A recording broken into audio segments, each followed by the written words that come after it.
Hello all, it's Mark Delacruz, and we are back second stream this week with actually playing out the Starfinder Second Edition playtest adventure, A Cosmic Birthday. We have been planning it out for the last 2 weeks. If you want to catch those videos, those are available on our YouTube channel.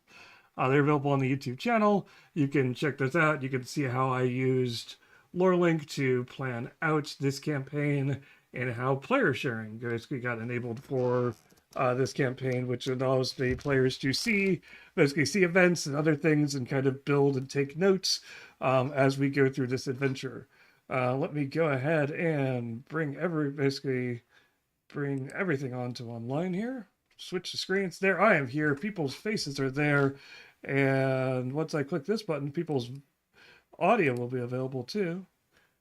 And Pretzel is muted, so I don't think that music has been playing, so that's cool. Gonna forget something. So, all right, we are here to play A Cosmic Birthday. We are playing basically the VTT of choice is Forge.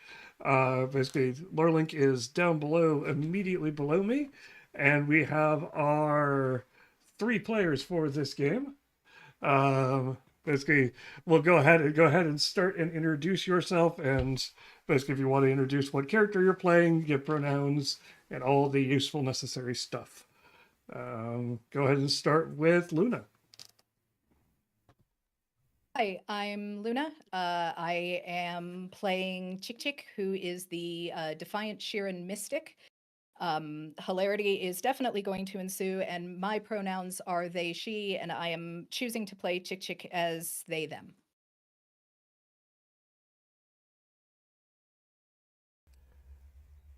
I've just realized I've got 2 of the cameras flipped, so give me a second. I'll fix that. But while you're doing that, Thank you. Tony, go ahead and introduce yourself. Okay, I'm not that person. Whee! Okay. I am Tony. I will be playing Obazea. I pretty much, my pronouns are he, him. They're just going to be, they carry a big gun. So they are gun, they, them. Gun has no gender.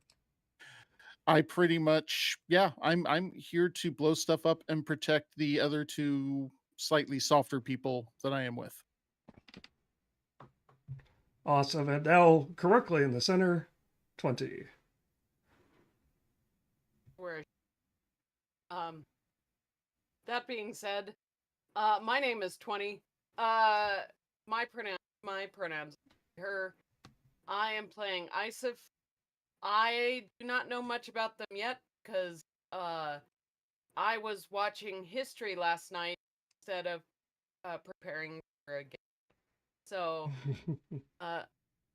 they are an operative, are they them, and something about pistols.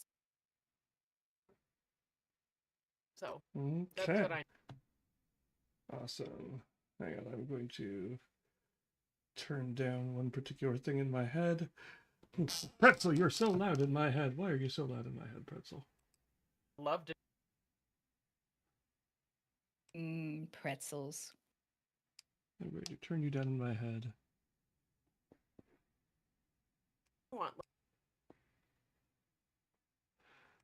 I'll turn it on so that we have some background music in the stream so we don't quite have dead air as things go along.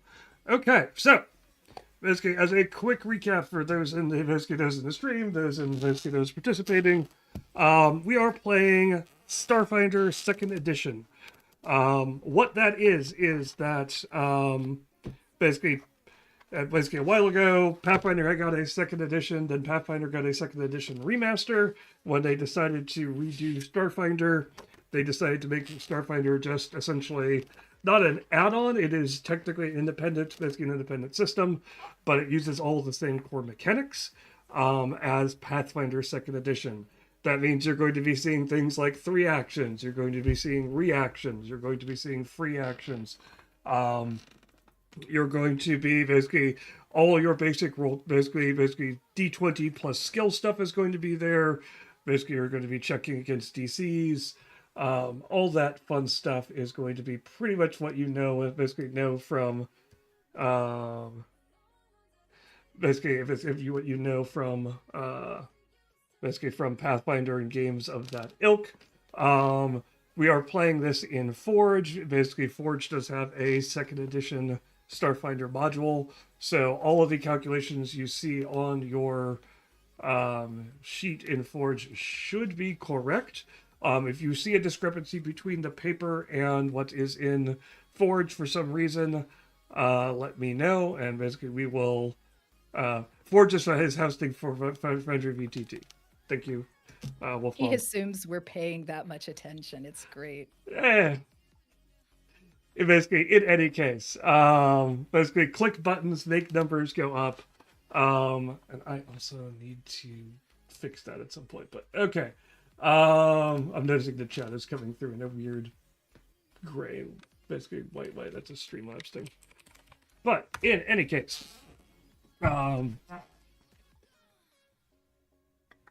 so basically so Starfinder takes place in the far, far future of basically Pathfinder's future. The planet Galarian is gone, disappeared at some point. Everybody woke up one morning and realized they couldn't remember the past 1,000 years.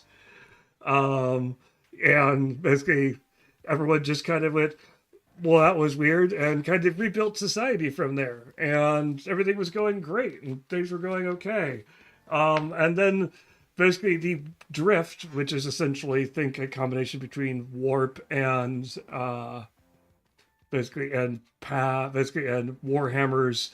That's basically Warhammer's drift. I can never remember. Basically, but Place Between Worlds suddenly stopped working for a couple of weeks, and that was a bad couple of weeks when suddenly all your interstellar empires and trade and commerce just stopped working. So this game takes place in the aftermath of those. Basically, people are starting. Basically, we managed to pick themselves back up from that. It's fine. Everything's okay. Nothing could possibly go wrong. Sorry, I am fixing the chat text.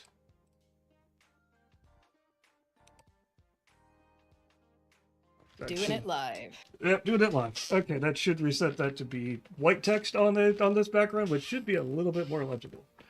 The fact that this doesn't have haloing is really bizarre. Like, come on.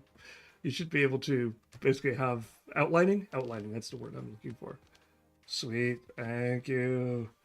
All right, so let me get this started. All of you, basically the three of you, have probably met each other once or twice. You found yourself on this station for various reasons, most of which have been the usual, hey, looking for work, looking for money. Absalom Station is pretty much the hub for the Pact Worlds. Everybody who's anybody comes through here at some point. The Starfinder Society comes through here, basically runs things, and they're always looking for more bodies to throw at problems. There are scavenger jobs, and there are basically, if nothing else, you can always make a couple of quick bucks doing tour guiding and things like that. Basically going out to dangerous quote unquote regions, providing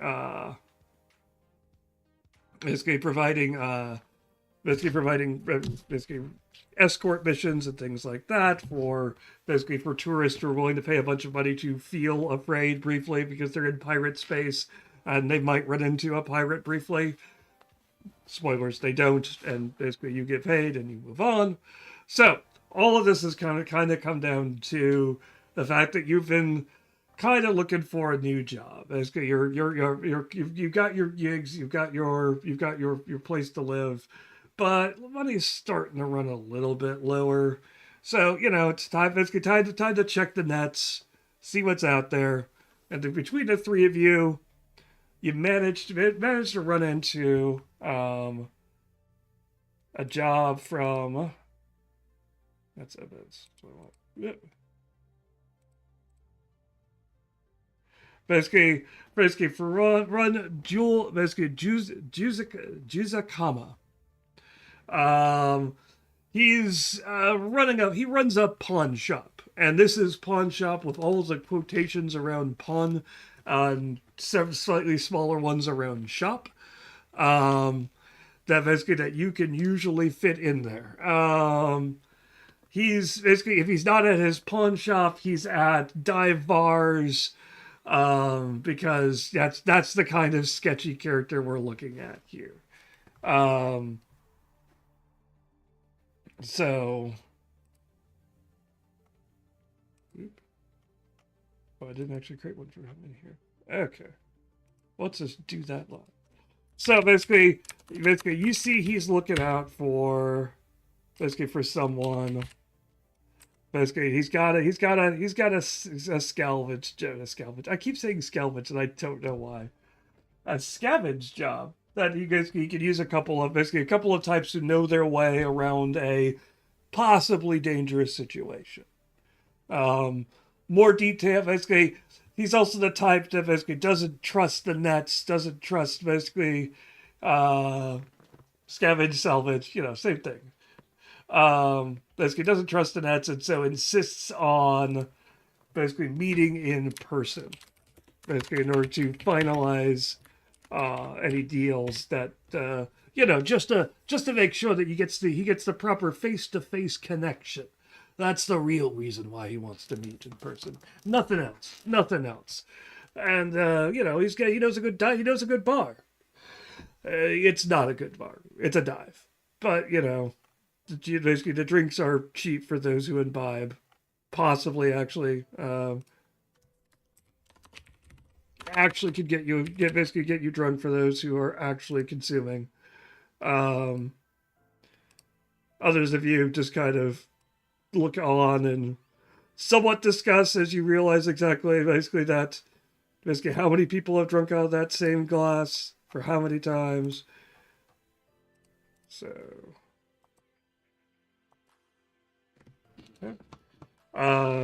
so I've added that to your characters in the adventure, and I will also remember which one is the stream and which one is OBS. There we go. Is Jill, because I'm actually in here now? Huh. Okay. So basically he's like, all right. So I know you basically, I hear you guys are looking for work, and I've got just a job. I got a unpounded ship. Basically, he's also a Vesk. Basically the same race as Obadiah. Large reptilian, warlike.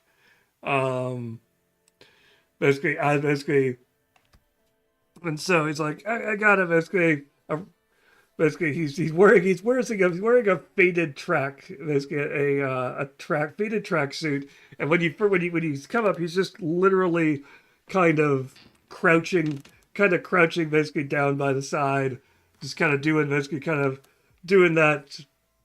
gangbanger-esque kind of just taking up space on a sidewalk outside of a dive bar, as you do. He kind of stands up from a crouch, a sly grin crossing his face. All right. Basically, he's got a cred stick in one hand, gold chains around his neck, basically glistening in the streetlight. I heard you was looking for work. Got the job for you. I just acquired a freighter with a colorful past. A great investment opportunity. Could be a big payday. Great investment opportunity. The listing said means it's a fixer-upper, meaning you might want to double check your seals on your suits, because some environmental sections might be problematic. But it'll be fine. Basically, the word on the ring is a guy towed it in from Atlantis space. Could be a big payday for salvage, but I'm busy. I've got my horns and other work, and I need someone to go, clear it out, vet it. check to make sure that basically you ain't got any space goblins hanging out in there, or gremlins or other stuff taking up residence in other people's property. Trying to basically someone trying to get the jump on it. Go out there, catalog the assets, basically, and give you a call when you're done, and basically we'll give you the get you the rest of the money, as it were. But of course, basically, any salvage, you guys will get a cut of it.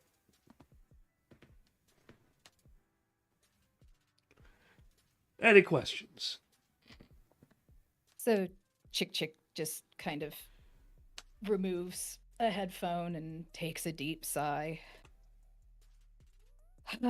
Well, what's the worst that could happen? It can't be any worse than being here, and gestures around and then puts the ear cup back on, goes back to it. That's what I like, a positive attitude. This guy's just a ray of sunshine down here in the dark of this place. Great to see him.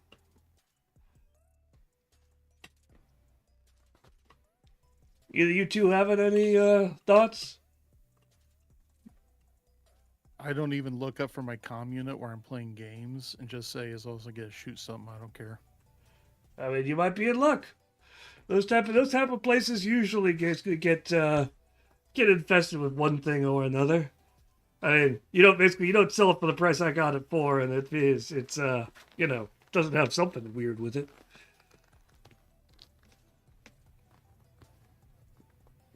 So, basically, you can take the train over to the basically, or a hollow taxi. I don't care how much money you want to spend. Basically over to the station. Basically over to the lift. Take the lift up to the shuttle port. Grab a shuttle.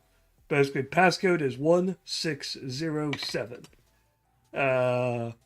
Basically, give me a call when you're in, and we can I'll give you a rundown on basically directions and things like that once you're in there, and we know if we're actually looking at what I expect you to be looking at.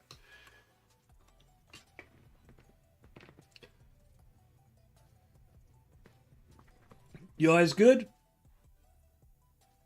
Because I'm going to go back and I've got to make some other calls. And I got to get a drink. Ugh, this air tastes terrible. Chick Recycler. rolls their eyes and just kind of stops paying attention altogether, makes it pretty clear that they're done talking, if indeed that was what they were doing before. I'm just playing myself in high school, by the way, just to let you know here. He's like, this sounds familiar. Perfect. You're exactly the type I like. Just gets right to it, no questions asked, gets the job done. Great. Hope you have a terrible life, great life, whatever it is you Zonists really like. You have one of those. Oh, it'll be terrible no matter what we do. Perfect. So I'm getting the vibe that kind of or okay. So he'll basically head back into the back end, basically already making a call, interrupting the call, be like, "Hey, Bertie, I want another 2 of those and water it down a little bit less this time. I mean, I know I can almost taste the alcohol, but basically, give me a special."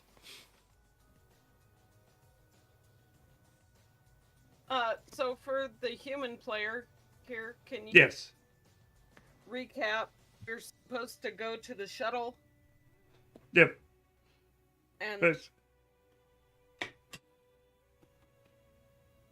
Basically it is basically go up to the shuttle, take a shuttle to the to the ship that he's had towed in, dock with it, and basically the code he gave you should get you in through basically presumably the airlock. and then we're supposed to contact. Yep. Okay. Good. So between basically, so you're basically you can anything you want to do, any final basically any things your characters would do before heading off to the basically essentially to the elevator that will take you up to basically up to over to its space. All directions are relative. And basically anything you guys want to do, we'll look into research before heading off to certain doom. Wolf Mom, spoilers. You can't just tell them that they're going to die. Oh wait, no, we do have a Zon Cthulhu. Not Zon Cthulhu. Sorry, Zon Shenlin. Doom is kind of my thing. Yeah, basically, the one thing you may not basically, just as a basically as an insight, Zon Cthulhu used to be a god, is a deity in Pathfinder, and Shenlin is a deity in Pathfinder. There's now a deity in Starfinder called Zon Shenlin. Shenlin was the goddess of art and beauty and basically and happiness, and Zon was the god of death and horror, basically, and tragedy and other horrible things. Now there's just one god who basically works through goddess, basically who works through basically making art through pain. So, Wait a minute. Am I Space Shadowheart? Am I Cockroach Shadowheart? Oh, it's on. It's on. Oh boy. So, I think hijinks are going to ensue.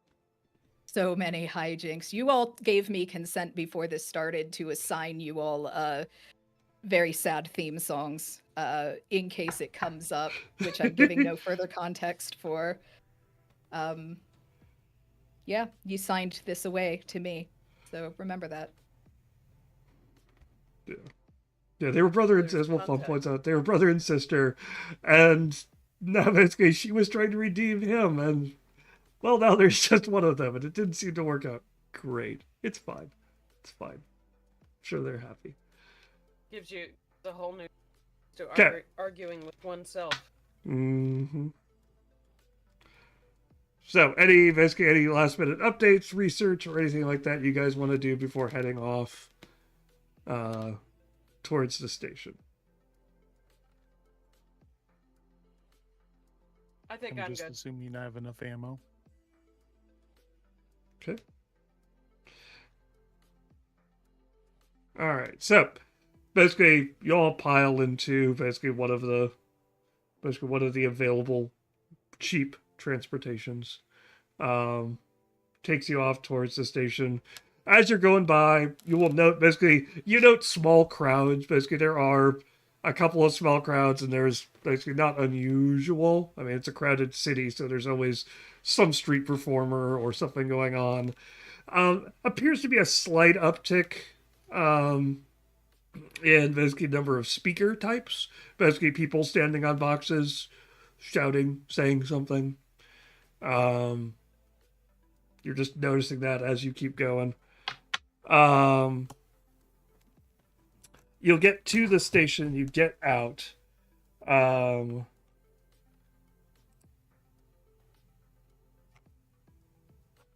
go to that.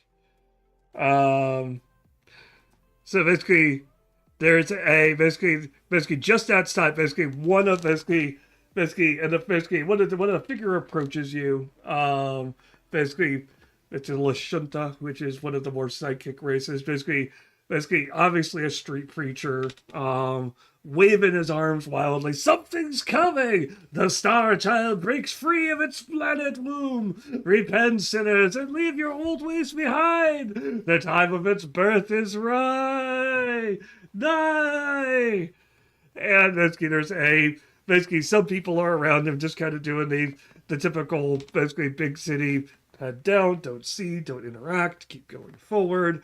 There are some people who are kind of looking up, at least one or two, somebody is filming, basically, because he's starting to draw a little bit of a crowd, and a couple of other people are carrying hand-painted signs that basically say, the birth is nigh, the universe groans, basically, in the labor pains of its birth. basically a couple other people are joining in and shouting encouragement either to him or shouting at others in the crowd. Someone tries to shove a kind of leaflet into Isif's hands. Mostly because of the fact that they don't want to approach. Basically, they initially kind of started to approach Obaziah and then saw a gun and just a gun and club and decided to pick a different. And basically, they try to shove like a obviously hastily kind of basically put together basically pamphlets about basically about the Star Child's birth and what you should do to prepare. They didn't get basically there. Then moving on to the next basically member of the crowd. Isif will glance down at it disdainfully. Basically, it's got a lot of talk about like the newborn comes, and basically the day is nigh. It's a lot of doomsday kind of basically everything will be ripped asunder. Basically, either basically join now or be lost, be washed away. There's a lot of birth imagery and things like that. Basically, like not imagery, but like descriptive language in terms of but basically the newborn will be born soon. Basically, the afterbirth will wash away the unredeemers, the unbelievers. The labor pains will shake the cosmos, etc., etc. Chick leans over and is looking at this pamphlet and says, if you're not going to use that, I could use that for a super cool collage I'm making. Can I have it? Isif will just it over. Oh, thank you so much. You don't know how much this means to me. And just kind of shoves it with one of 6 arms into a pocket in their robe. Enjoy. Okay. So you end up you make it to the you're at the essentially the base of the of the star point at this level. There is actually not the base, but basically the tubes that go up to the elevator lifts that go up to the starport. And so you wait your turn for an elevator. Manage Grodencore. Oh gosh. It looks like you're going to have to share an elevator, but then Obaziah kind of steps into an elevator, and miraculously everyone's like, we'll take the next one. It's fine. We'll just they'll wait. This one seems kind of full. Were you supposed to be some kind of cosmonaut? No, we're exterminators. Someone saw a cockroach up on 12. Excuse me?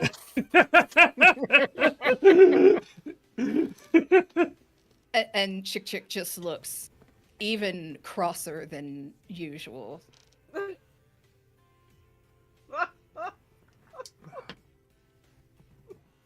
I'm too busy.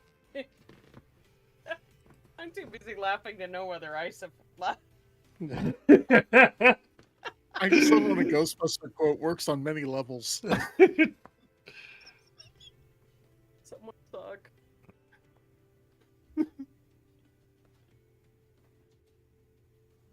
Chick just kind of looks down and says, I knew no one understood me.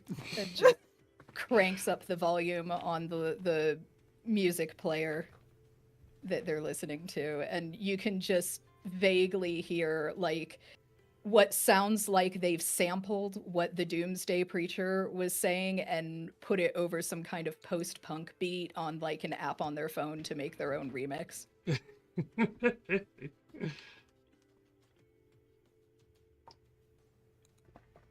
So the elevator doors slide shut basically on this, leaving that awkward moment where everyone just kind of looks at each other. Basically, you can basically there's a little tinny chime. The elevator starts moving. You can faintly hear the sounds of basically leaking audio from Chick Chick's headphones. And basically, suddenly, basically as it goes, you're waiting for basically suddenly it starts to screech, and then it just stops, and nothing. The elevator, not Chick Chick's music. Yes, Thank the you. elevator. Thank Chick you. Chick's music. I I mean, there's was going to probably a say- screech and a drop, but it picks back up before the elevator does. I was long going to as say the Chick drop Chick is doesn't o- notice. Yeah. As long as the drop is only in the music and not the elevator. It's just the bass. Don't worry, just the bass. Excuse me, have either of you ever listened to post-punk? There are no bass drops. God. What do you think this is? Dubstep? Just got well, actually. So basically, and then basically every device you're carrying that can receive a signal starts screaming an emergency alert, which again Chick Chick just thinks is a cool new thing that just got mixed in. The rest of you kind of glance at basically get a glance on your glance at your phone before everything goes wrong. Like the elevator starts shaking, the alarm basically instead of being basically kind of that normal kind of wah, wah noise, which is designed to get your attention, just pitch shifts up into a scream. And basically suddenly everything is basically moving, screaming, shouting. The lights start to flicker, they go dark, and then they blare back onto unbearable brightness. And for basically just for a split second, you swear you all can see some kind of weird floating tentacled monstrosity. And then it goes dark. And basically then you're just kind of stuck in an elevator. Basically the music slightly kind of starts to come back. I mean, you just described every goth club I've ever been to, so just saying. So he's stuck in an elevator. I thought he was starting to describe a Night Court episode. Just somebody needs to go into labor and we're ready to go and we're good to go. But okay. I mean, you are playing Bull. Oh man.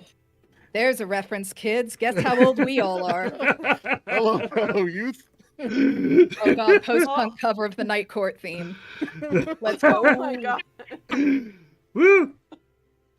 All I can think of is this one episode where there were some guys trying to haul something up the elevator shaft, and they were like, ah, ah, and then Roz just starts going, nobody knows the trouble lives. Nice. Anyway, so the elevator has come to a halt. Yes, you're now basically essentially sitting in kind of pitch black elevator. Basically, even the alarm has silenced.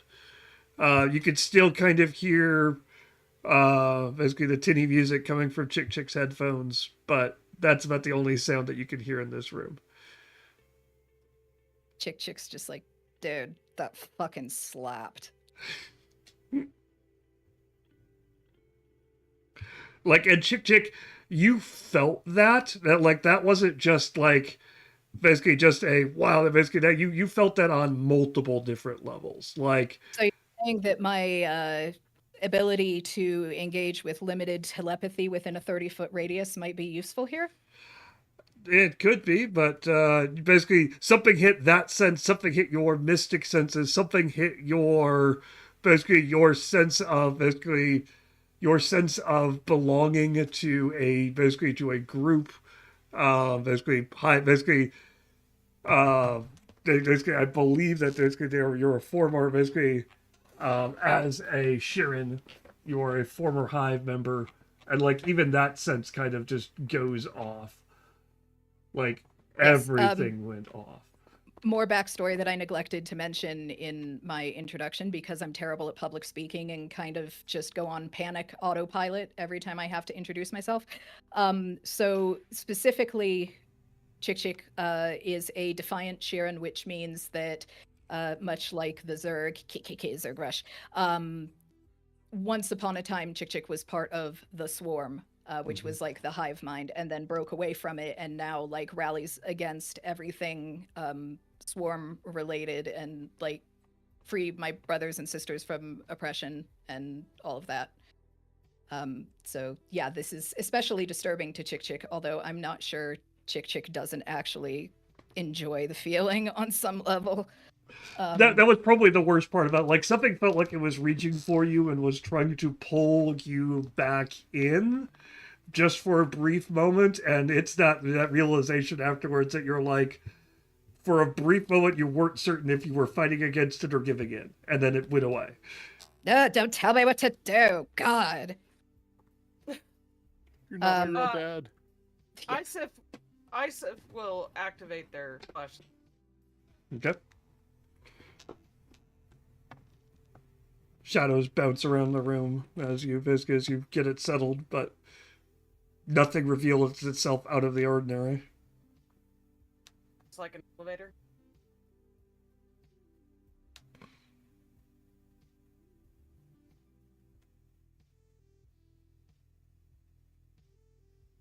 I'm just kind of rocking back and forth, back and forth, back and forth, trying not to fart.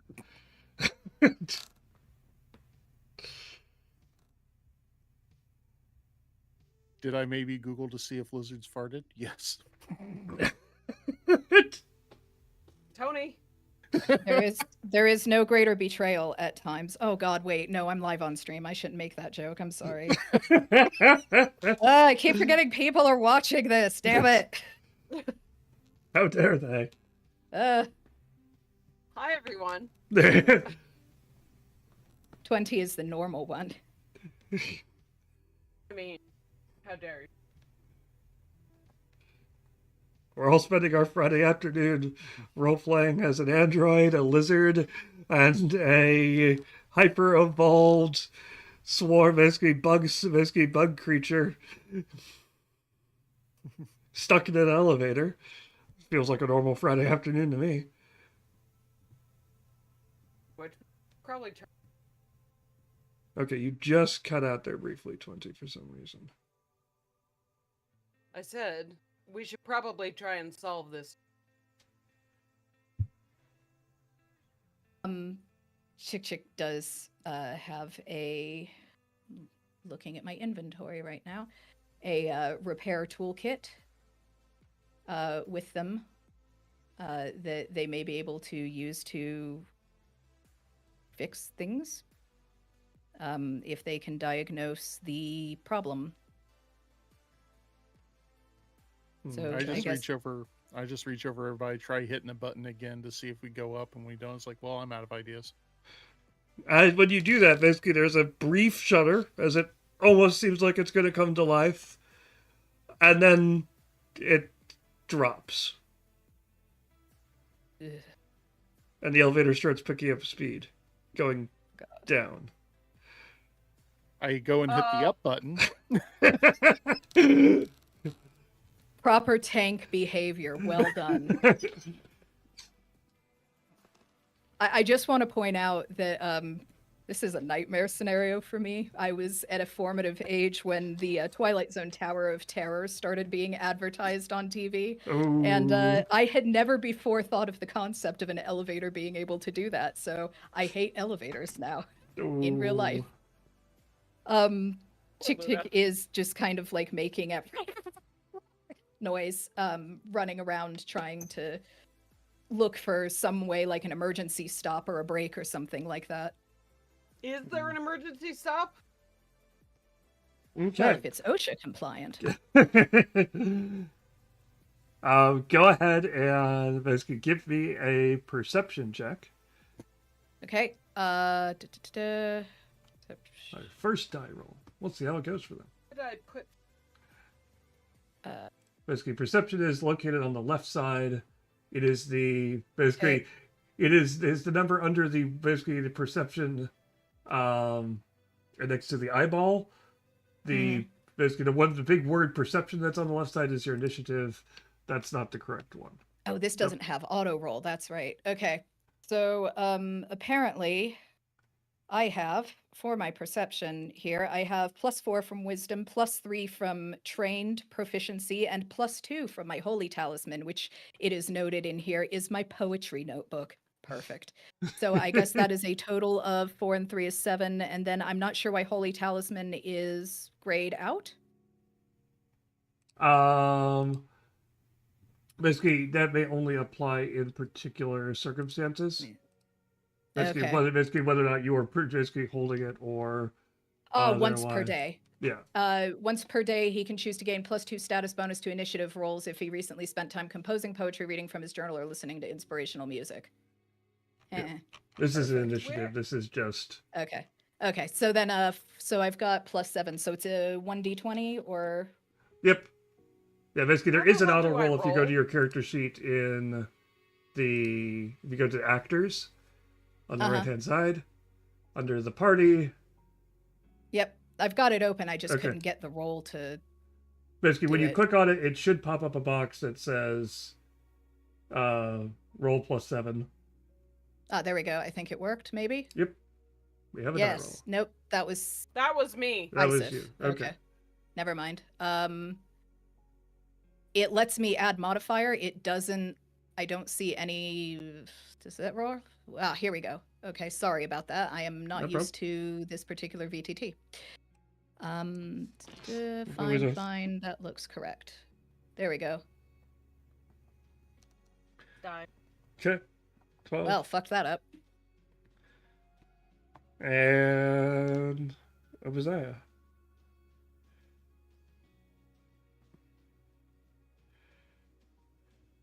Uh,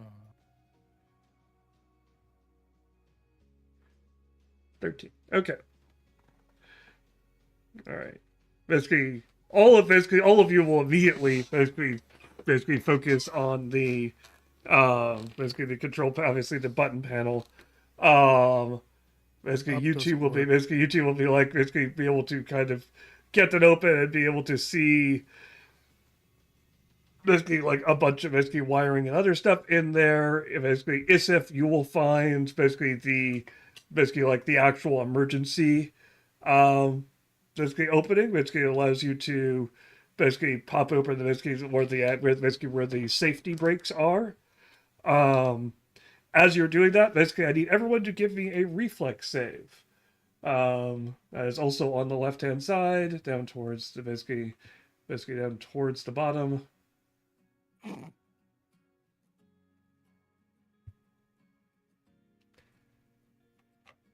It would be great if I could roll above like a single freaking digit today. Did It'd all just be totally sick. did all three of you roll a 4? No. No. 20 rolled a 9, so almost 10, almost double digit roll. Whoa, we be ballin' today. If you look at the pluses, everybody rolled a 4. Yeah, everyone rolled a 4. Oh God. Off to a solid start. Okay, so basically, as it starts, basically, as you basically immediately start pulling stuff and basically start like basically kind of trying to figure out where things are, the elevator starts to shudder as it starts to pick up speed. All of you are now clumsy 1. Clumsy. Oh, only one? Yes, basically, all the clumsy status does is that it gives you. I believe all it did basically, I'm trying to remember everything it gives you, but. While you're looking, is there also a timeout chair option inside? Yeah, no kidding. Uh-huh. Sorry, those are only available physically, and if you meet us at one of our conventions. Join us at our next convention, to be determined. Yeah, is there a place that I can add my status effect on my character sheet? What I can do is I'm going to throw people out onto the 1, Oh, apparently 2, my and there's 3, and then I can add status conditions right there. There's clumsy. Basically, you're taking a penalty to dexterity-based checks and DCs, ACs, and saves. So I'm adding this condition, so it'll automatically apply on your sheets.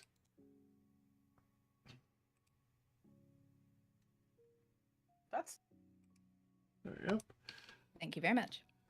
So basically, and you can you can smell the sound. Basically, this to smell the sound. You can smell the smell of overheated metal. Basically, as it's scraping along the sides, as whatever primary safety mechanisms there are not engaging yet. So, basically, second round of this is you guys have ripped this open. So basically, everyone can attempt to, in some way, basically activate a safety mechanism of some sort, or what, basically, however you want to do it. Go ahead and tell me what you want to do, and we can take rolls, and we'll see basically what the end result is after all of that. So we'll start with Chick Chick. Oh, cool. I was hoping that would not happen because I'm sitting here trying to give myself a crash course in Pathfinder 2e. That's fine. I even printed shit out. Woo! Look at this. I'm a professional. I was trying to, but all I have on my printer is shipping labels. So Hmm. You should have just 3D printed it. Yeah, right. Well, Get enough of those lying around. can I? Yeah, I guess Chick Chick is just going to. This is likely a skill check of some sort. So basically, go ahead. You could give me a description of whatever action you feel like basically would make sense, and I can give you a related skill check for it.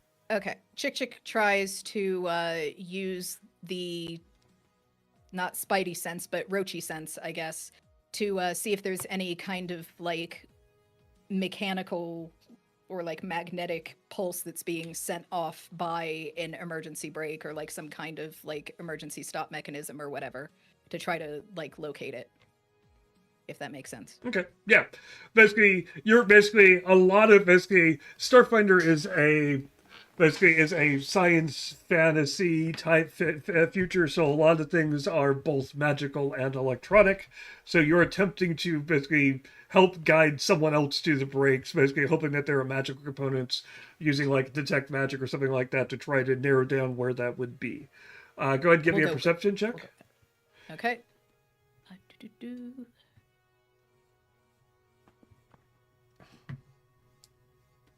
Hey! there you go. There you roll go. is proper. All right, basically, lucky for you, basically, yes, the brakes are do have a little basically self-regenerating material, basically magical material based in them, and so you're able to so that's going to be, we'll consider that an aid check. You're going to give +2 to somebody who's attempting to activate the brakes. It is up to Isef or Obadiah, who wants to take that bonus, basically take that aid and use it. Who's got good crafting? no. No? I have +1. You have +1. Obadiah, my brother? I'm the same +1. All right. Who wants to take responsibility for our lives and or death? Well, let's give it to Tony, because Tony's the tank. That's what you do 24/7, homie. May as well desensitize you to it. The other basically for working with mechanical devices and things like that, thievery is often the choice for disabling devices and things like that. Oh, Well, okay. +6 in that. Oh, Yeah. Tony? 2. Okay, So- never mind. It goes to 20. I Okay. start Ka-chow. looking at it, and then I see, them kind of brighten up, and I just kind of step back. You So put down you the wanna- large club that you were going to use to puncture a Yes. wall and try to use as a break. Got it. How did you know that's what I was thinking? Take the Tony, tank you communication. asked this as if we don't know you. So you want a thievery roll then? Yes, and you can add +2 to it from Chick Chick's aid, and basically, essentially, what you're doing is you're overriding the basically for whatever reason the automatically activates safety brakes has not engaged, and you're like, no, you really need to engage, and you're working to bypass that and basically trigger the failsafe. It's probably going to involve puncturing something because these are in fact fail safes. So you're essentially puncturing a couple of stuff and bleeding it off and trying to force it to trigger. Okay. So, mechanic, how do I add plus? When you click when you're on the skill, and the skills are all under the hand. Yeah, I got that. Okay, when you click the die icon, it'll pop up a little box. That little box will basically have the Dex, Untrained, Clumsy 1, and then it'll have modifier +1 and circumstance underneath it. Yes. Basically, you could just type in like aid from Chick Chick, change that to +2, and then press the add button next to it. And then that will add that to the list. It should be turned on by default. And basically go ahead and click the roll button.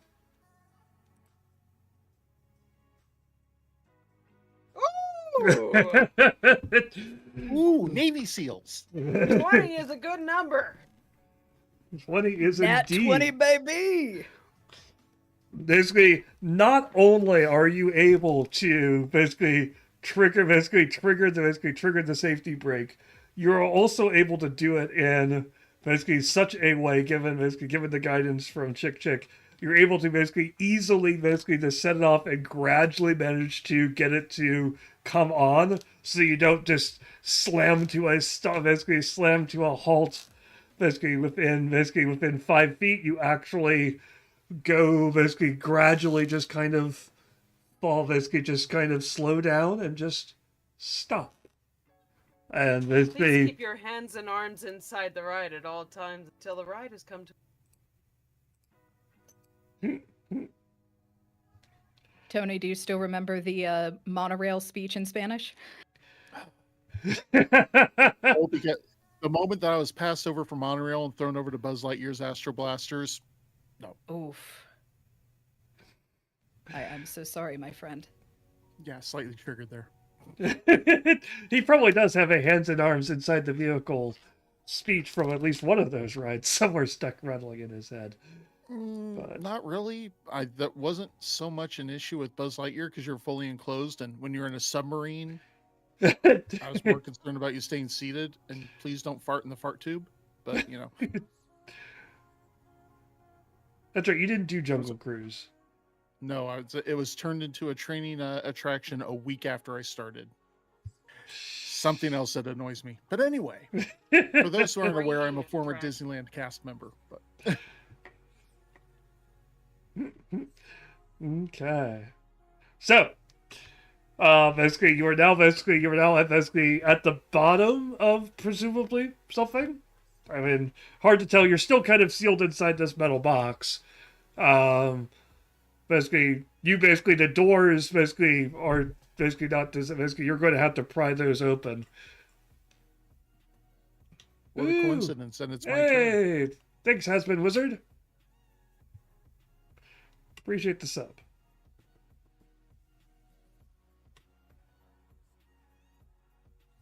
Okay. So, opening doors is usually prying things open is an athletics check. Okay. Oh, I have good at. I was going to say, it may not surprise anybody to know that the space cockroach kind of has a dog shit athletics score, so yeah. Well, isn't it my turn anyway? I mean, sure. Take your shot. That's my boy! There you go. You easily, kind of wedge it in there and just kind of pry open the doors. We'll go ahead and remove the clumsy status as basically the tube is no longer vibrating and shaking and otherwise. The ride has come to a full and complete stop. It has, in fact. I wasn't I trying. wish Please exit to the remove- left. Watch your step. I wish you could remove clumsy status in real life. I could really use that. Hello? Just a quick right, click just takes care of that. Oh, is Clumsy gone? Yes, clumsy is now gone. So let's put you onto the map, as it were.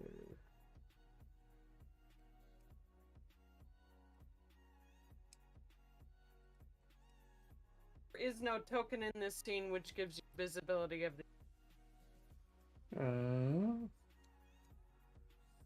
While Mark sets this up, I'd like to take this opportunity to go ahead and call out LoreLink, which is the app that we all work on. And it is a GM campaign management tool that we are currently live testing, a feature that allows the GM to hide or show information to players as they see fit. You can completely hide something from your players so that you can surprise them all with it in the next session. You can show them full details on whatever lore object you wish so that they have all the information they may need at their fingertips, or you can choose to partially hide details so that they just get the bare minimum.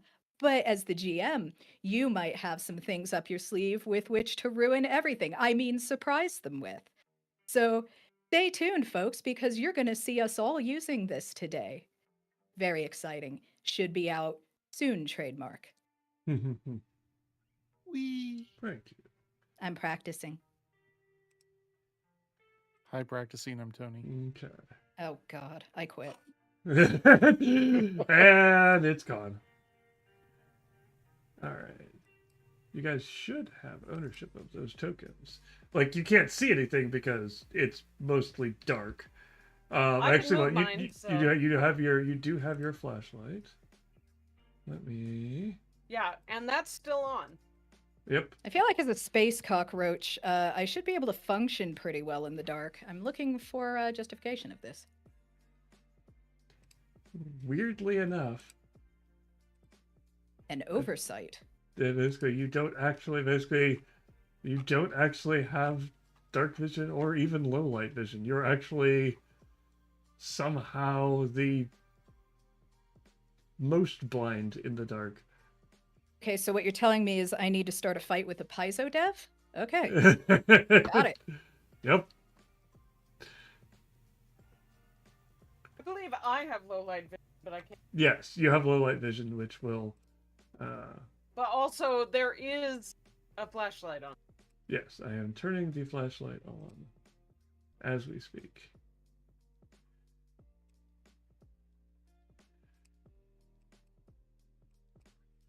I don't want to fight a Paizo dev, but it would be nice if we would get a sponsorship from them. I'm just saying, I'm sorry, I love you. You guys are great.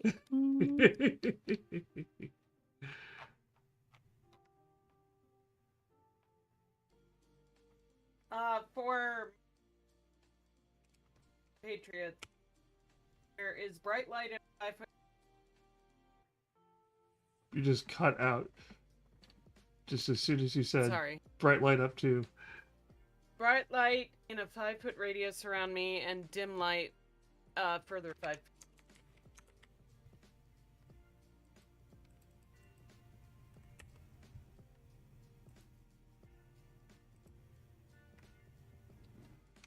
All right, can you see stuff on the map now?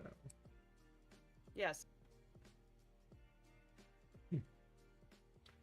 All right. Actually, I need to change that so that's 10 feet. Because right now it's just making dim light in the place where you have bright light already. Whoop.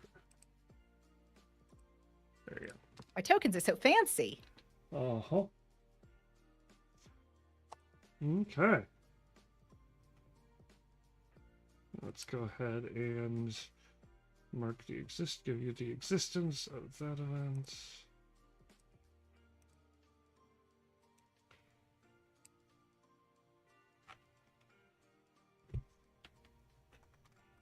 Okay, right if you.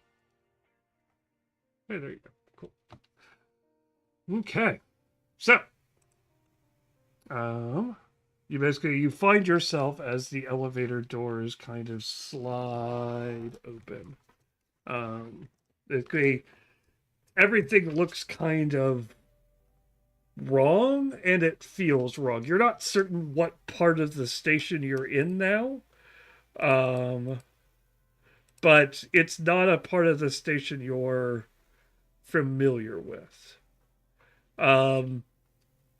Like basically everything looks like a typical like sub level of the basically of the basically of the station.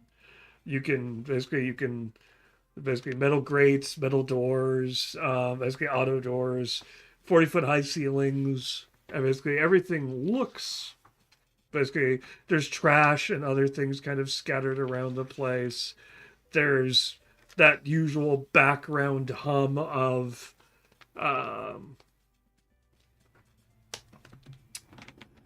basically of machinery and other basically and electricity and things like that going on, but there's no real lights on. The noises you're hearing are a weird mix of like chanting, basically clacking noises, basically like a faint crowd noise off in the distance, and most notably, you're not hearing like the familiar chirps and update noises and things like that you normally expect from all of your devices, which are either trying to sell you something, notify you of something, or let you know of nearby opportunities, or just like you got an email basically letting you know that your subscription to basically Bugs Life Weekly How dare you? is basically is up to date. Cockroach Quarterly.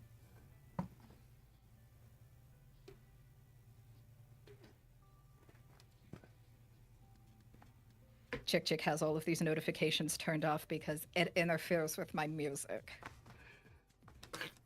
And you're noting the fact that you can't basically all of your stuff is giving you that offline mode thing, so you can't save anything.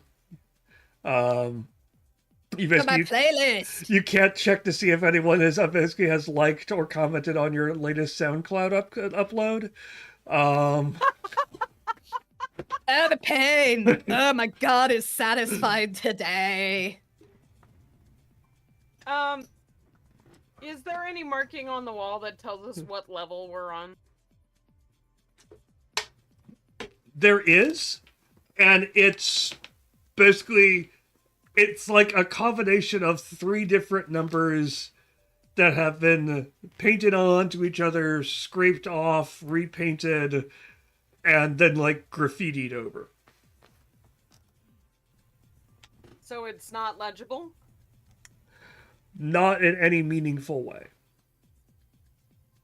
Is there any way for us to know if we are above or below our original starting? You are fairly certain that you are below. Just given the amount of time you spent falling, you are fairly certain below. There is another discarded flashlight.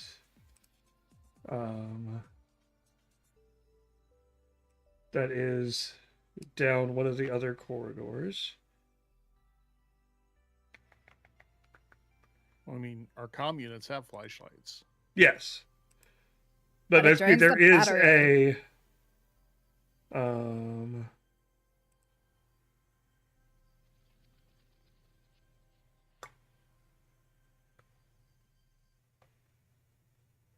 So there's a discarded flashlight down this hallway. Is it on? Yes. Okay. Um. Oh, I see.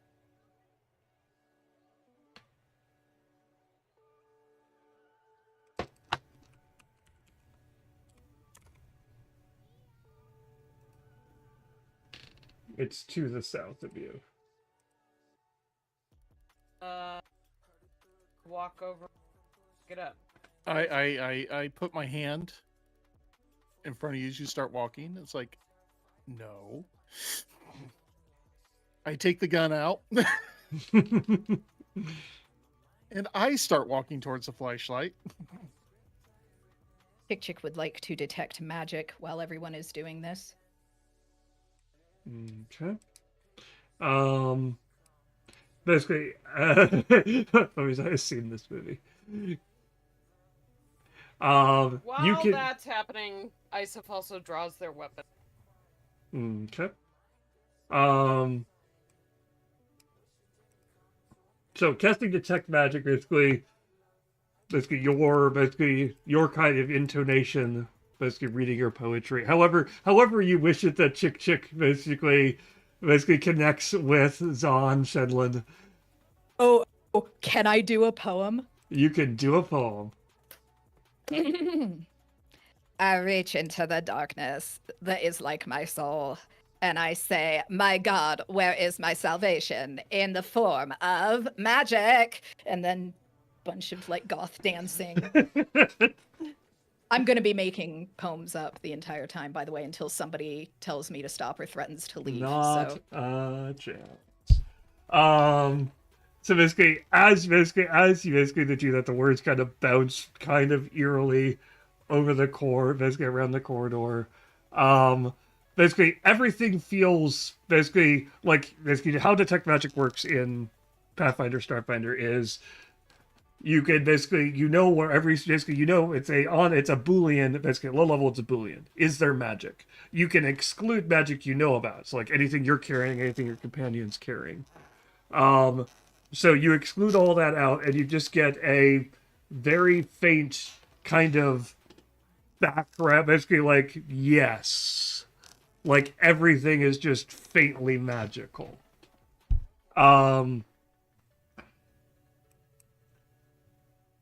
Basically as you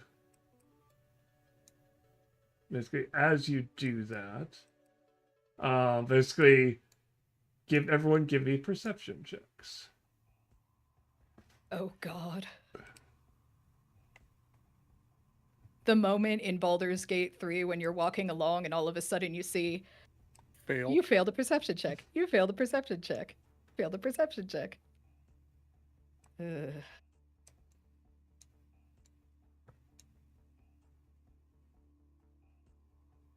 Wow, 20. I got my one nat 20 earlier, I guess.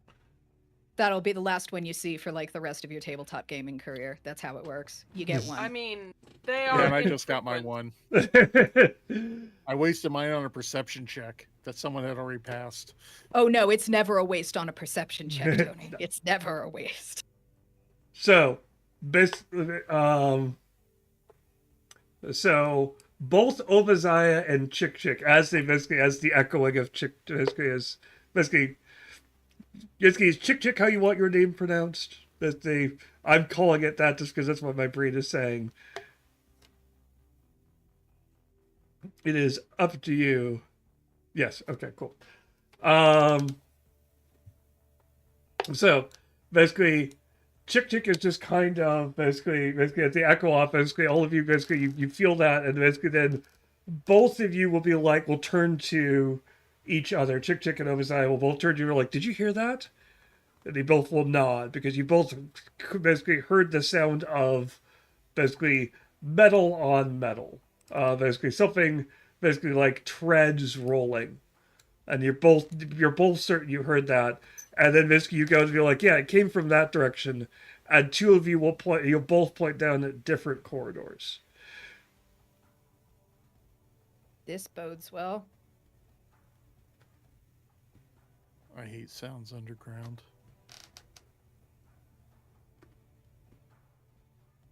Chick Chick probably does too, given backstory. So it's all around us. Which way should we go? Basically, one of you heard a noise to the south, the other heard a noise to the northwest. Where is the faint? Can we tell which way the faint crowd noises? Or are they? Those were coming from. Oh gosh, they rotated this map. Okay, cool. Hang on, let me adjust my brain. My brain. Who among us has not gotten wrecked by map rotation? Well, basically, Paizo did the thing that Paizo always does, which is when they printed their map, north was left. And so the people who created this module decided to take pity on those people and actually rotate the map correctly so that north was actually up. But I've been so used to, because I've been planning this, I've been staring at the map, which was oriented to the left, and now I have to readjust. The crowd noises are coming from the east and from the northeast. And the directions you mentioned for the metal noise were correct? Northwest and south. Okay. Those are still correct.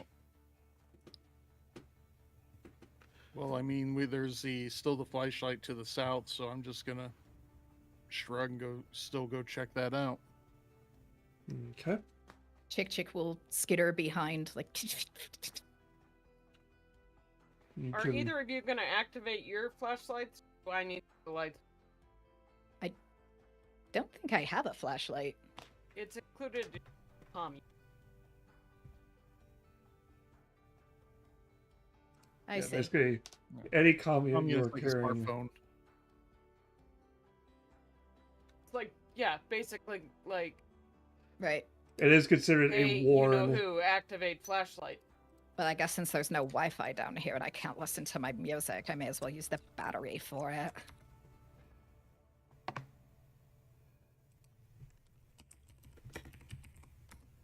Yeah, commune. I need Love my how hands for my Chick gun. is Basically, Goth Valley. Oh. I'm nonconformist.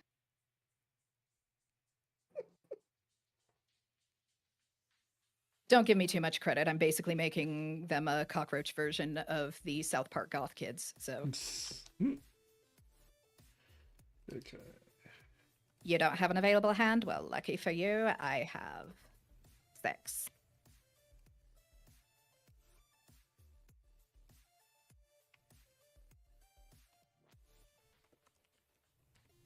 More light is good. Okay. Actually, you know what? I'm looking at the character art, and I am a... Well, no, because I've got the little T-Rex arms down the front of me. Mm-hmm. So I've got the 2 main... Okay, no, you know what? I'm sticky with it. It's a bit now. Cool. All right, go ahead and start moving yourself south towards the flashlight.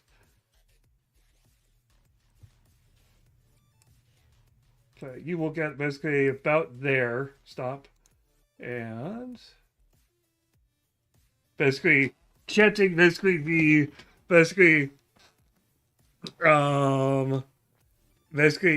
as you get to about there, you will notice that what looks to be a maintenance robot kind of basically rolls into the light of the flashlight, and basically just you can hear it literally, basically that chanting noise that you've been hearing seems to be coming from the robot.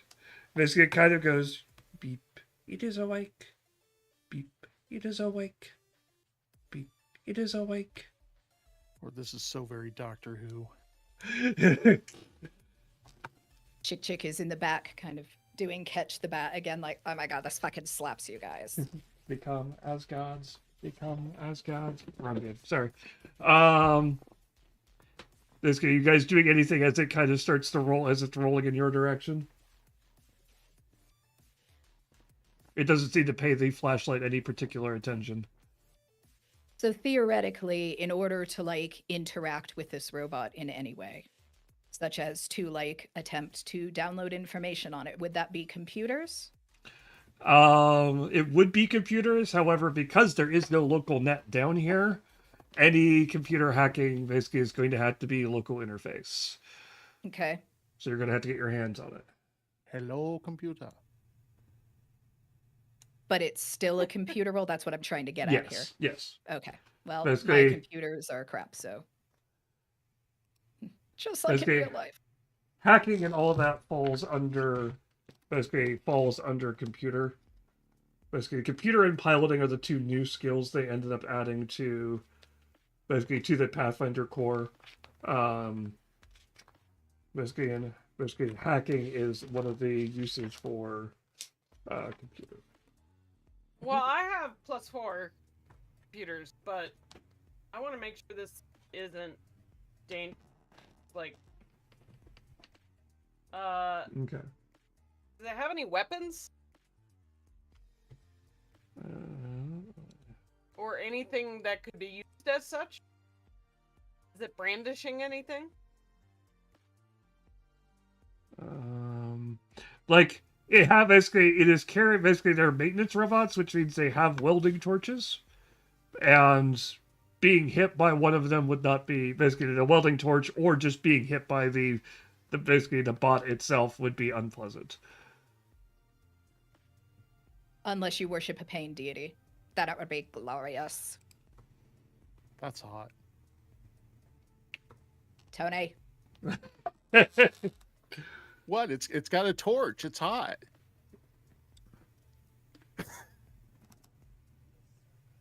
Damn, I felt that stare halfway across the country. What the delay? Still counts. Well, It's other RPG situation. I'm keeping So- my gun trained on it, and It will good. Will it respond? you broke up after respond. Will it respond to speed? You're still basically I caught the last part. Basically, it will respond to speech, is what you said. Your mic is weirdly sensitive to cutting out. Like basically, Yeah. speed came through and then it cut. I don't know if your I'm auto sorry. ducking is having a field day. Apparently. Okay. Move the mic closer to the face. Will the robot respond to Yes, they are designed to take vocal commands.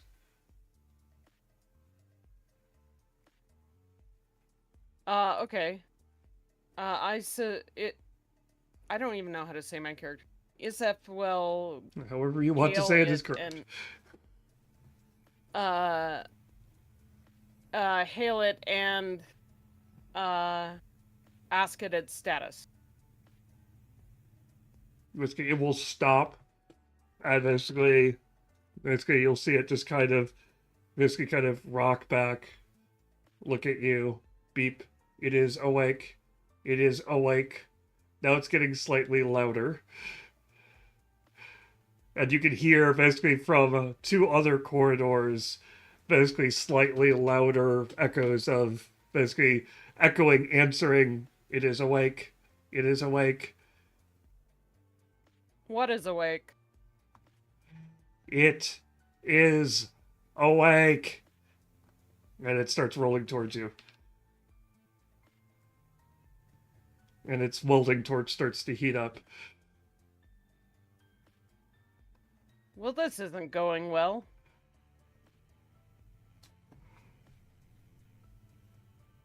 Can I shoot things now?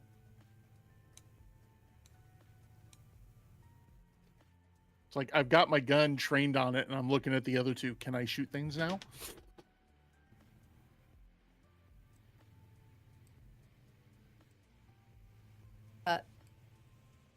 Chick has just been kind of on the DL sampling on the recorder since it's offline what the robot has been saying for later, and it's like, oh yeah, man, do whatever. I think I'm just about done with this now.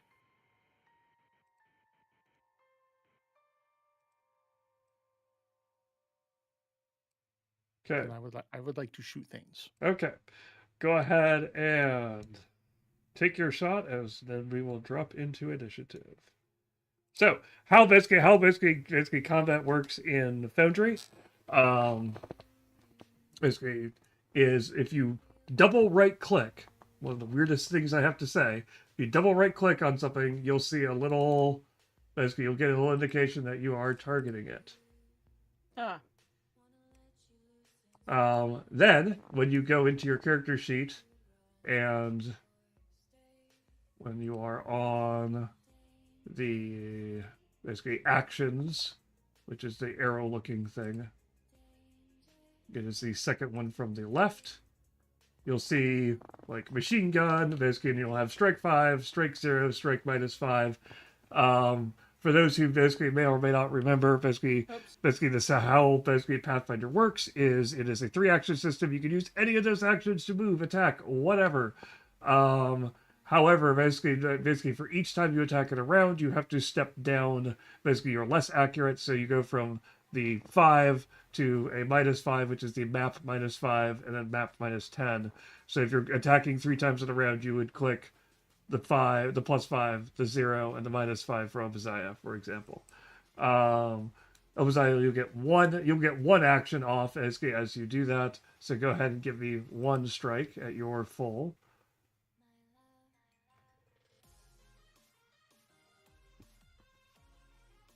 Okay, and it'll tell you whether or not you hit or not, and then you will click damage. It showed a 13 and then everything disappeared. It's in the chat on the right. Oh, I didn't scroll. I am a smart person. It's fine. Sometimes the auto scrolling just doesn't work as well as it should.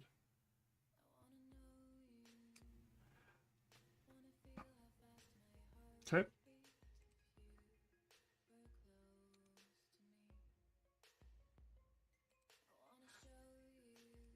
So basically, you fire around into it. Basically, sparks fly everywhere as you basically pretty much blow a chunk out of this thing. That any other machine would immediately go into maintenance mode and just leave. This just seems to pick up speed and continue heading towards you. It's barely hanging on, but it's still attacking. All right, so we're going to go ahead and roll for initiative. Go ahead and add everybody to the initiative track. Basically,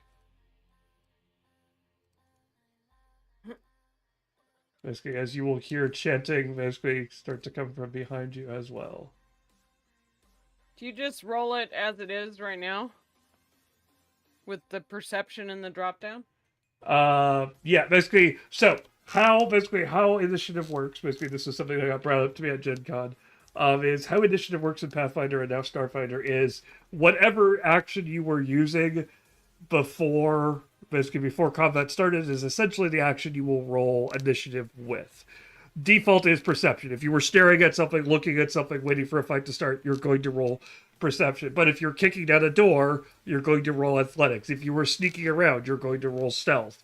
If you were basically picking someone's pocket, you're going to be rolling thievery, et cetera, et cetera. So that's what that drop down to 4 is. Okay, I was taking this action when it was happening, therefore that's what I'm going to roll initiative with. 90% of the time, it's going to be perception, unless you're doing something particularly interesting. Real specific. Got it. Yep.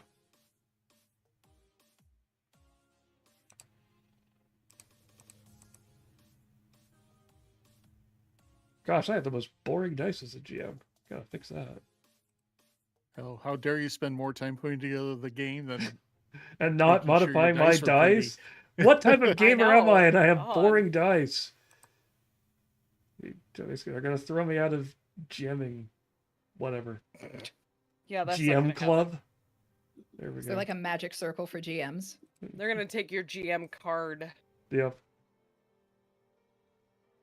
Never reveal behind this. Never reveal behind it. Okay, so you can see in the encounter tracker, basically, we'll list who, basically, what all is. There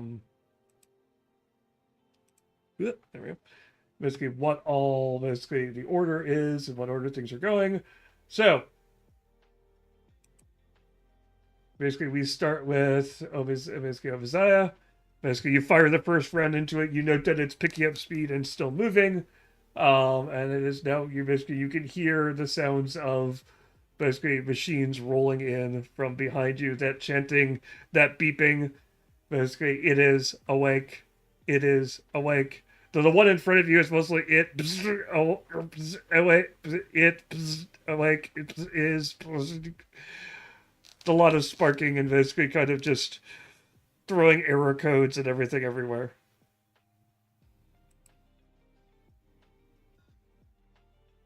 Okay, since this one's getting closer, so I'm not wasting ammunition, does quick swap work in this situation where I can quickly swap out the machine gun for the Dashku and then take a swing at it? How would that work? Basically, it is basically quick swap works basically as a reaction to something closing with you. As soon as it closes with you, you can, as a reaction, to basically immediately swap to a melee weapon. So yeah, but the robot has not closed yet. The robot has not closed yet. So you would have to actually spend an action to swap. As opposed to quick swap, which essentially lets you do it for free. Yeah, that's what I was curious about. Okay. Yep. So I'll just take another shot then. Okay.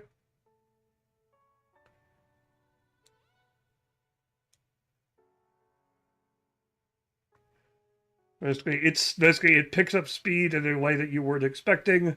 Basically manages to get to the side. That one was a mess. So.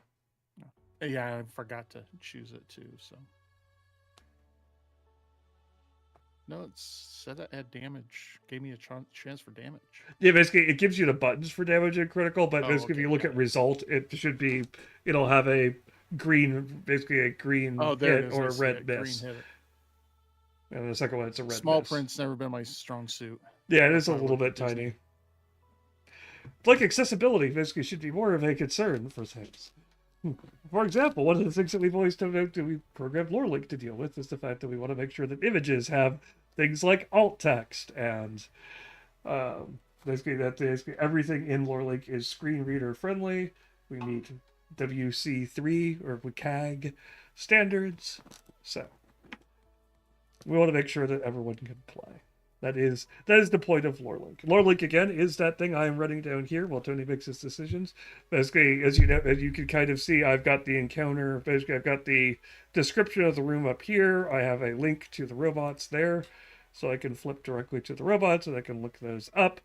I can choose to, if I want to, I can choose to, as Luna was talking about earlier. Right now these are marked as hidden from the players. After the combat, if I want to give them more details, I can give them oh hey, thank you, Paul Heyman, for the gift. A hype train is incoming. All right, Ozai, basically you have two more actions. Basically your first action was to fire a shot. You have two remaining actions. Okay, so I guess I take another shot.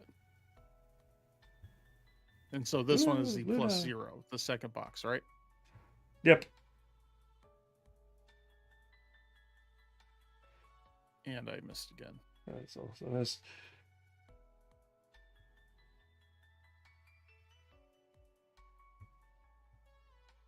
Ooh, second, we got a level 3 hive train going. Wow. Look at all that Twitch stuff going on. So, third action, since it's getting close, I should probably put away the gun and pull out the club. Okay.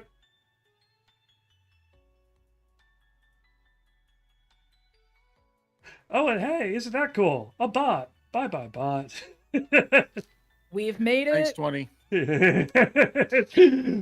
While you were pulling out your melee weapon, 20 was pulling out the banhammer. Farewell. Success breeds bots. It's great. Just like the bots are fighting in the machine, we'll also fight bots in our chat. All right. Basically from down the hallway. Basically, another one rolls in and comes up from behind on Isef. And is going to attempt to slam into her at elevated speed. I mean, their maintenance bot, their top speed isn't exactly... No one programmed these things to basically be doing drift course racing. But it's enough. It's going to take out your knees. They're not fast, but they are furious. Kneecaps are purely cosmetic. Listen, chick. So Perhaps your legs don't function the way mine do. It's hard to tell under all those clothes. You take a mighty do have an whopping extra skill. 2 damage as it's basically Isef takes 2 damage. As I note, basically you can take that damage, Isef, just by clicking on your character and then clicking the damage button underneath the 2, and it will apply the 2 damage for you.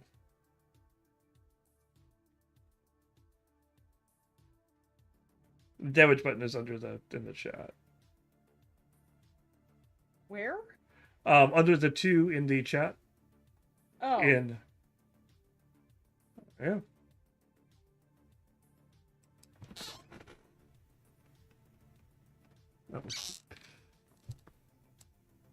Did you actually click half?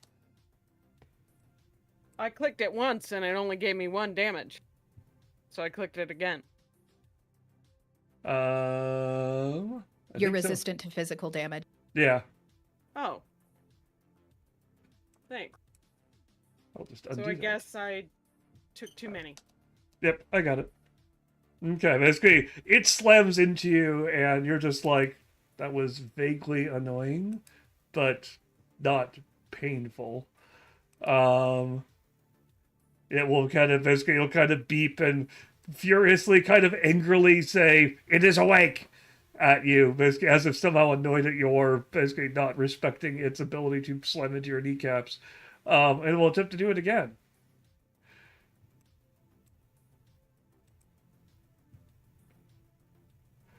And will manage to just barely catch you off guard. Basically, woo! Thank you, Paul Hayhouse, for the gift sub to Tony Troxel. And so you will take a mighty whopping 4 points of damage from this attack, which means you'll actually take 3 because of your resistance to physical. Woo, more hype trade. As a reminder, as you see all those awesome emotes that 20 is dropping into the chat, those are available if you do subscribe to the Lorelink channel. Casey, basically Twitch emotes are great. You could use them anywhere. You could spread the words of Dice on Fire. Maybe, or the fact that Dice need to be put into jail, which I knew was going to be the next one that popped up. Okay, so that is its turn. Isef, it is now your turn to respond to the fact that this robot has taken affront to your kneecaps. You mean I get to shoot it? You do. You get to pay it Okay. back for slamming into the back of your Dragula. Nice. Why is my stream suddenly glitching?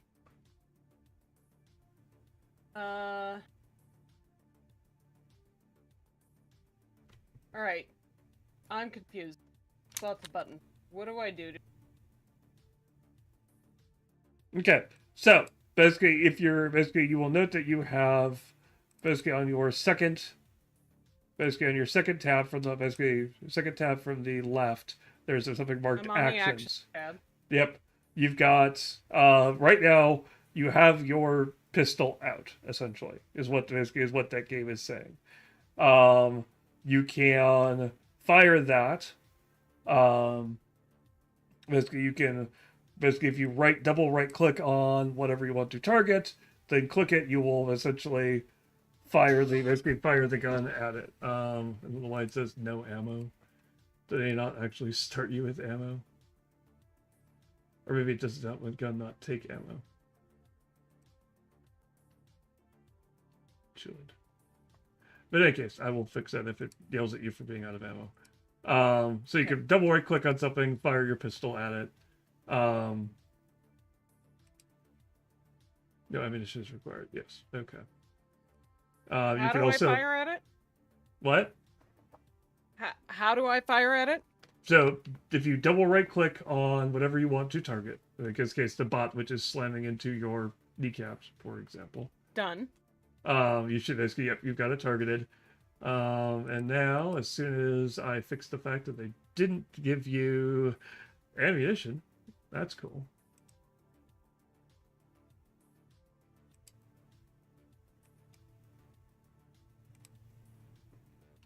Ugh. I trusted you. You are the chosen one. You are the child. All Very right, we've now unstoppable. hit Ghostbusters, Star Trek, and Star Wars. We're barely 2 hours into it. Okay.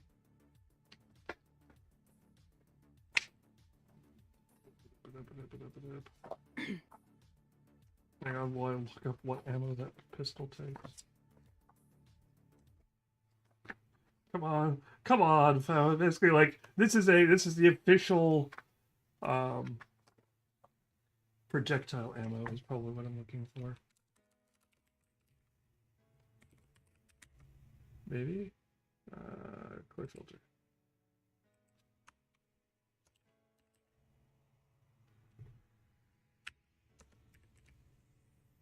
If you had entered it into Lore Link, it would Ah! be easier.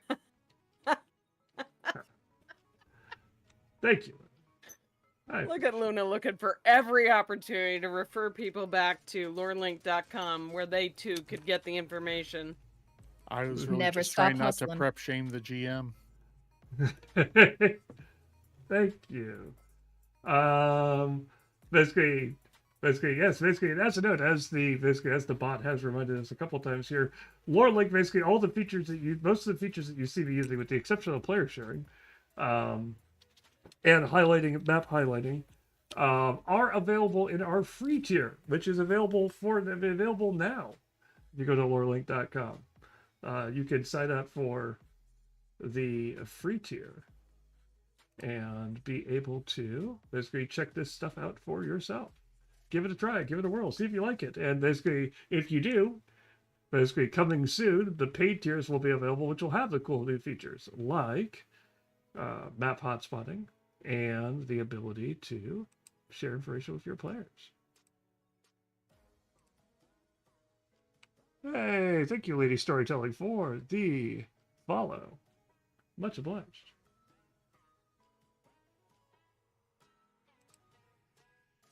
All right. Magazine. That's what it's under? Magazine? Oh boy. I guess that makes sense because you would load rounds into a magazine. Yeah. It's like, Just, it isn't under ammunition. It isn't under ammo. It's under magazine. Yeah. Magazine with Yeah. 5 bolts. Magazine with 6 pellets. Why is... Well, that's 2 for Ghostbusters, by the way. Oh, really? I don't remember that one. It's been a long time since I've seen the original Ghostbusters. When Negan comes up from under the desk, when he's working on Janine's computer at the very beginning.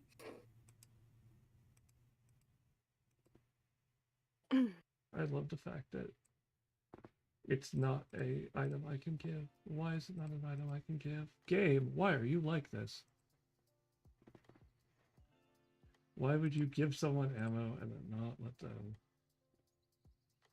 use it? Ugh.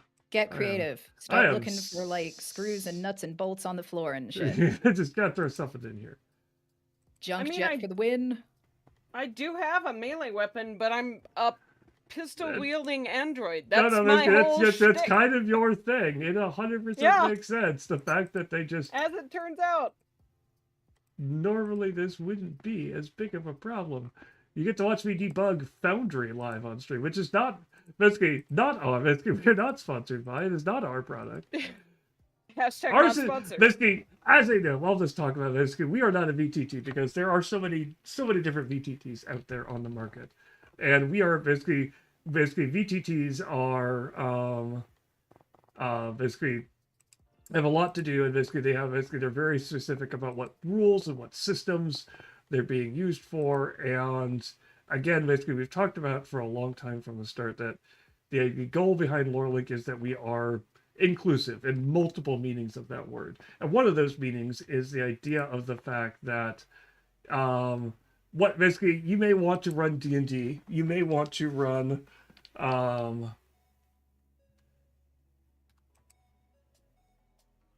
basically you may want to run D&D, you may want to run Blades of the Dark, you may want to run Fiasco, you may want to run basically there's a storytelling RPG which you were just recently involved with, Luna.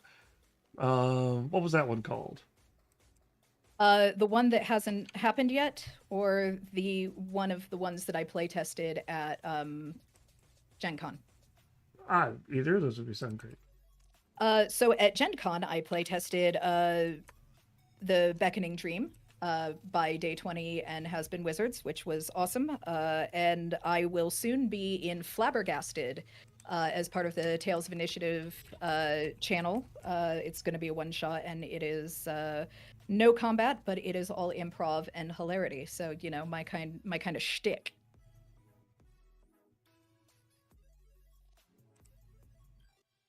Coming soon, September 3rd. Woo. It's just Unstoppable X is right in the chat, by the way. Martine did run a Honey Heist campaign for us using LoreLink as well. I don't know how they screwed this up. Yes, I do believe it is on our system examples page at lorelink.com. Oh, it sure Ooh, is. yes. Basically, yeah, speaking of the fact that we have multiple systems that we run. I still find it amusing that both Dungeons and Dragons and Fiasco were pretty much said in the same breath, but I mean, so who wants to use 5th edition spells? We wouldn't take a Hasbro sponsorship at this point, so it's fine. Okay, I can't stand it anymore. While you're addressing this, I really have to go to the restroom. We'll just take a. Be right None of the. Your viewership is important to us. Please Yes. remain on the line. Please wait while we attempt to I figure can out. read more poetry. Oh gosh. I'm working. No, I'm because working. like I said, the viewership is important to us. Whenever I'm alone with you, it makes me feel like I am home again. Okay, the answer is I am just going to have to. Basically, we're just going to take that and we're going to roll with it.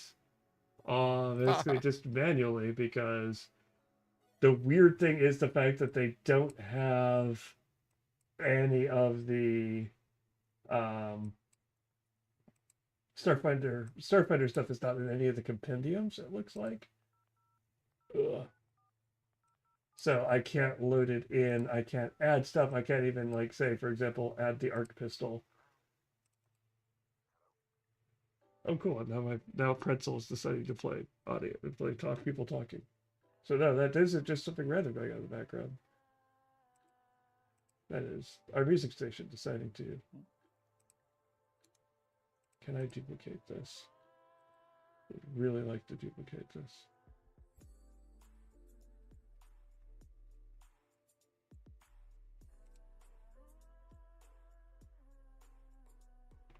Yeah, it's all just Pathfinder stuff. They didn't add the. So, Luna, is this mixtape going to be on Spotify? Is it on? Probably Spotify. Okay. one thing I will mention so that I can really stress Mark out. I Woo. think I rolled too early for initiative, and I'm actually not on the initiative list, but I am 21, so I should be after 20. Cool. If you want to go ahead and talk about what you're going to do on your turn, feel free. Sure. So on my turn, Poetry. first, what? Huh? Poetry. Yeah. No, not my poetry this time. Haha. So because we are in combat, and because I'm a mystic, and I'm a team player sometimes when the team is like cool people who don't bum me out.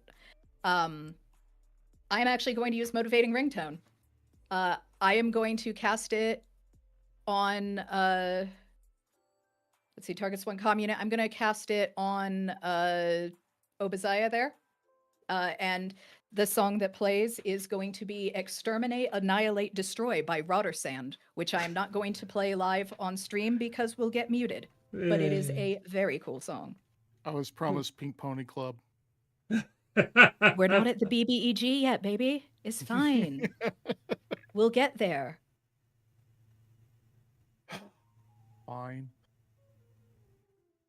You'll have your feminine God, I cannot. Wow. You know what? I'm just gonna fuck up my own joke. There you go. Take two and action. Thank you. Try that again. Oh, now I just have Feminamina. Do, do, do, do, do. Oh my God, Stuck Tony. in my head. See, the thing is, I have ADHD. So you do that, and then my brain automatically jumps to Dog of Wisdom. Hapa. So now there's like Menomina and a Dog of Wisdom version playing in my brain at the same time. And this is just going to be what the rest of my day is like. You're welcome. What can I say except you're welcome? Hapa. Meanwhile, I still have Another One Bites the Dust / Genshin Impact in my head. Thank. Okay. All right, so 20. We are going to go ahead and just have you roll dice, and we will do things theater of the mind, old school style, because we could actually play this game without machinery tabletops. That's the point of basically Lore Link. The reason why it's out of ETT, because we could use it anywhere. Okay. Basically, at the table, online, wherever. So, what you're going to do is you will basically, we could use the numbers which are referenced in there. If you look at your actions tab, you'll say +9, then +4, and then -1. So Yeah. you can basically roll a roll a d20 either in physical presence, basically in IRL, oof, or basically on basically in Foundry by typing /r space d20 with +9 or whatever. Okay. So is it +9 +4 -1 equals 12, or is it just +9? Just +9 for your first shot. Got it. Yeah. Okay. 23 will hit. So go ahead should and hope you can so. click the damage button, which is next to it.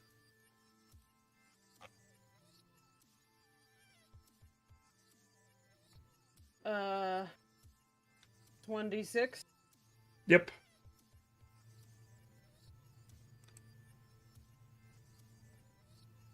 Okay, and you will do 3 points of damage to it. Boom. Okay. And you have 2 other actions for this round.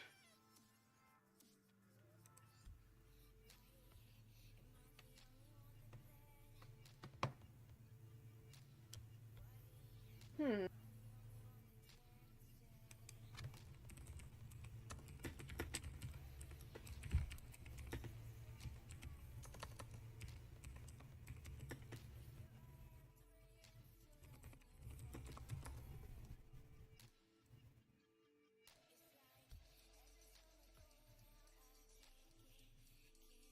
So you can Let's just shoot it again. Okay. Let's shoot. Is the it still robot +9? again. No, basically it is now -5 from that, so it will be +4. +4.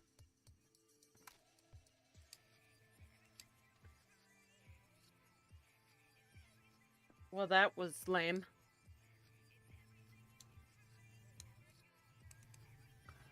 So basically your first shot basically slams into it, then it starts kind of zigging and zagging around you, and your second shot goes wide. You can take your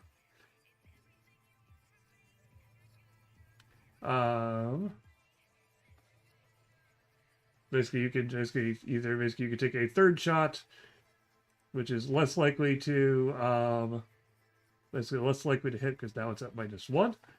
Or you could spend your turn. You could take some other actions such as walking around, basically moving, basically getting into a better position.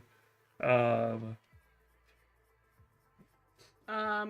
going to move and use mobile.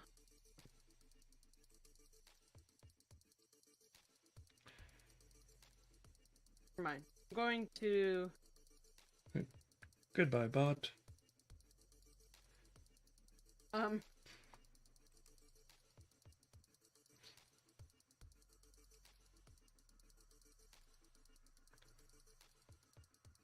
Yeah, I'm gonna take a step back.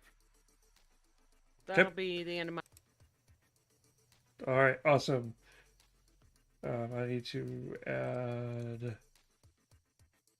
to the initiative.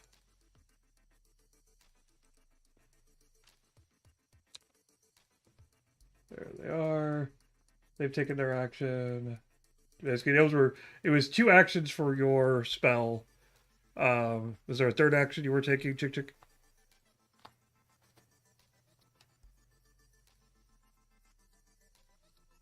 Sorry, I was working on my playlist. So after I target, as I'm narrating my actions here, sorry, I actually also accidentally closed the tab while I was trying to add a new tab to look something up. So that was super sweet. I should have my things in lore link too. Lesson. So I am going to cast Motivating Ringtone on Ubazaya. Yes. Did it work? Yes. Yes. So, as previously stated, I am playing Exterminate, Annihilate, Destroy by Rotter which is pretty appropriate. And yes, it does have samples of the Daleks from Doctor Who, which is appropriate. And rolling healing.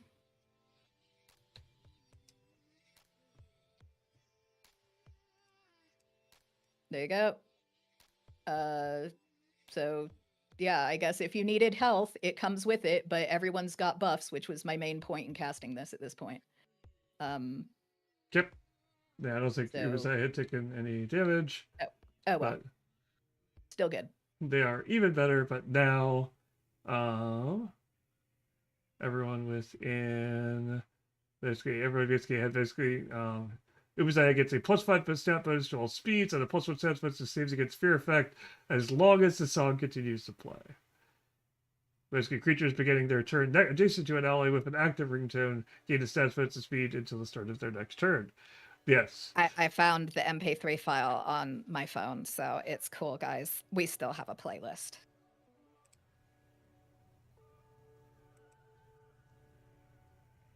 Okay. So that brings us to the two maintenance bots. So maintenance number 1 is one which is not doing so great, but it is still rolling and sparking and is awake and will basically slam into Ubazaya, attempting to basically swing its pincer claw, maintenance claw, as hard as it can.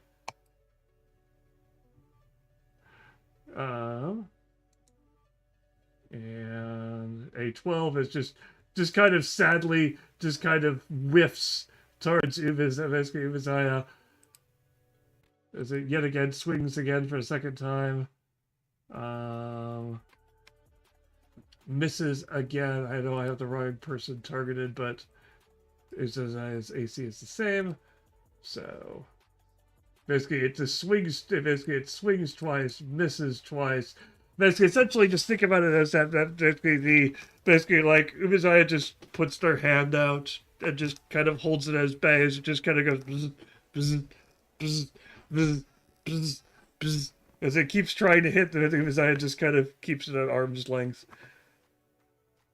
Last but not least, one more maintenance roll up. Basically, robot rolls in, but this one is going to try to be smart, and has figured how to essentially overclock its welding torch and actually gets to fire 30 feet.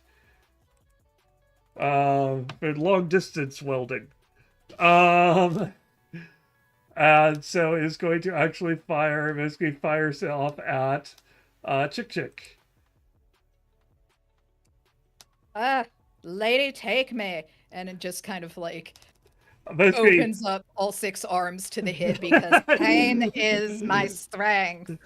Basically, you get that scene basically where like basically you're standing there, all your arms outstretched, and it just traces a perfect outline of you around you. Basically missing you utterly and completely. Not even managing to singe basically just one thread of any of your clothing. Leaving you to great disappointment. Chick looks disappointed. And Curtis protected me. It tries again, desperately hoping to redeem itself. No. Just as bad. Basically, it somehow manages to spell out the message that Chick rules. So somehow behind you on the wall with it, you manage to dodge it in such a way to encourage it to spell that out behind you. Basically realize this thing is just getting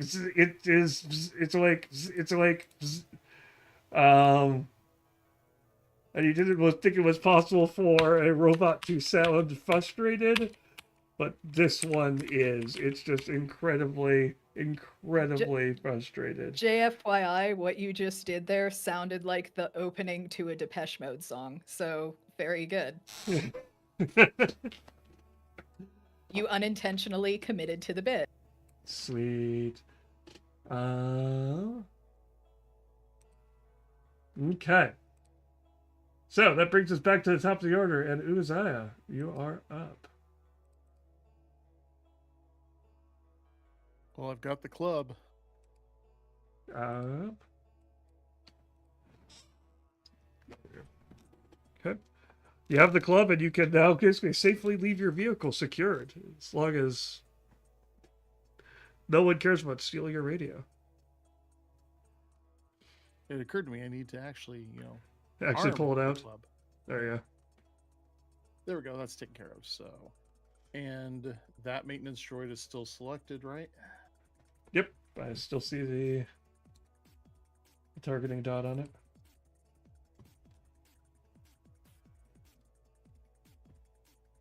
And that's a hit. Given that your base damage is going to destroy this, go ahead and roll it.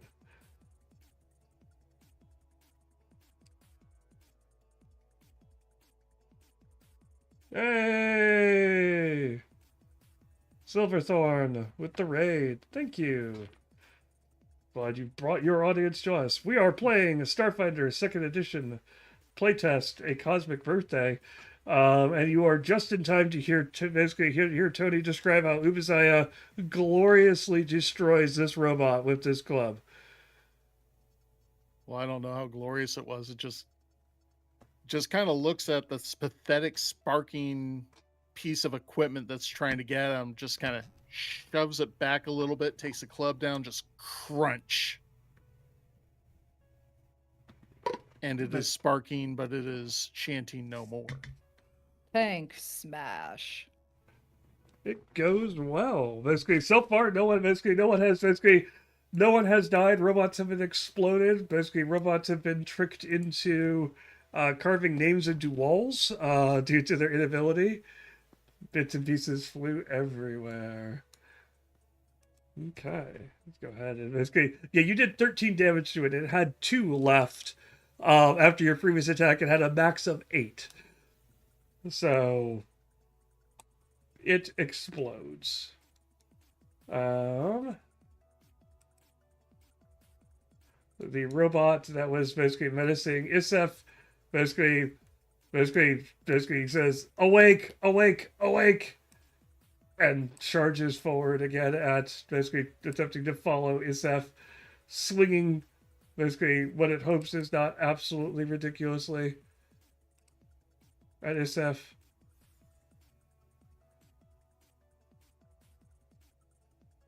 17 misses. Didn't have Isef targeted. And then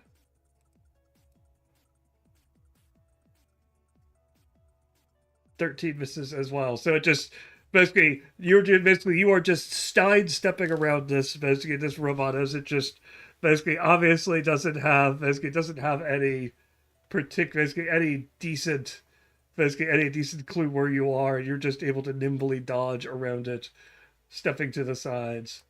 All right, Isef, you're up, and I have fixed your gun. I have made ammo. I saw. Excuse me. Mark is like, a la Castaway. I have made ammo.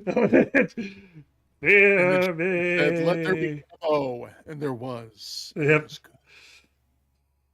Okay, so what you're saying is I should be able to just press the strike button and When you shoot this have it thing? targeted, it will hit. Sweet.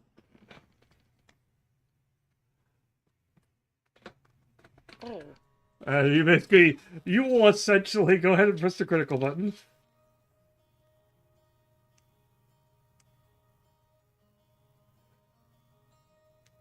Okay. You essentially fire a shot point blank into it. Blowing off a significant portion of its processing unit.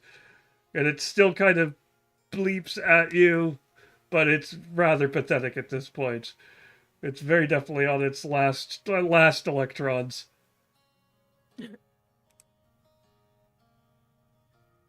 We have 2 actions remaining.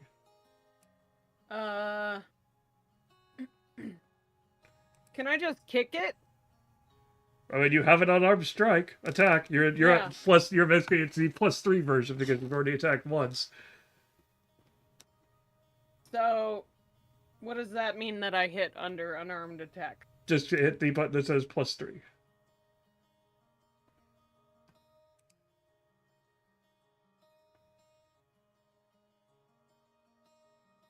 That hits. And go ahead and roll damage. Just boot. Yeah, that's all we get here. It's just boot. Basically 5 points of damage. So basically it had 1 left. So basically it is yours to destroy however you wish. Isef just kicks the shit out of it. Basically, first kick flips it onto its back, and then the following just basically corridor stomping it as it were. Yeah, I just kicked it and it hits the ground and just kind of slides a couple feet and then it is no more. That happened to me in a mosh pit once. Sounds painful. Chick, I bet you were so happy. The last one that has been firing on you with the improvised overclocked welding torch kind of watches its friend's corpse slide back next to it. Basically looks down, basically kind of you see it glance at it, then slowly glances back up at you, and it just kind of awake. And your turn.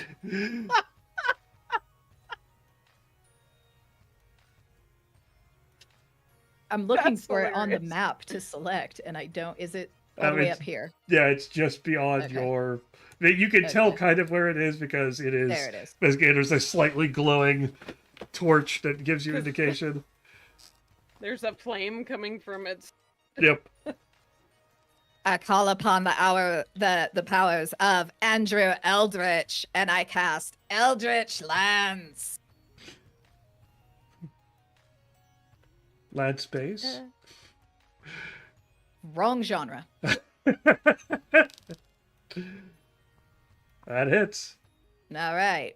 So I'm gonna roll damage.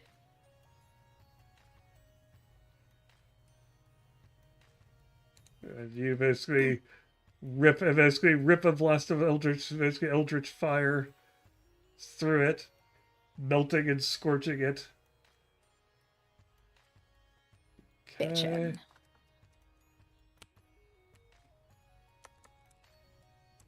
What are the Farscape podcasts I listen to? Basically ends now with a big clip of Rigel and John basically saying bitchin' to each other. So whenever I hear that now, I think of it. Excellent. I am sad that I never saw that. Like, I didn't watch Farscape originally. I was more basically a Babylon 5 and Star Trek kid when I was growing up. And, Farscape was that adult show. But basically, but listening through on the podcast, it sounds like it's actually, of course, what an adult show is then, what basically versus what a regular TV show is now. Is basically is a it's kind of hilarious, but basically it's got some really interesting storylines and things like that. I appreciate it. So, in any case, these poor Nerd. Yep. I'm sitting here. I'm role playing a robot that chants "It is awake" to a streaming audience while talking about Farscape. Yeah, pretty much. But we think you're cool, so we're the only Yeah. ones whose opinion matters. That's pretty much it. Don't let anyone else tell you otherwise, kids. Pay no attention to the person with a lightsaber, phasers, blasters, starships. Behind. I've got a green screen up, so you can't see all the other nerd stuff behind me. I can make unlimited goth music pun chains, and we all know that goths are just spooky Halloween nerds. So Everyone's a nerd. It's just what they nerd about. So that robot is going to kind of sadly Wall-E style poke its dead friend, go awake, and then basically look up at Chick, who's basically in the gash. It just got ripped through it, and like, awake, it is, and will basically attempt to angrily basically spin its little treads up and charge into Chick. And we'll see if that actually does anything. As it slams into Chick. As a note, Isef, you have an ability you may want to double check. Under your feats, it's called Hair Trigger.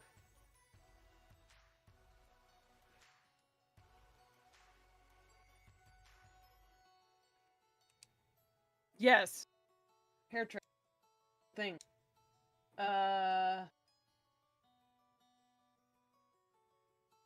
Creature within your first range increment uses a manipulate or move, makes a range attack, or leaves a square. That means I could shoot them, right? Correct. Would you like to take a shot at this Well, poor robot as it charges at... At my dear, sweet, gothy cockroach friend? Yes. I would like to. This is made at your full attack bonus, so... Sweet. Here we go.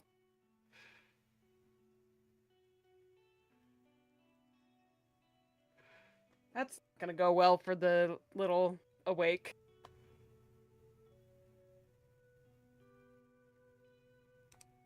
Okay. 2, not quite enough to put it down. So, basically a shot basically plows through it, ripping out more circuitry and probably important bits. Probably its piano lessons and other important things. As it slams into Chick Chick and it effectually kind of basically waves its claw in basically Chick Chick's direction. Chick Chick kind of bats it aside with some of its arms. It tries one last time. It is. It is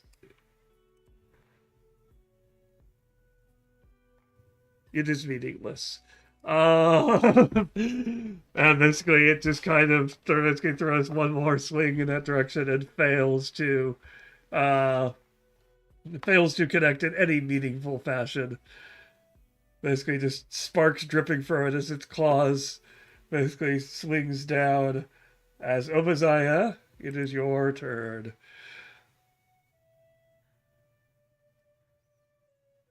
So is there still things to blow up? There is one currently swinging at Chick Chick, kind of ineffectually, sadly kind of going, awake. It is awake. It is awake.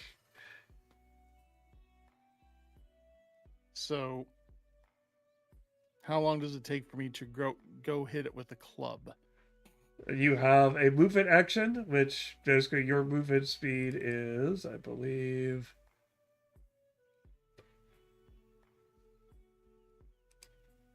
20 feet. It is within 25. 25? 25 is what's on the PDF character sheet. Yep, okay. Then it is 25, 5, 10, 15. Basically, you are within 15, so you can easily close with it. Target it. Okay, so then... And then you have a long corridor and a perfect, basically perfect baseball or golf swing. Pick your sport of choice. So, back to the character sheet. And this is the 0 map, -5, because my first one was a movement, correct? Nope. Basically, map only counts attacks. Oh, okay, so it's still strike as a +5? Yep. Okay.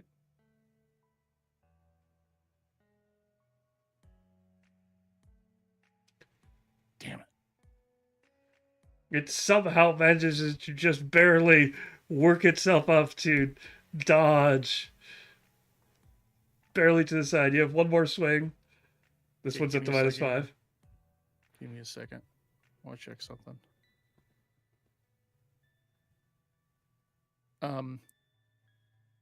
Backswing. Upon missing attack in your turn, gain a +1 circumstance bonus to your next attack with the weapon. Yep. That applies here. So this will be using the +0. Right? Correct. But then I can add the modifier of +1 circumstance. Yep. It may So actually it's a even roll be +1. on the... It is actually on there for me to Yep, click you at. can turn it on. So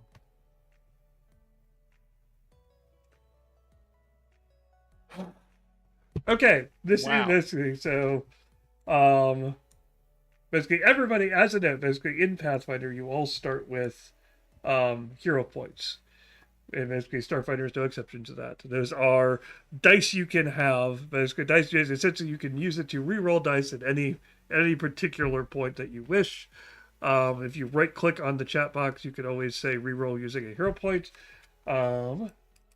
Everyone has one, and I'm going to grant everybody, because basically getting through all of this, I'm going to basically between Chick Chick's soundtracks, Obadiah's golf swing, and Ifsef's rebooting, everyone deserves at least another. Basically, yes, I saw that. I saw that go by in the chat.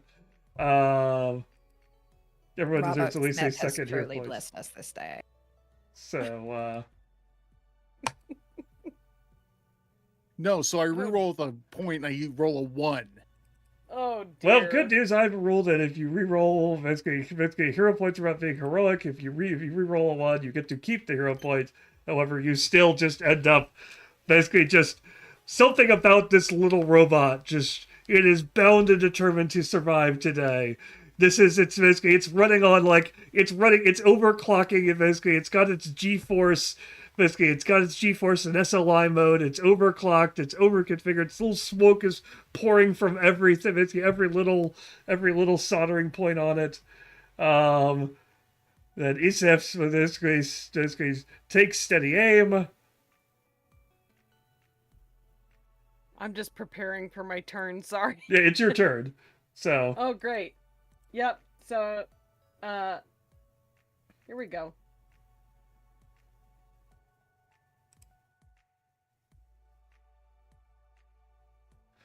And basically puts it right down the center.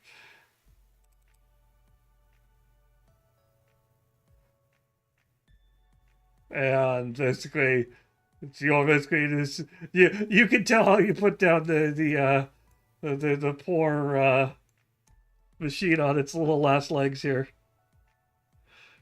Oh, just a perfect borehole right through its center processing unit, and it just stopped. It basically just completely locks up, freezes solid, and basically just and silence yet again, or what passes for silence down here, yet again reigns in the corridor. All right, we'll go ahead and end that encounter.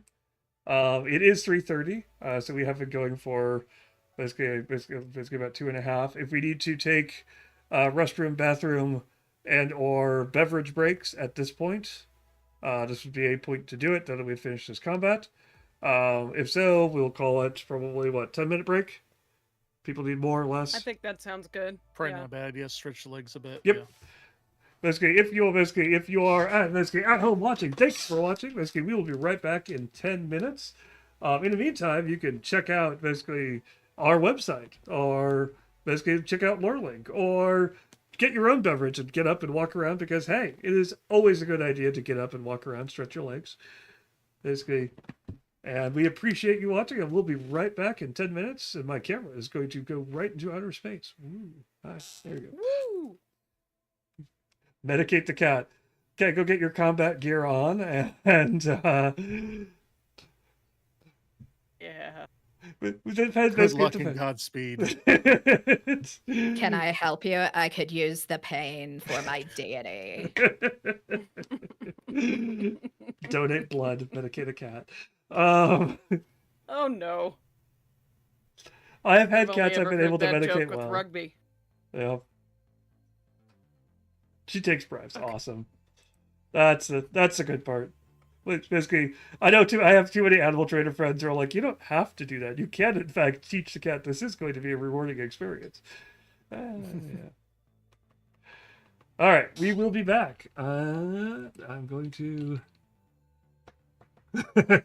turns on Sith mode. All right.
And back. Hi, hello. Oh, my cameras didn't come back though. Cameras, come back to me. 20 turns off one camera. I like how, okay. You can turn your camera back off. 20 if you wish. You're good. Basically, Luna and Tony, if you want to try turning your cameras on and off, see if that triggers Twitch to restore that feed. That would be cool. Just trying it again. Basically, I'm assuming that that's not just OBS giving me the green screen on those. I'm assuming if someone else who is watching the stream can confirm that both Luna and I'm seeing it on YouTube. yeah, they are green screened. Not in a Yes, good way we are. though. It turns out, yeah, that the goggles, they do nothing. Yes. As does toggling. As the toggle, it does nothing. Okay, let me see if I can't. Yeah, let's try the whole mod turns it off and we have to turn it back on. Yeah, I'm gonna try a couple things. Boop-a-doop-a-doop-a-doo. Could be OBS if it was trying to Yeah. add layers or something. Yeah. Like OBS was acting weird when earlier when it was. Oh, interesting. I can't turn your camera. I can't turn your camera on. OBS acting weird, that never happens. No, I've managed to lose Luna's camera even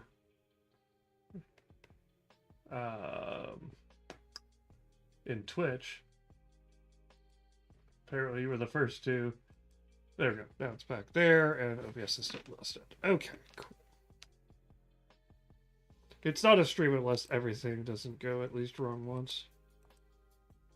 And this is why when you were like, oh, let's show off the new feature on the stream, I was like, what? Why? Why would you do it? You know what the funny thing is? Well. That's the one thing we haven't had Right? any problem with. So we're just going to stay green. I'm going to try something really quickly. We'll see if this. How about this? Is this something? Folks, this is the kind of dedication that the LoreLink dev team has for you and our app. If something goes wrong, we will fix it. We want to hear from our community and we want to work with you to have the best product we can possibly bring to you. LoreLink, sign up now. Ba-da-ba-ba-ba. Disclaimer, social media manager does not stay online 24 hours a day, 7 days a week. Please use the email. Please interact with nicely. There we go. I just have to resize it back down. You're too large. You're taking too much up. You're taking up too much real estate. This show isn't all about you, chick. I mean, that's something that my therapist and I discuss regularly too, but zing. Hey, you just added a browser source. Gonna just eat I the don't, shame. I don't know. I'd be worried if your therapist came on and was like, "Hey, this therapy session is all about you."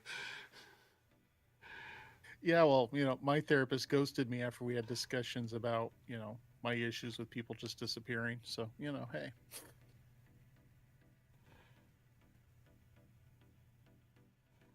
That person should get their license revoked. They're New Zealand. Who knows what license they have anymore. They have in fact left the country. All right, just do it. We'll do this.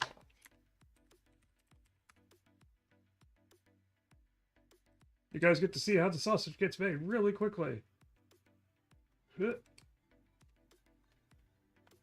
That is not entirely true. There's a lot more swearing involved usually. There's a 20 back on stream. Whoop.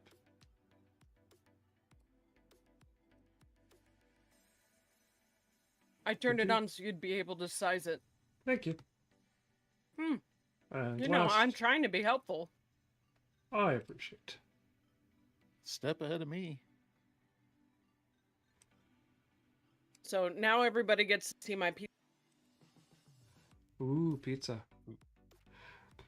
There was a place in Indianapolis which recently got rated highlighted. I had never heard of before.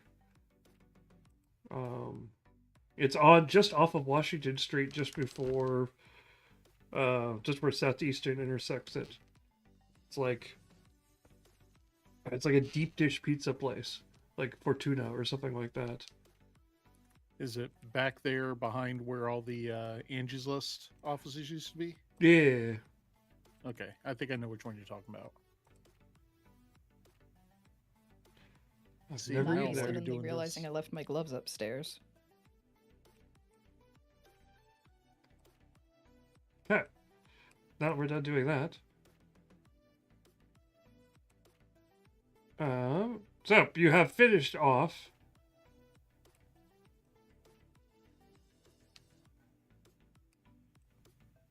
I need to line these up, otherwise it's going to bother me. Is it Futuro? Yep, that was the name. Yeah.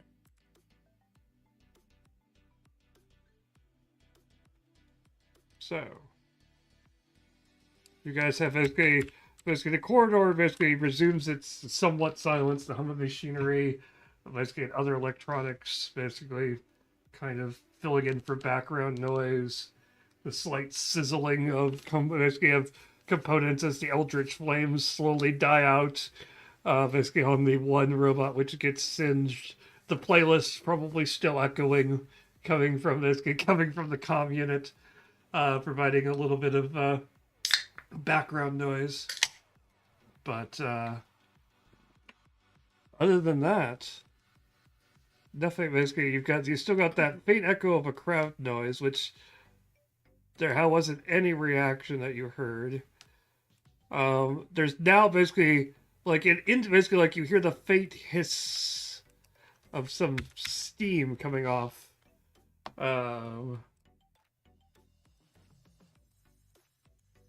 Is To the the Thank you. southeast.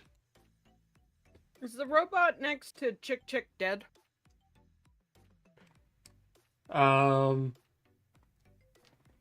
Yes, all the robots Okay. are dead. I need to actually mark that one as having taken lethal.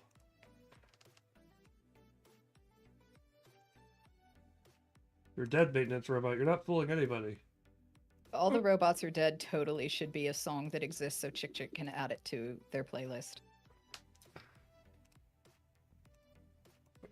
No, now it's dead. Chick Chick should hire your uwu It's catgirl DJ from Hardwired Island to write that track. Ugh, house music. Ugh. Sometimes you think that people who have similar tastes should be friends, and then you just find out there are so many subgenres and they just hate each other more. Which is intended, by the way, as a commentary and parody of the goth scene. I should mention that in case anybody's offended. Well, there goes our house music track. Our numbers are plunging. How could you do this? Just follow me on social media for 5 minutes. You'll see what I mean. No more hype trains for Lorelink. It's all gone now. It's all Luna's fault. Wow, I didn't know they could revoke a hype train. Yet here we are. I backed that Good high going, train Luna. right back out of the station. We're never going to make it to EDC now. Oh. But Lost Lands.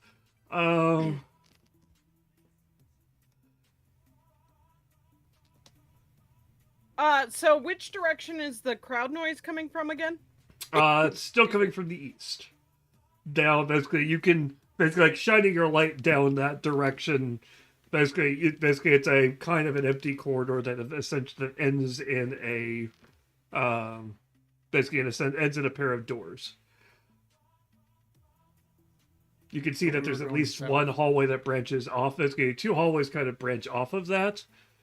But the noise is coming from all the way at the end by the doors.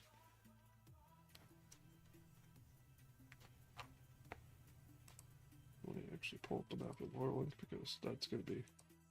But we don't see anything making the noise, right? Nothing appears to be making the noise, no. Okay. Maybe there's an indie show or something going on here in the underground. That would be super sweet. I think we should check it out. As fun as that would be, think it's unlikely, but yes. No.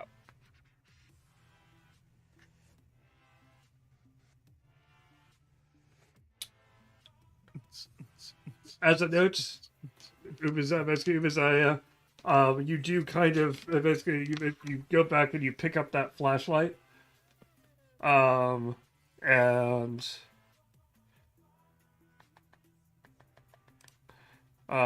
it is marked with basically it is a commercial. Basically, it's like a commercial grade flashlight. Basically, you can basically looking at it, it's got a nice indicator, basically stating it's got 4 hours of charge left on it. It's like 8-hour battery. It has the words "Ghost Tour" engraved on its plastic handle. And it has a dent, essentially where it was probably dropped. Oh my god, there's a ghost tour. Can we go, you guys? Can we go? Oh my god. Please. I definitely bring it over to them and go, I think this is of interest to you. Honestly, I think we're on the ghost tour whether we plan for it or not. This is so badass, you guys. I don't know, never seen them on tour. Saw their movie a few months ago. Chick can give me a religion check.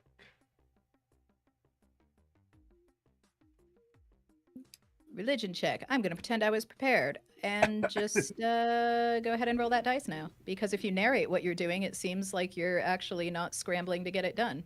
Oh, nat 1. Hell yeah. Knew that was going to happen at some point today for me. Chick, you are basically absolutely convinced, 100%. You have heard basically rumors going around the station that there have been kidnappings. And those kidnappings were being driven by a group of psychic vampires. And I heard it on a podcast, you guys. It must be true. You figured it out. You have obviously been pulled into their lair via the elevator. So And so I'm like, I'm gonna relay this to the group. Oh my god, you guys! Oh my god, I know what's going on right now. And like all 6 arms are just like flailing wildly in excitement, like uncharacteristic excitement.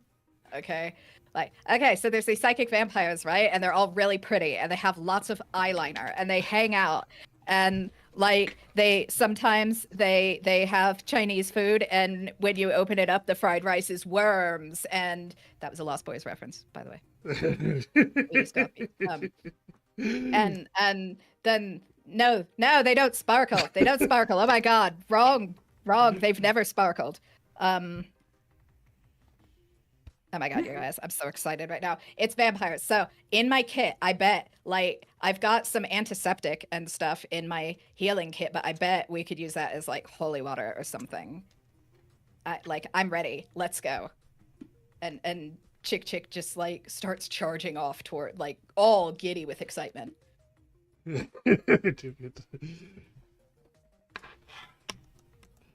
Shiny disco vampires. If you saw this guy glitter bomb vampires. What if you nip bomb a vampire? Is it just cozy? Okay, so Chick basically heads off down the corridor. While singing Cry Little Sister the whole way, by the way. Of course.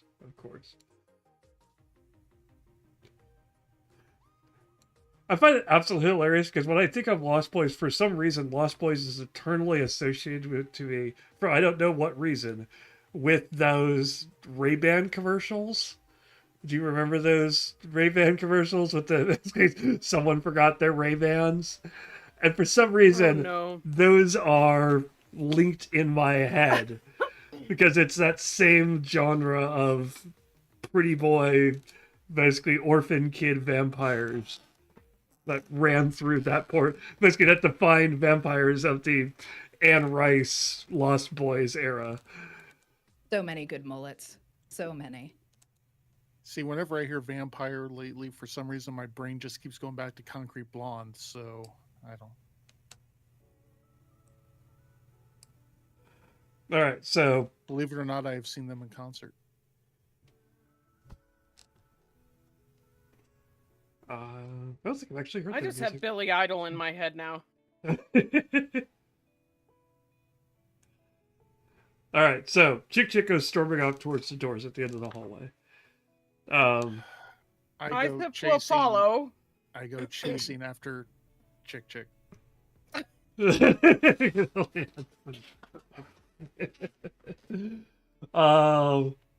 You will note, basically as you pass, because you're actually looking out and paying attention. You will note that there is, double check. I need to actually. Basically, there is basically you see a pair of statues down one basically to the north. So down that hallway there is a pair of statues, and then down the hallway to the south,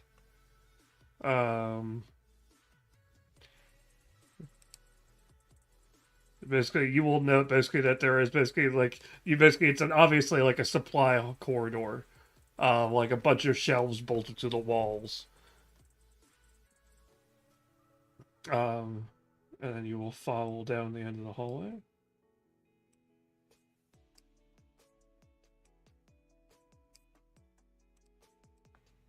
So, basically, you're faced with this, and basically, faced with the door. Chick Chick, you just rip the doors open, or... Well, that's an athletics check, isn't it? Well, basically, they're auto doors. They're just normal, basically normal punch a button doors open unless otherwise stated. Okay. Then I am going to, while still like singing very like off key and horrible, because I don't know what you expect a space cockroach voice to sound like, but it is not great. Even with autotune, and just gonna like slap the button in like time with the song. And basically, the instant you slap that button, sorry, that was louder than I expected.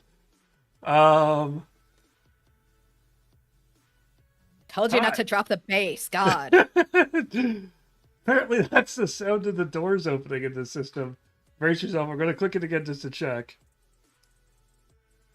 Yeah, it's just a really loud sound effect. Hang on, let me see if I can't change the volume on that for 1 second.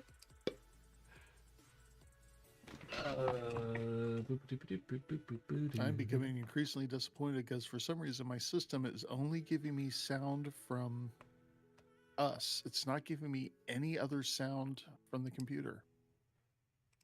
Yeah, you're missing the sound of a door opening and closing. Well, that's also why at the very beginning I had to double check that people could hear us. Ah, that would be... Where is the volume in here? Because it is not inconceivable that our stream has audio issues. It is not inconceivable at all. All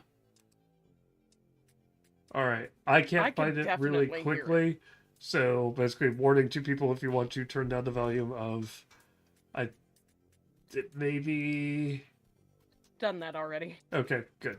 So basically, I'm going to reopen that door, so it's going to make that.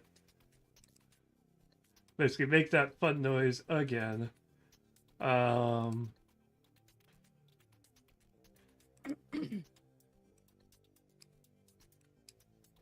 go with that.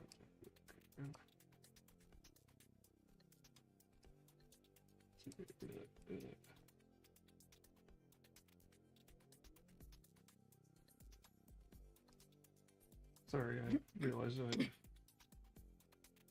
we go. Okay, doors opening.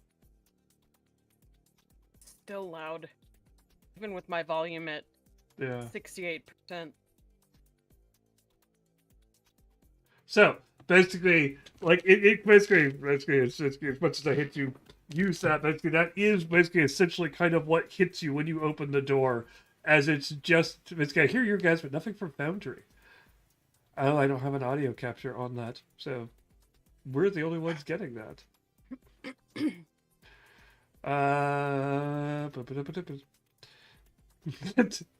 Tony, it's fine. It's fine. But in any case, basically, you guys are hit by basically just a wave of sound and light and other things as you open that door. Basically, you can hear basically like people murmuring, making noises.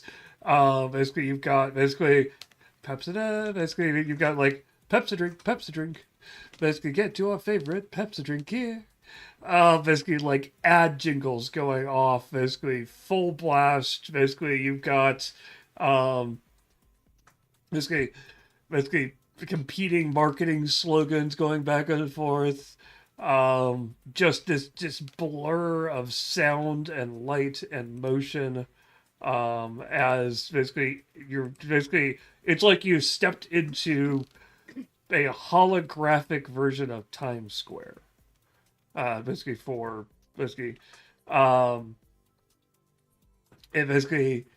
it's just basically crowd talking, basically sounds of like crowds talking, milling around. Basically ads are literally just coming out of the wall. Like there's this basically kind of this like basically an explosive starfighter just whooshes down and shoots something which is labeled with like bad breath. And then it explodes into a big thing that basically says try breath killer today.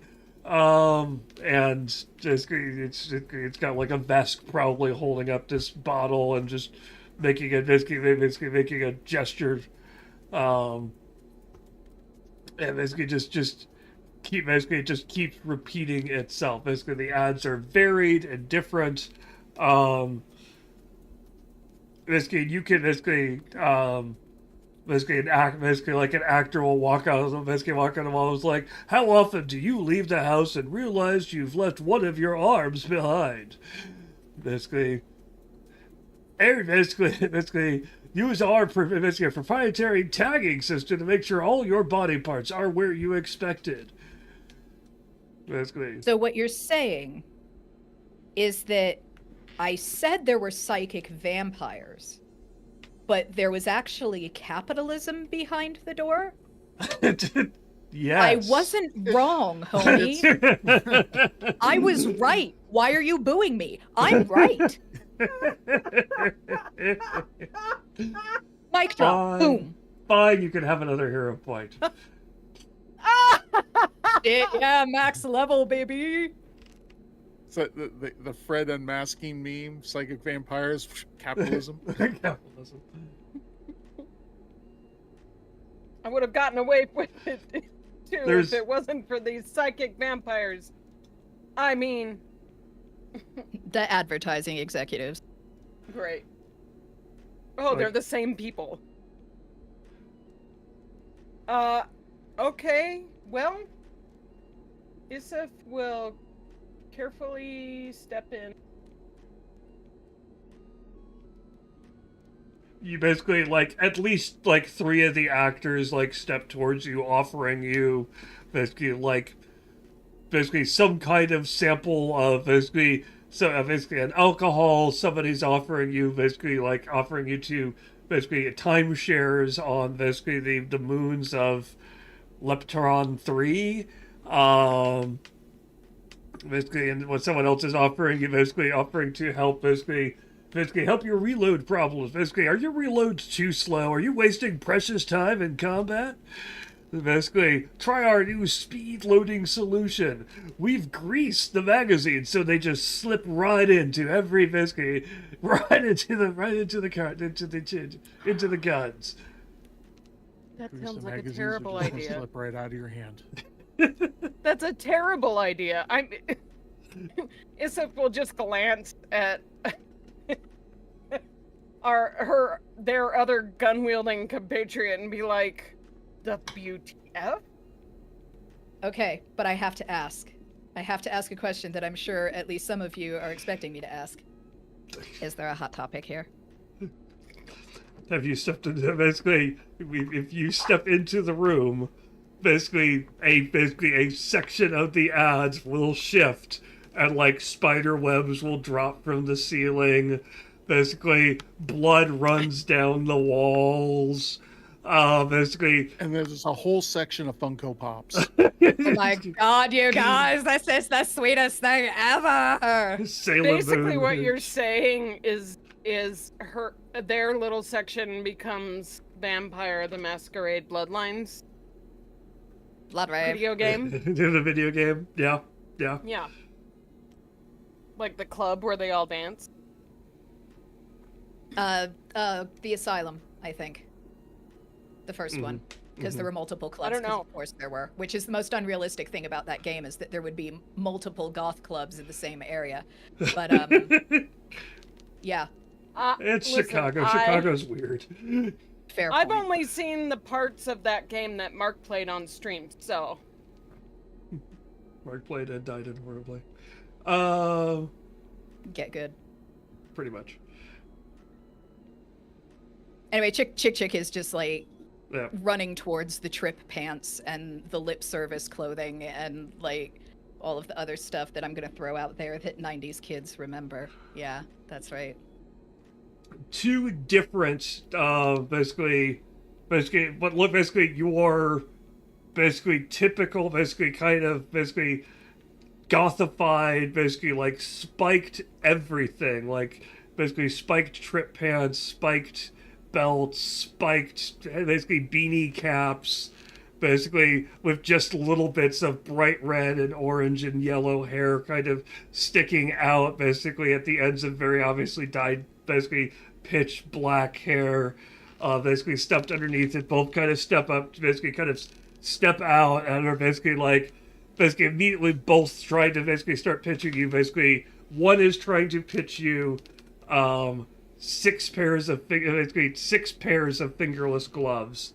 The other is trying to pitch you basically like another basically like 4 foot tall basically platform boots. Would like to point out these fingerless gloves have to be black and red striped. Yeah. Okay, good. Just wanted to be clear on that. And like in fact, they'll actually start arguing with each other. Basically like demanding basically that their product is obviously the better one. Basically that obviously basically Chick basically should basically Chick should basically the customer should basically look at their wares, basically that their stuff is terrible.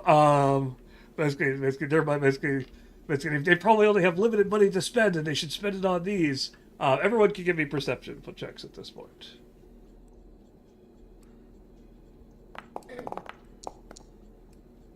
Sorry, just a second. I was doing my social media manager job.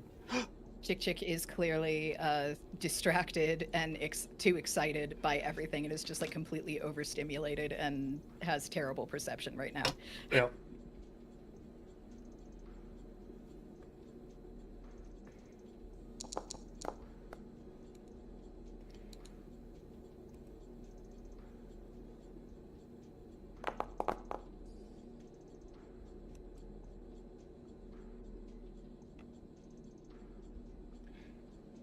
Okay. Ubazaya, you note the fact that basically these two sales people basically aren't moving like the rest of the room. Like they're basically most of the other ads have been much shorter, don't interact with each other. They interact with the basically with the patrons, but they don't interact with each other as much as these two have. Basically, Isef, you will note you will note a couple of different things. You will note that there are 2 projectors overhead, which are basically obviously damaged. And which are spewing out these hard light hollow ads. And you also note the fact that basically that the 2 creatures are basically that have basically the 2 things which have stepped out appear to be acting independently of those. Much like Okay. Uzziah did. So to make sure I understand, the two arguing hollow projections are being displayed by these two specific projectors I'm noticing? Basically, it looked like they initially were, but they have kind of separated themselves from it. I see.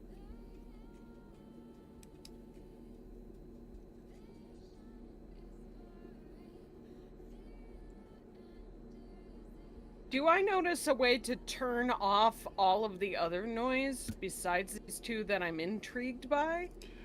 The two projectors are what is responsible for everything that is, basically for to turn off the basically like those two hard light figures don't match. Basically, they don't seem to be they seem to be independent of the projector at this point. And did you say Obadiah saw this too, or no? Obadiah knows that those two figures seem to be acting independently of the rest and acting differently than the rest. You're noting that there are projectors overhead, which they basically seem to be, for lack of a better word, spawning these. Are the projectors within my reach? No, they're on the ceiling, and ceilings in here are 40 feet. Do I see an interface anywhere around me that might allow me to turn that off? Given that I'm a hacker? Yeah, basically there is basically at least a control panel in the room. Okay. Where can you ping one map? It would be probably across the wall. So Isef goes over and attempts to shut down all of the projectors to see what's left afterward, and to also make it less noisy. Okay. What type of role would you like? So here's what happens. You go over and you start to fiddle with that panel, and the two arguing salespeople stop and basically look at each other and be like, "Why are we fighting? We are better things to fight. Yes, let's fight them." And basically, they are going to launch themselves at... One is going to launch at you, and one is going to launch at Chick Chick. Where are they? I will drop them on the map now. Okay. I'm having trouble visualizing this space.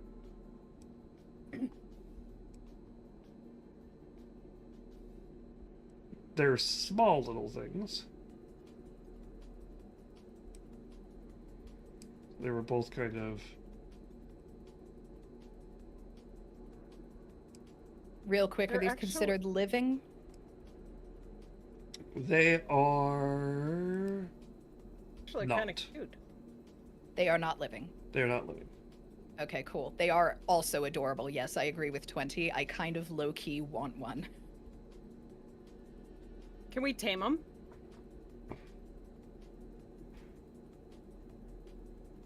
Oh my god, can we, Mark? Can we? If you could present me a reason why. Because they're little tiny bats and I'm a goth. Not that why. Why they would become tame. Because of my bitchin' playlist and amazing style. Because their only other option is suppressing fire. Damn. Two party members are like, "Oh, they're cute little bats," and one's like, "Oh, they're cute little skeet targets." Pull. I was just gonna say, Obadiah's like, Paul! No, not skeet targets. Please, Mark, take it back. Take it back. Take it back.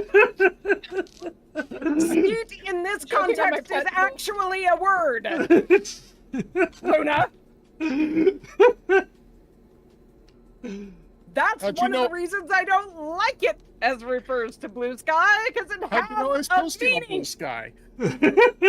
Oh my god. Save me, chat. Save me. All right, let's go ahead and roll initiative because this is resulting in 16 different angles, and it's going to all depend on who goes first. Let me get My initiative is grayed out. Oh, there it is. Yeah, I have to. You did that. I have to start an encounter.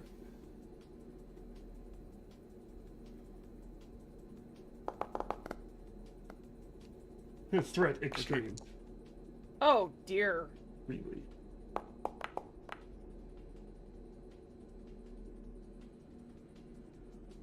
Not sure how this calculates these things, but sure. Had to roll under perception because skeet shooting was not an option. Stop it, I'm 12.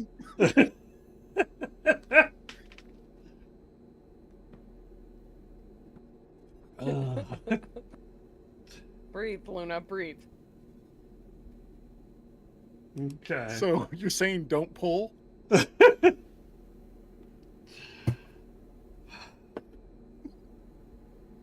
That one will get me canceled, so I am letting that one go. I just want to let you know. Chat. Help. Help, chat. There, Help me. there. I could. Silverthorn, we can make this worse. You know. Yeah. I mean, we have nowhere to go but down. Look, Wait, you more all don't know phrasing. this, but Thorn would give you a money for, run for your money on the Give puns, you money Tony. for your run. Yeah, that's not what I meant. Oh no! Wait, maybe we're doing it. Okay. All right. You're so. one of us now, 20. You're one of us.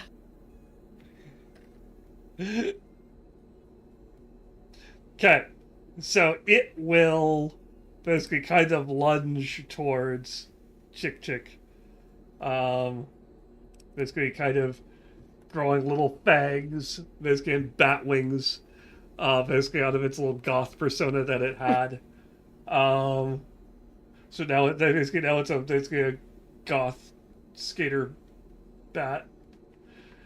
Basically kind of bats. Basically picture Bats Maru from Hello Kitty. And basically in full goth basically outfit. He was a I wouldn't be skater bat. surprised He that later Mark bat. has Hello Kitty. No. It's going on the playlist. All right. I mean, yeah.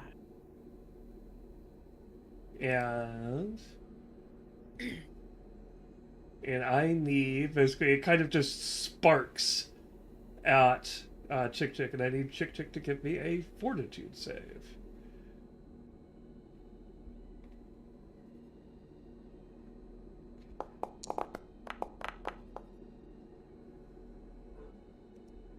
Okay, 15 is not enough. Didn't think it would be. So you are, but it's not a crit fail, it's just a fail. Basically, you Hey, are suddenly showered in basically like I this need to be back. I need to step away. I'll be back in a minute, okay? Go for it. Basically, you are showered in colored sparks. Like, just everywhere, basically, colored sparks are just kind of raining down all around you. Black, red, purple, blue. The end result is you are dazzled for one round. I'll allow it. It's accurate. Your eyes are overstimulated. Hey, Theoden. Okay. And so basically, it does that, and basically while you are basically looking at that, it then basically kind of claps its arms / wings together and fires a beam out at you that attempts to strike you in the chest.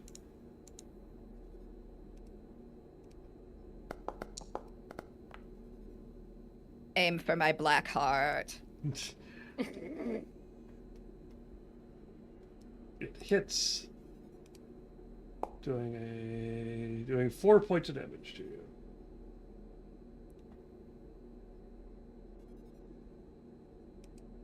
The other scamp flitters at towards Isef. Basically, it does move towards you, Isef, so it is up to you whether or not you want to trigger her trigger or not. Yes, that day. Probably. Yeah, are you kidding? Of course I do.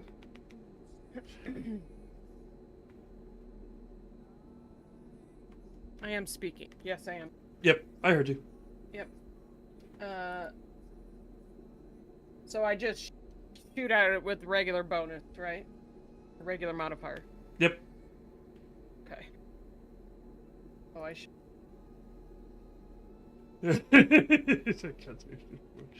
Iron Gods. Iron Gods is a fun campaign path. Adventure path. I get weirded out. Okay, let's go ahead and roll damage. That hit.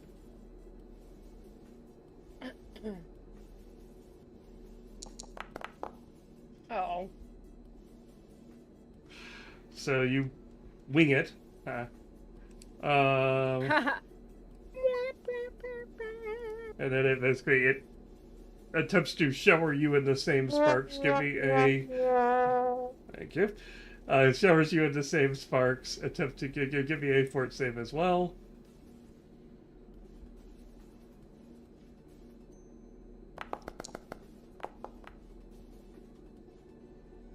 That is a failure, but not a crit failure. We all rolling with the same, like, range here today. Yeah, I might need to recolor my dice. Be equivalent to checking them out. You are also dazzled. And then it attempts to kind of attempts to beam you. Headlight beam. It hits, doing... Actually, no, 18 hits you, yes. The wrong person target, but 18 still hits you. Ow! Doing 4 points of damage to you. Hey! And those are, basically, that's their turns. Chick. Sorry about that, by the way. You're fine. You okay? Okay. Dogs are going nuts. Check the front porch camera. There's a cop on my porch, so Okay. Incomplete 911 call came from the area. Our address was the closest, so he was just checking. I was gonna say, so you went to go make some eggs with that bacon? Hey. So, yeah, no, I shoved the dogs away from the door so, nothing would happen to them. And, popped out and he's already getting back in his squad car. So, I was just like, sir, don't call back up. So then I had to go around and make sure everybody in the house was okay. So, yeah. But we're no good one now. has incompletely dialed 911. How's that? Okay. Yes. All right. Glad that resolved if everyone's safe. Chick, you are up. I mean, yeah, basically it happened before you raided Silver, but everyone, on an initial roll, like the second roll, everybody rolled 4s. Like, Right. 3 rolls in a row, each 4. Great start. Yeah. So let me see. Dazzled in this case means that all creatures and objects are concealed from me if vision is my only precise sense.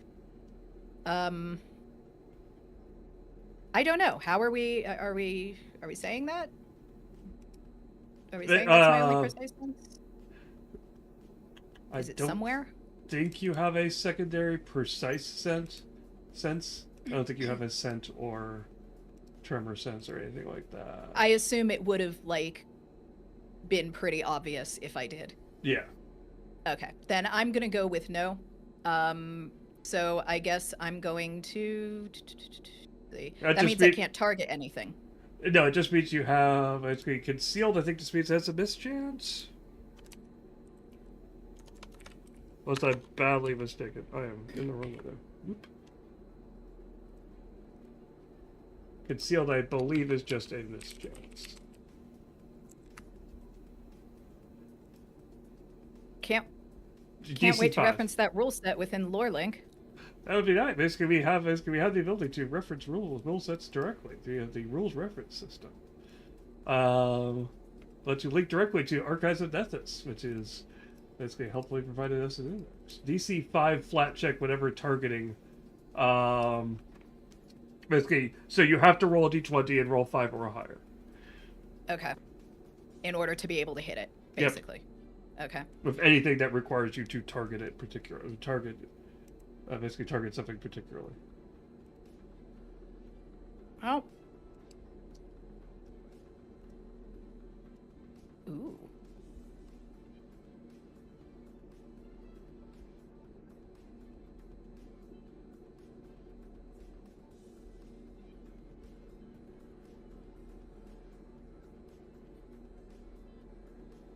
And I'm able to, like, there's no limit on the type of spells I can use. Like, I could use a concentrate spell, for example. Yes. Still. Concentrate just means the fact that you have to be able to have basically have concentration. Basically, there are conditions like Barbarian's Rage and things like that says you can't take anything with the concentrate. You don't have enough thought to basically you can't string enough thoughts together for that. Okay, so it's a little nicer. That's good to know. Yeah. I'm trying to see where my focus pool is here.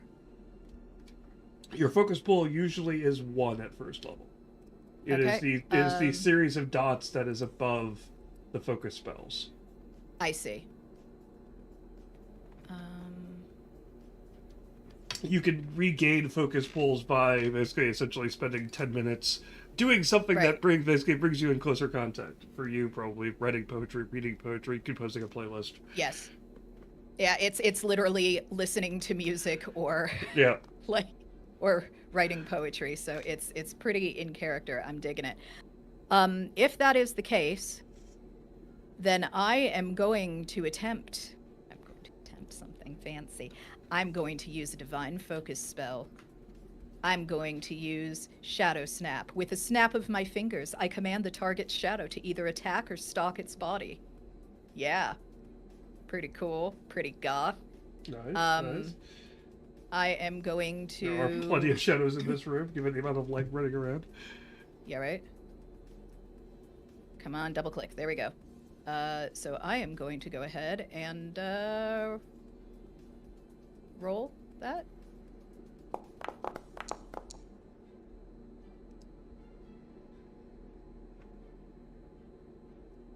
As I wait breathlessly for the verdict.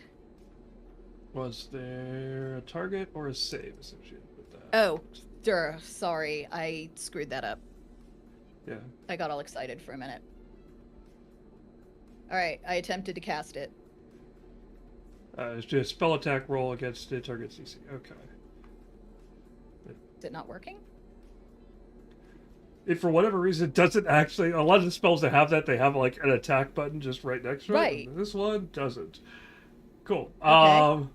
Basically, there is a die above Shadow Snap. Okay. Basically, click that. I will try that. We'll we'll get it eventually, folks. Yep. Okay. Was it 5 or higher than 5? 5 or higher was the initial roll to see if you could target it, so you can target it, so now you roll to hit. Alright, now I roll the damage, right? Well, no, now you roll basically... No. Basically, that first d20 was the targeting. Now you rolled it to hit, which should be that +7 is what we did. Same one again. So, okay. Yeah. 26. 19? Yep. Yes! 26, which exceeds its AC by more than 10, meaning it is a crit, meaning it will take double that damage. Basically, as Come on, you, baby. Oh, are you kidding me? So you essentially, basically, you take a creature which is born out of literal light, and basically, basically it is up to you how you want to do that or how you want to equip, as you bury this thing in shadow. The darkness surrounds me. I'm so excited I can't even think of any like goth lyrics right now. Dear God. Oh, we saved it, chat. We saved it. I'm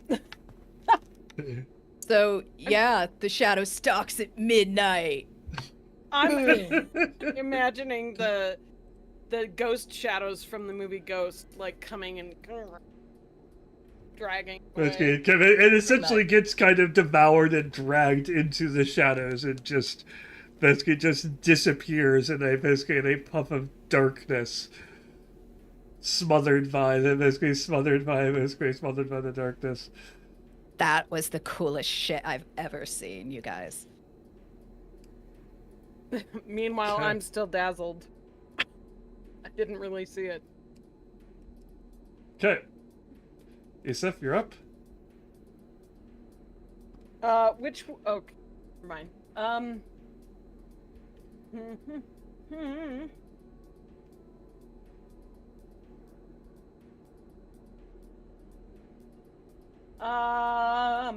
Okay. I am going to move over here while taking mobile aim at the barely injured bat thing. Okay.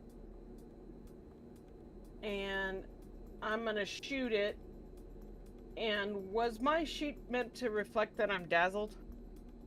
Yes, you have that. You've been given that. Okay. Okay, So- so you took mobile aim. Oh, I'm selecting the wrong thing.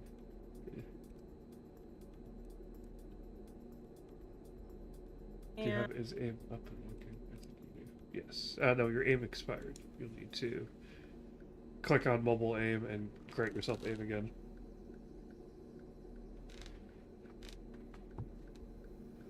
And then target the bat and open fire. In the shadows. Nice. I just had to calm down first.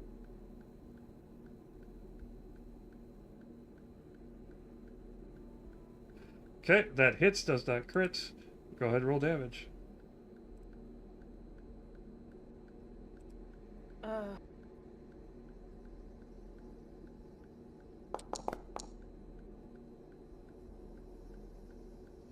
Okay, 6 points of damage.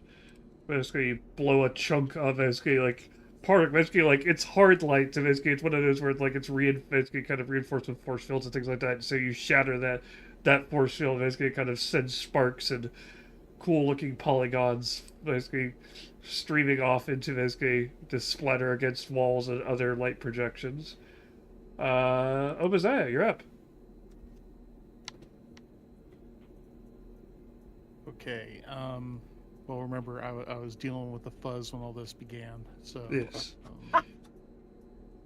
Basically, multiple essentially holodeck holograms have popped out of the wall.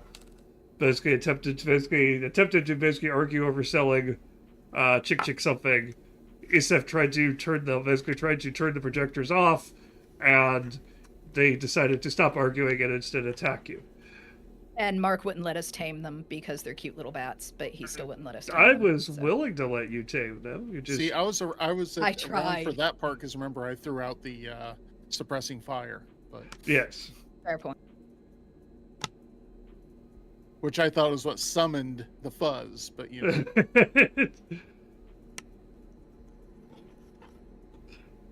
You're in Indiana. Firing a gun does not.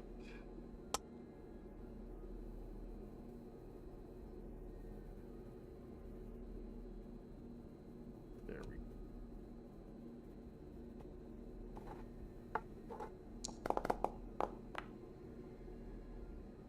go. Okay. Fire a solid. Basically, Bang. follow a shot into it. Give me damage.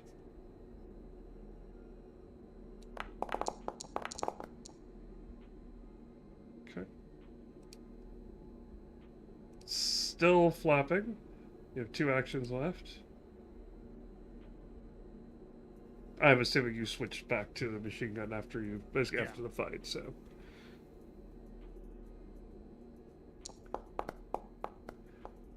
I see a light show and all I want to do. I want to paint it black. Nice. Another hit.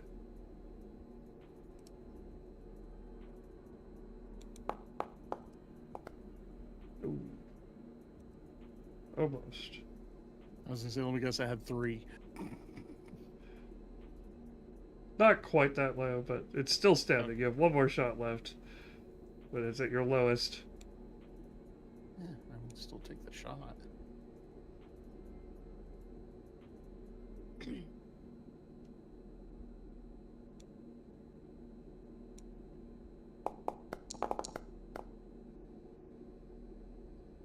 Ooh, still misses. Okay.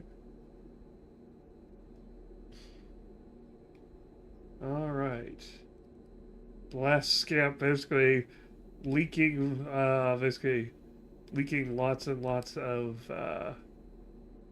basically hologram, basically pixelated light as it were. It's like a Tron character bleeding to death. Yep. Basically attempts to kind of dive into basically just kind of buries itself in all of the other holograms that it is and attempts to basically hide from everything and just disappears. So how there is a seek action, which is an action you can take in Pathfinder in order to detect hidden characters. Basically you can roll a perception check, you go against its stealth. And you attempt to, basically, if you want to, attempt to find something which is hidden. As a note, Dazzled is now gone. I just realized. Who's up? First up is Chick Chick. Oh shit, I'm so sorry. I completely missed that. Let's see. Normally there would have been a creature, but this game chose to dive into the holograms and hide, so Right. you lost a little bit of your prep time. So I am basically looking for something that is gonna let me find that little shit. Yep. Would Perception is detect the magic do it? default. Otherwise, basically, this is technological, not Okay. magical, so. Okay, damn. Once perception check, saving throw. This is basically a malfunctioning, basically AI construct gone rogue. All right, Wants to I offer you to am do not. your art for you. I don't think I'm really seeing anything besides perception that's gonna help me out. Survival, no. So I think I'm just gonna YOLO it with perception. Okay.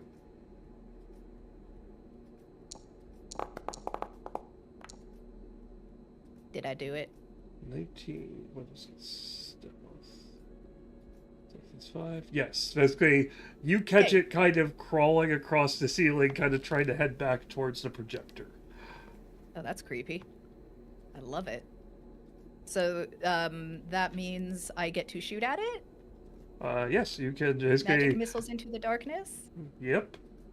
Alright. I am gonna just go with good old-fashioned Eldritch Lance. Okay.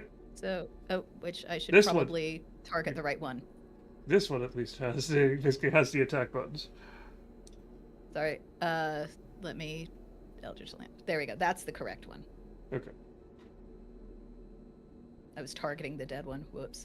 How golf.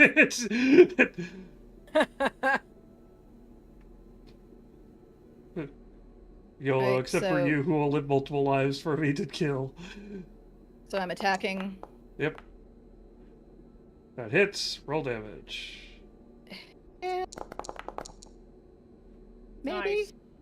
Basically, basically, Chick basically, you see basically all of you are kind of staring into it, and basically suddenly Chick just glances at the ceiling, basically points it out, and just rips a blast of Eldritch Flame, burning it to shreds and leaving nothing but a scorch mark on the ceiling.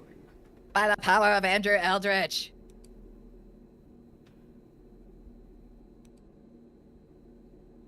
Would you like to take damage, little buddy? There we go. Buddy? Does He not could have take- been my little buddy. I didn't figure out how. Should have been a druid. Okay, so Are there druids in Starfinder?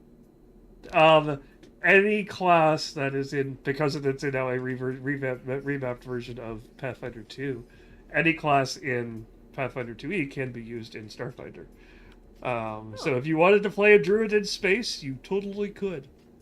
Mystics are the closest to the connection with goodbye, but yeah, basically mystics are the closest to the connection, eldritch connection with space. But because of the compatibility, yeah, you could totally do it. Noted. Basically, an arboreal planet probably has a race of druids hanging out on it.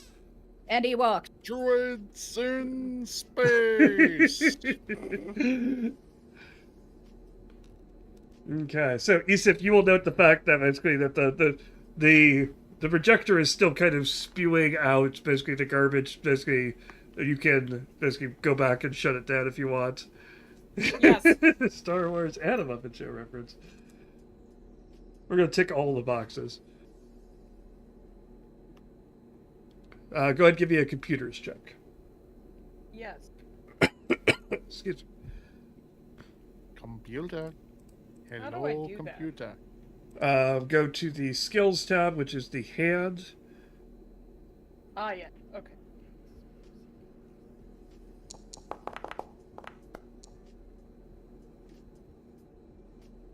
Okay. Basically, you managed to shut down one of the two projectors. Well, that's quieter at least. Yep. Can I just shoot the other projector? You could shoot it, or you could rip it out of the wall. You're tall enough that, well, you're not tall enough. It's 40 feet tall, but you could basically you could probably smack it off the wall if you wanted to make a shot at it. At the ceiling. Actually, it's on the wall, so yeah, you actually probably could reach it. Give me an athletics check.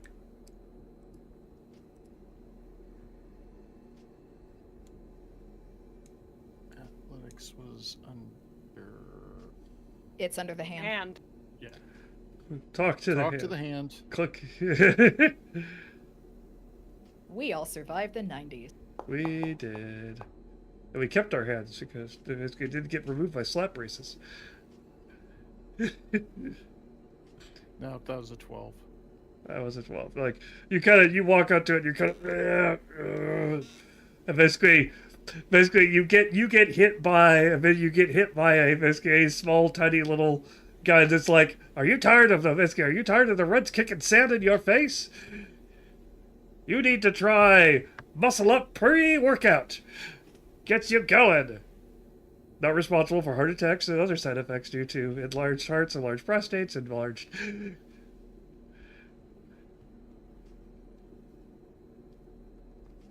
and other side effects. Oh, what? Does anyone else wish to attempt to damage, destroy, or otherwise deal with this No. projector? Is there any interface in this room that might turn on the light on this level? No, not in this room. This basically, so what you will note is the fact that this room doesn't look particularly close to the corridor.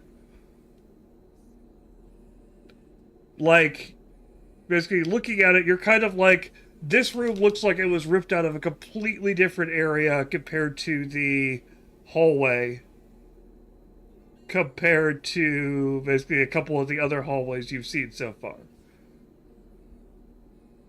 And is this room really only 15 feet wide? Yep. Okay. Double checking. Sure, Foundry wasn't being silly.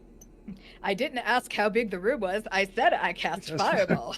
I actually took a photo of it. They actually had on display in the D&D museum, basically exhibit, whatever you want to call it, at Gen Con. They had a bunch of the old books and other stuff, and one of the things they had was basically a series of papers describing exactly how Fireball fills a volume to help you figure out basically like, yes, it will extend this far down the hallway if it fills up. Basically, if the room is shaped like this, it'll extend this far down this hallway, this far down this hallway.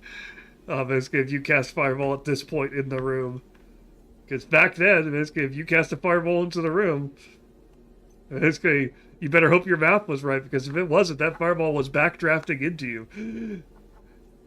And all I'm hearing here is, ooh, let's look at me. I was able to leave the Lore League table at Gen Con.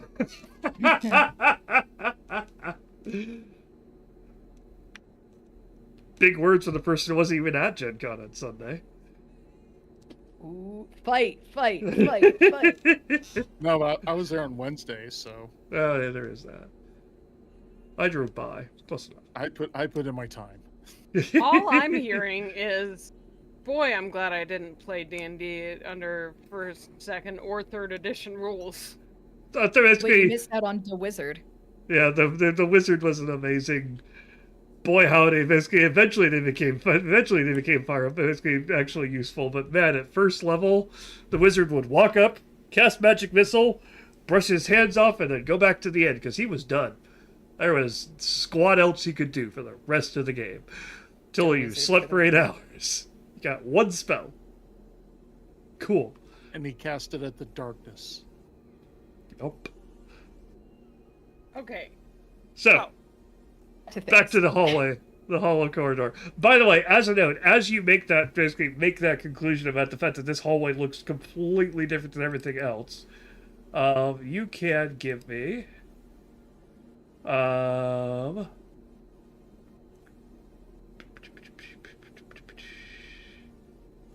you don't have occultism. You don't have nature, don't realization, arcana. Go ahead and give me a society check. You're untrained, but we'll work with it. Who? You, Asaph. So basically, all of you can give me that as a note. Oof.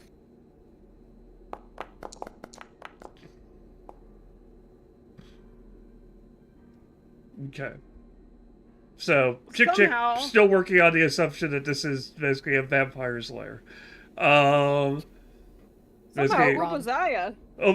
Obadiah, basically, you have heard rumors of a place called the Ghost Levels, which are basically essentially this space station has been here so long, and so many people have lived and died, and the place has been modified, rebuilt, and changed that essentially it had basically it has kind of become its own basically like it has its own ghost. And basically occasionally you can get sucked into what is known as the ghost levels in certain sections of it, which is essentially just kind of like basically you are stuck basically briefly in the ghost of the station, which is why things have been pieced together and look weird, why your comms aren't working, because you're not really still in the station. Basically, escape is usually relatively easy, but usually involves finding whatever the exit. Basically, there's usually some kind of exit in the area. An elevator, basically a shaft, basically a like a maintenance shaft, basically an auto train, something like that. That will. So I turn to after I figure out where we are, I turn to Mhm. Chick and go, "I'm sorry, I have bad news, but I have good news. The bad news is there's no psychic vampires. Oh. But have you heard of the ghost levels?" Oh my god! I don't know, have I? Yes, you have basically. You have heard of it. Basically, you just had put together that that is where you were. You had your brain Oh, 'cause immediately you were just went too to psychic stuck on vampires because vampires. you heard those rumors. Oh my So- god, you guys, this is better than any indie show I could be at right now. Though in the back of your mind, you are thinking, where else would psychic vampires live, though, if not in ghost levels? It was never wrong. So, but Yusef while they're was having that just raising conversation, an Yusef, eyebrow. are you going to do anything else to try to shut the projector off, Yusef?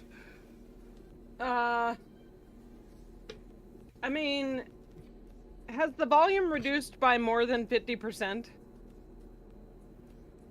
Yes. of the noise of all the ads? Then Yeah. Isef is fine. We're just gonna, like, I'm assuming Isef can tell that this is a door up here. Yep. There's the north. I didn't mean to open it. I'm sorry. Sound works. Sound check for the Hi, stream. Tony. She didn't see me jump. Are you paying attention? We have doors jump scares in Yeah. in our stream. Welcome to Lore Link. Oh, Thorn can hear the sound now too. Yeah, I added it on as the application audio. On the Oh, bright side, none of us need to pee anymore. Oh. as one of the Oh, streamers you- I you've watched seen the says, bottle I've somebody been peed drinking in out my of?" pants. Oh. So, Isef will move to the door, and because Isef doesn't know that the human that plays them clicked on the door, can Isef tell if the door is locked? Basically, it is not locked. Basically, the Okay. little light indicating that the door is unlocked, basically pulses faintly green Okay. next to the button. Oh, Well, there's the now volume that- controls. All right, let me. Now that we know we need to find the exit, Isef will, That you should know, reduce the sound. open the door. Okay.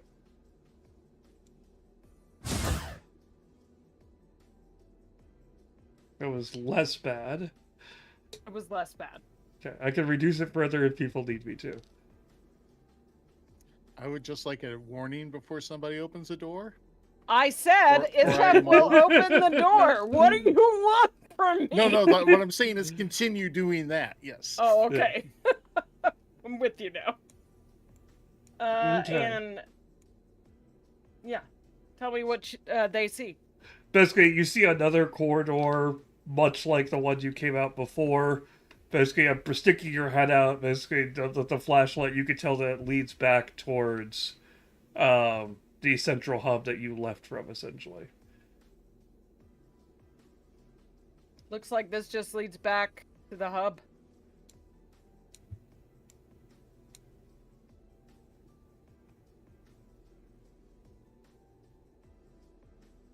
Could my friends, my smaller, squishier friends, could you please let me lead the way this time?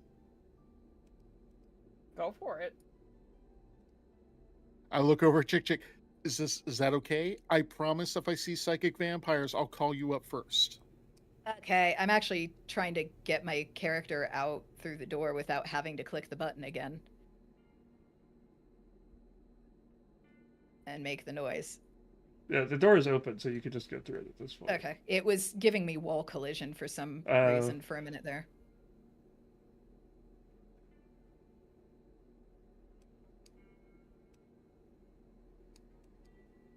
as we all 2d6. are walking, and Chick Chick is still excitedly like skipping around with the headphones going. Okay, so we've got what's going on here.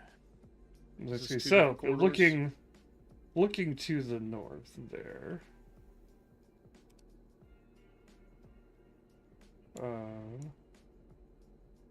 See, I am rather annoyed that we do not see the parts of the map we've already been in. Oh, that's interesting. Okay. So basically, that is essentially basically the elevator you guys came out of. Is Oh. that? This should be quiet. Hey, there we go. That wasn't too loud. I didn't that- do it. That was me. Was that too loud still, or? It still scares me, but it doesn't Okay. hurt my ears. Okay. That's essentially the elevator you guys came out of. Then you went south towards the hub. Okay, so I guess we'll go this way. That's basically so you continue down to basically. That's the catwalk. Ugh. That actually isn't a. On the catwalk. That's above your heads. Just to let you Oh, know. okay. Like basically, you note that crisscrossing all of these corridors are catwalks. So is this right said Fred or is it Chris Cross? Who is it? Wow. Depends on if I try to get up there by using jump. Hey. Hey. Ooh. Okay. As I know, because people have taken damage throughout this and may want to. Basically, you can use medicine checks. You basically take 10 minutes and basically a medicine check to actually heal people, restore hit points to people. 10 minutes also gives. Basically taking another 10 minutes could give Chick Chick their spells back. It is up to you when and where you wish to stop and do such things. But just to let you know that there is that option to spend some time bandaging wounds, basically putting some antiseptic in things. I'm fine with doing it here since we know this is a clear area now. Yes. I would like to do a medicine check, and also I would like to know, is there anything useful on the dead bots? Nothing particularly. So basically, for the medicine check, I'll get that out of the way. So, Chick Chick, what you are doing is you have the medicine skill. You are attempting to hit the number plus, basically hit the number of 15.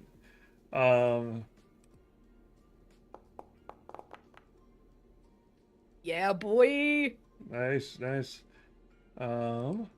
Hit or exceed, right? Basically, yes, hit or exceed. Okay. Basically, if you exceed by 10 or more, basically, the ability you're using is. Oh, gosh, Click on basically it's, go to your basically if you go to your med kit. Yep.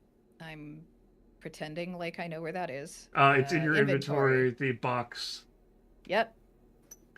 All right. Basically, you see treat wounds. Yep. Basically, if you click on that, basically it'll talk about basically what you need to do in order to basically actually heal. Okay. Basically, then there's a button that says treat wounds script macro. Okay. Before I do this for myself, 20, what is your med skill at? Skill +2. Okay, and what is your current hit points? 14. Okay, you are 18. lower than me, so I am going to go ahead and treat wounds on my buddy here. Because that's why I rolled a healer in the first place, was so I could heal other people. Thanks, friendo. I know Isif doesn't have the medical skill. Did they need it to be healed? No. It should just. Basically, you already rolled. Just go ahead and click the 2d8 at the bottom there, and we'll just. Keep it over there. We're just gonna do that. That works. We're gonna do the low tech way. So they get 6 hit points back. Ooh. Basically, while that's happening, basically, basically, while you're getting bandaged up by Chick, basically, you're poking around at it. There's nothing particularly useful that you can salvage out of it. But what you will note is that there is weird corruption, decay. Like, you can tell the damage that you guys did. That's fairly obvious. Like, you've got the Eldritch Lance ripping through things. You've got blunt force trauma from Obadiah, or machine gun fire, or your pistol fire, or the boot. You've got all this. You can basically, but, like, some of the circuit boards are just, like, rusted, or basically, like rusted in a weird way. Like, dunked in a saltwater ocean in the middle of the basically, but not other components are not. Other parts are like weirdly like basically conduits, basically integrated circuits are instead just black and dripping, like just stuff just that isn't quite right. Is it Check. apparent immediately if it is magical decay by any chance? I was Or if just it- going to say, Chick, does this look like magic to you? Does this smell like chloroform to you? This Smell! one- Oh God, this is awful! Taste it! yeah. Right. The answer is the fact basically what Chick, it looks more. Go ahead, give me. I won't give it. I'm not gonna make you roll for it. Basically, it looks less arcane and more occultish.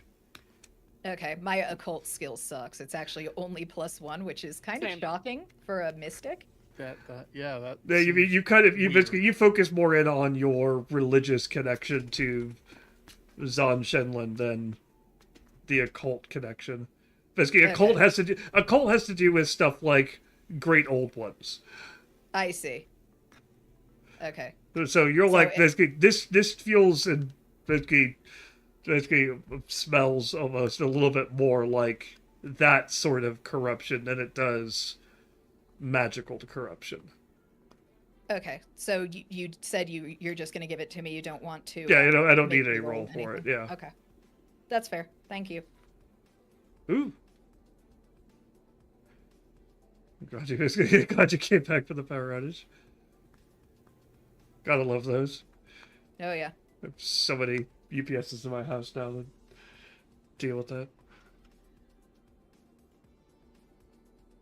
So, basically, so you get those hit points back. You spend that first 10 minutes kind of doing that. Obadiah, are you doing anything particular during the 10 minutes while they're bandaging up the android? I mean, I'm just keeping an eye open. Okay.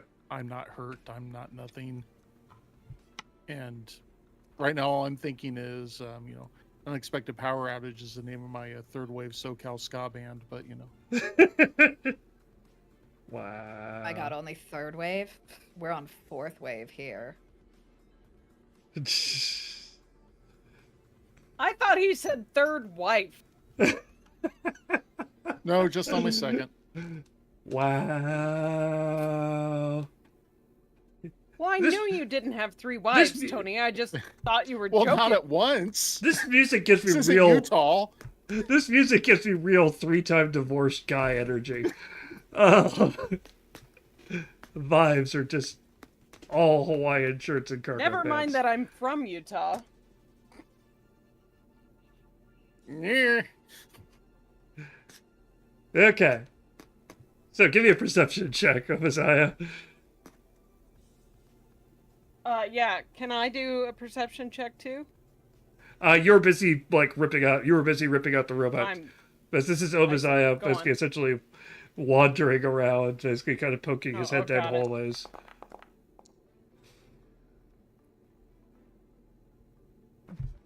Okay.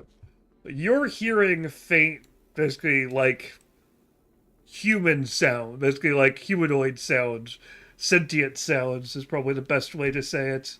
Basically in a Starfinder scenario. Coming from the northeast, and from the southwest. Are the northeast sounds? Sorry. Well, didn't we just come from at least the east? Didn't we just come Northwest. down that way? Basically, the southeast and the northwest. Apologies if I didn't say that correctly. Yeah, I heard northeast and southwest. So Actually, what was your roll? 17? 17. Check something.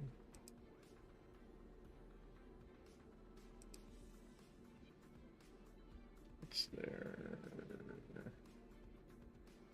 Oh, come on. Oh, they do. Okay.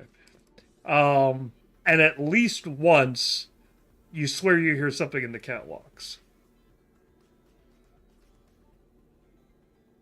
Someone doing the little turn.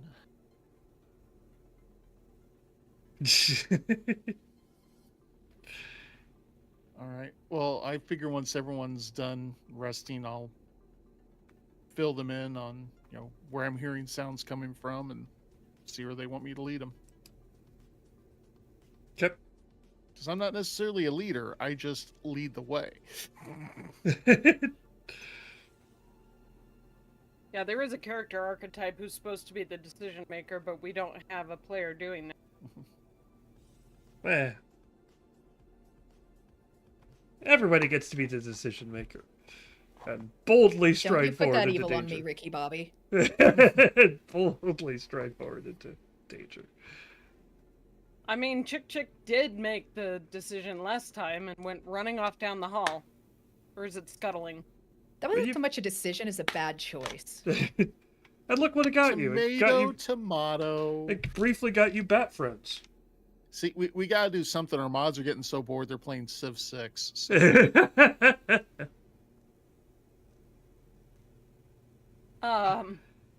And looking forward to Civ 7 probably. But Oh, hell yeah. Gwendolyn Christie got announced as the narrator. I'm Yeah. so psyched. I'm sorry. I just wanted to throw that out there. I love I had her. heard that. Yes, it was. That was the exciting. That was the cool part of the announcement thing.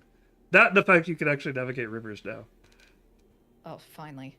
which is one of the weirdest statements to make. That I basically took until Civ 7 for Civ to finally be like, "Hey, you know what? You can put boats on rivers." It's fine.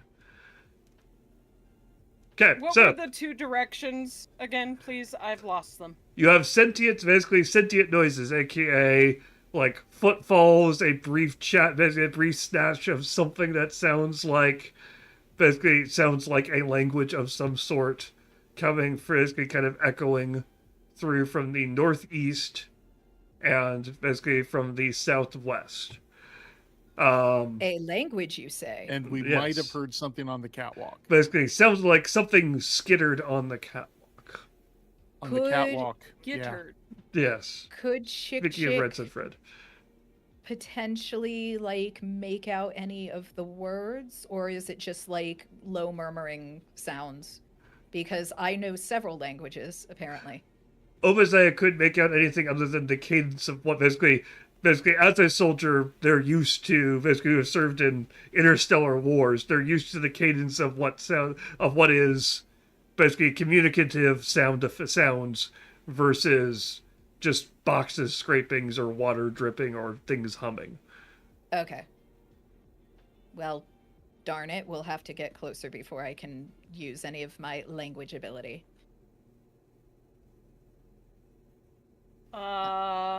So Okay. which direction you want to go in? Go south. All right, so you said that was southeast? Actually, let me double check something. I just realized I may have given you the wrong direction. I should look at my map more. The problem is my maps are rotated, and so I'm having a hard time keeping track of which one's which. I mean, directions are hard on the Yes. best day, so... Yes, it is the southeast. I am correct.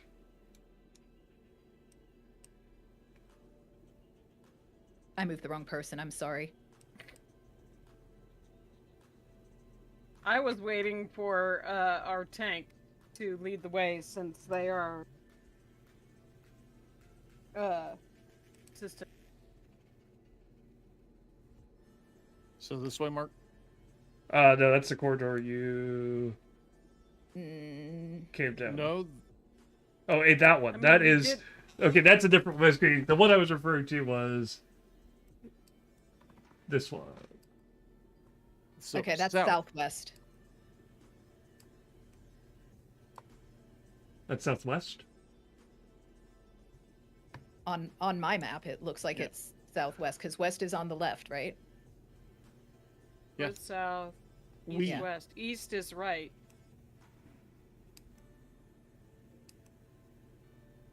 So this corridor is the one you're talking about. Yes. Okay.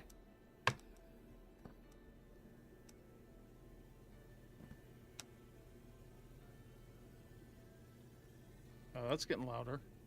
Yeah, so basically, as you start going down that corridor, you can hear the sounds of basically like hissing vents, and then like a door slamming, and basically something kind of chittering in the darkness. Would these be the kind of things that Chick Chick would recognize if we're hearing chittering in the darkness and such? Go ahead and I'm looking at the wrong thing. Whoop. Yes, I do not have chittering as one of my languages. I have to double check something.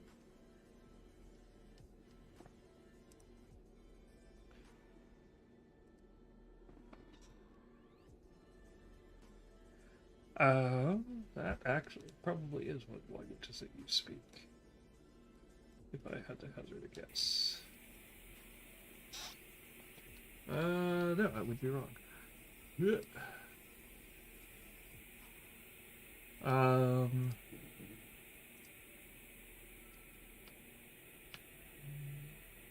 It does basically it doesn't quite sound like a language that you're familiar with, but like it oddly feels like something is mixing in two different kind of switching languages, and one of them you can understand. One of them is kind of urging you forward, and then it switches to another, basically switches back, and then kind of switches back again to come forward, come forward. Is this like a swarmy type So that's, command, or is this just weird language? It's like a chittering under the breath type. Okay. And at least see you over there on YouTube. Chick Chick is starting to get slightly uneasy here and seems to be kind of just hanging in the back behind other people.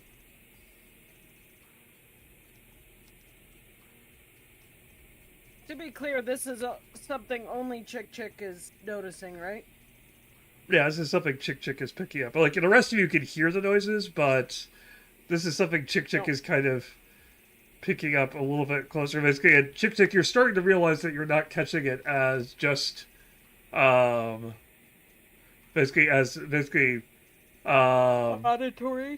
yeah, auditory. You have telepathic sense. Within 30 feet, yep. Yeah. So something is close-ish, and I'm concerned enough that I've actually taken one of my headphone cups off, and I'm actually listening out. So am I opening the door? I don't think we have any choice, but sounds like my jackass stepdad Gary is behind there or something. Okay, I make sure the gun's ready. Same.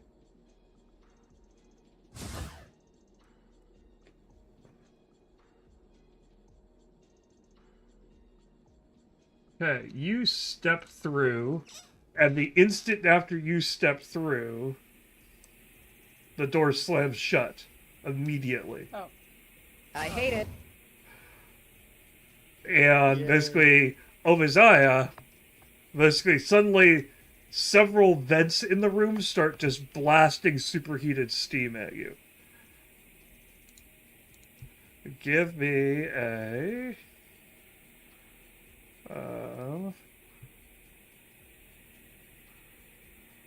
give me a reflex save.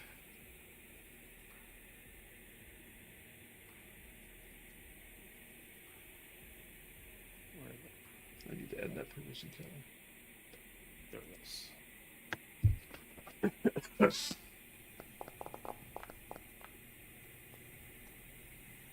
Okay, you throw yourself to the side.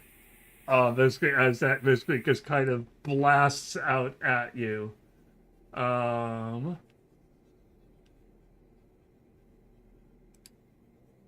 they decided not to actually give it. Okay, fine. Right.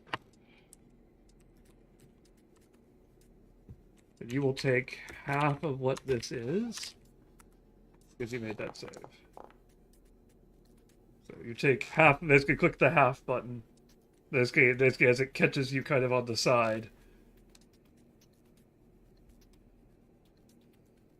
Then the door behind you will slam back open, and you'll hear another door briefly slam open down the hallway, and then, like, panic screaming and shouting, and then another slam, and then that cuts off.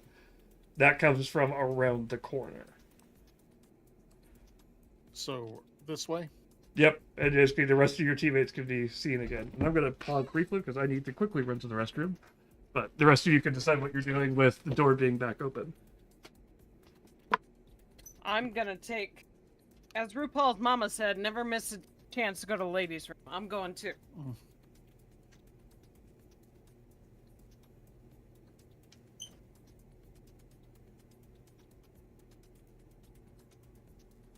In the meantime, Luna, would you like to let people know why we're here today?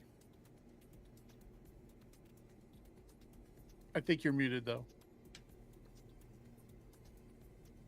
Correct. Okay, let me. And thanks, Tony. Yes, we all work on a great app called LoreLink, which is a GM campaign management tool that allows you to put all of your lore for your campaign that you're running into one place and link it all together. So if you want to see the items that a character has on them in a specific location during a specific event, you can see all of that at a glance very quickly and easily using our hierarchy and everything that shows up there. It's great. It's as someone who's more of like a visual, like I have to see it while I'm working on it and really get a good visual grasp of how things are kind of linked. I like the way that the system works. I feel like it's just very good for those of us who operate that way, especially. Yeah, so Mark is running this entire session, or at least most of it, because he was up until what time last night, Mark? 5 a.m. 5 a.m. putting stuff in, so he got most of it in. But the stuff that he did get in is right there at his fingertips and makes for a smoother GMing experience. So you can go to app.lorelink.com and get started with a free world tier account, which lets you make, I believe it's 2 campaigns, and start poking around at things now. End scene. Awesome. Okay. All right, I'm back. LoreLink, it's what plants crave. Brondo. Now we're in Idiocracy. Okay. We have been the whole time. Okay, so basically the door slamming noises, panicked people shouting and screaming, and then silence again from that corridor as the door slams, and then the door back into the corridor you came from basically opens back up. So I figure I'm gonna, since they can see me now, start heading towards that door, that corridor. Okay. I assume I'm heading in the right direction? Yep. Basically, you see how basically you could kind of basically shine your flashlight down there. Give me a perception check.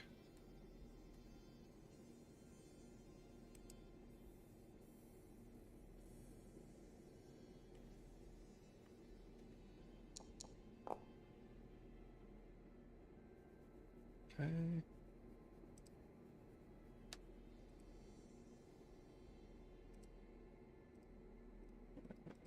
Too many tabs open.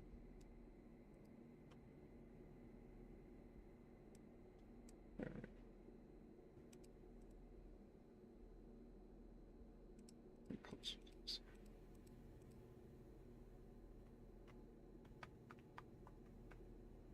Stealth. Okay. So basically, as you kind of start to step in, you'll see basically you see something small and basically kind of reach up to a control panel and throw a switch, basically throw a couple of switches, and the door slams shut behind basically behind Chick, and that heat vent yet again blasts out heat. I need everybody in the room now to give me reflex saves.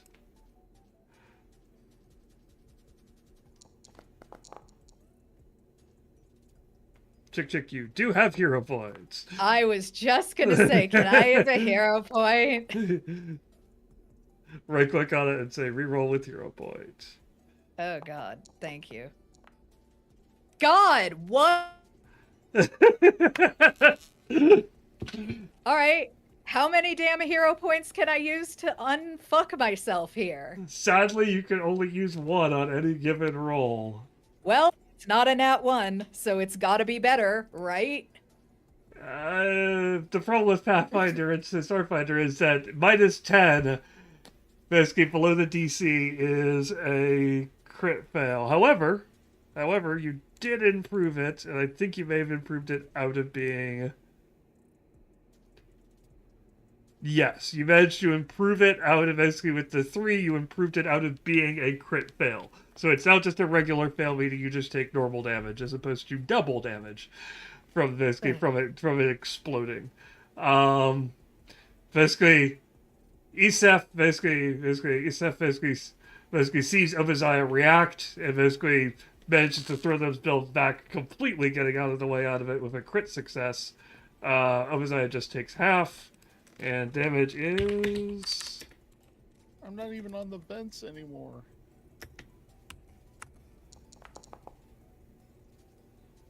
10. So 5 for people who are taking half, 10 for people who are taking full, and 0 for the people who are taking none. Sorry, I was distracted by moderation. What? Mm-hmm. You take 0. You take no damage. You basically you saw Obadiah twitch towards whatever it was that was moving, and knew whatever was going to happen next was going to be bad, and just threw yourself backwards. Got it. So for some reason, it rolled mine as Obadiah's, and I'm You not may, sure you may why. have had Obadiah selected, Maybe or it doesn't. sometimes it does a weird thing where basically it has multiple figures selected. It basically weirdly selected. Yeah. How do I? Okay. Yeah, that was bizarre. Okay, so let me do that correctly then. All right. Roof. I'm in Okay. danger. I'm in danger. Okay, so at this point, you're going basically we're going to drop into initiative as whatever it is kind of giggles and cackles in Chick's minds. Got ya. And go ahead and let me start the encounter. There we go. You should now be on the roll.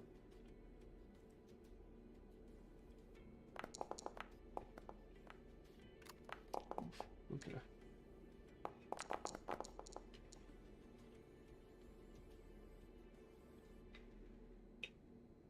As it giggles and kind of cackles.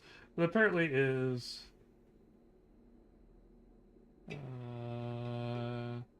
Isef waiting for initiative from you. Sorry.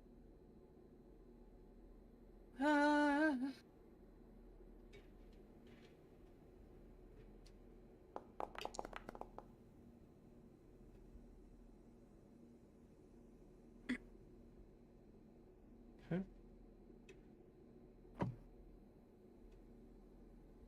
So Chick Chick is first. So I am just gonna immediately blow all 3 of my actions on a heal spell, which at 3 actions disperse vital energy in a 30-foot emanation targeting all living and undead creatures in the burst. Yep. So Go ahead and click cast, and then it should have a button on it in the chat box that says 3. okay, cool. Scroll down, cast. And 3, yes. The big boy. Oh boy, there are options. Roll damage healing is what you want. Okay. 30-foot emanation basically would just tell you who it touched. It's going to hit everybody. You're fine. Okay. Fort saves if you're hitting undead. Okay. Everyone gets 5 points of healing.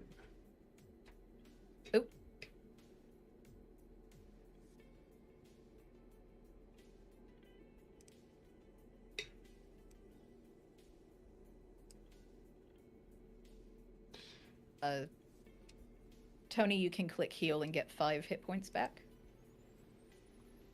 Oh, okay. Derp. There you go. Okay, and Obadiah, it is your turn.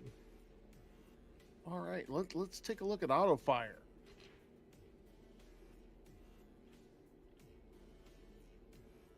Auto fire is ability unique to Obadiah. Let's see. Rather, it's not necessarily unique to Obadiah. It's unique to Obadiah's weapon.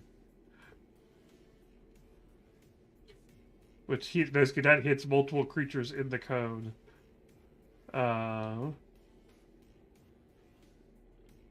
So how do I use it? Because there's nothing clickable.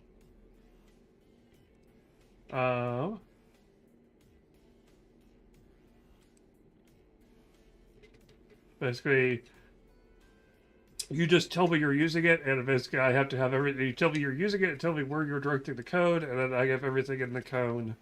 That reflex save. Cone is going down that corridor towards where I heard the giggling. Okay. Like, you spotted something kind of throwing it, so you know pretty much where it is. Yeah. So you're throwing that down there. I give it a reflex save. It's a DC 17. Gets it, but doesn't get a crit success. So it takes half damage.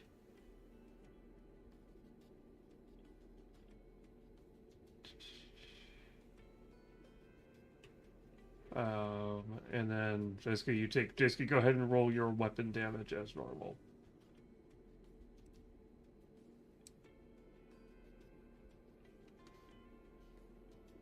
So that would be the machine gun plus 0? Just click the damage button next to it. Oh, I see it. Okay.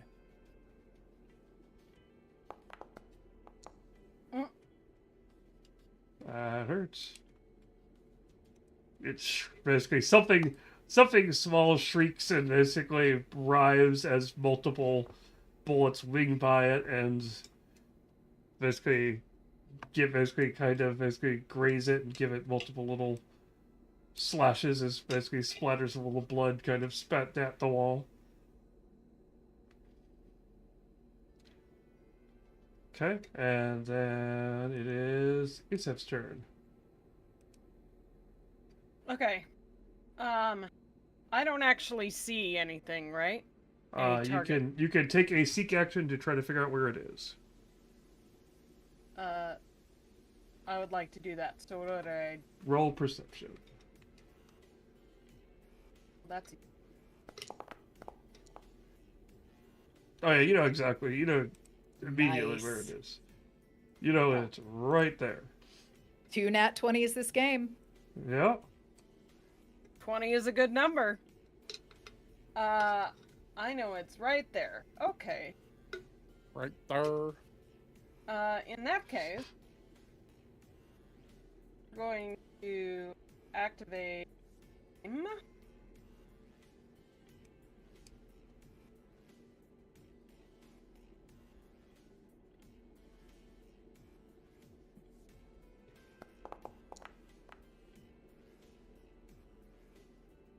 hits.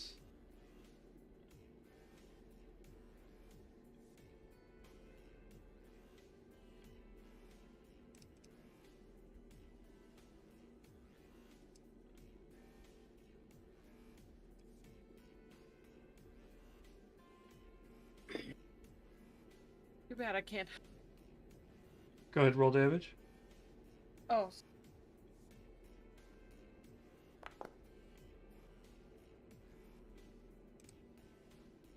So Why does my basically, D4 show up as question marks?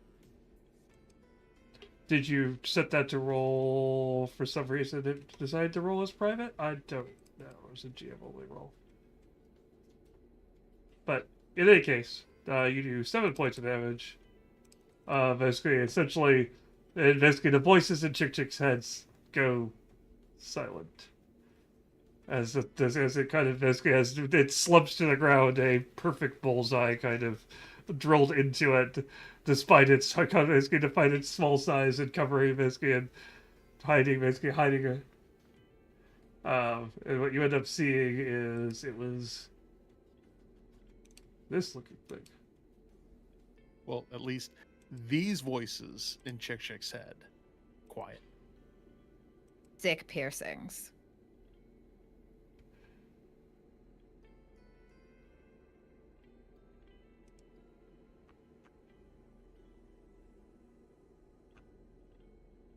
Okay, so you're left with a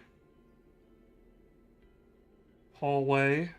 Basically, that ends. Still says Basically, it's a injured. doorway where you heard screaming and shouting come from the door opening briefly. You can still hear alarmed kind of noises coming from behind it.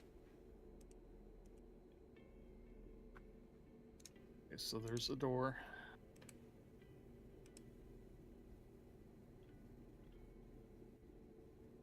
We ready? Does this thing have anything useful on it?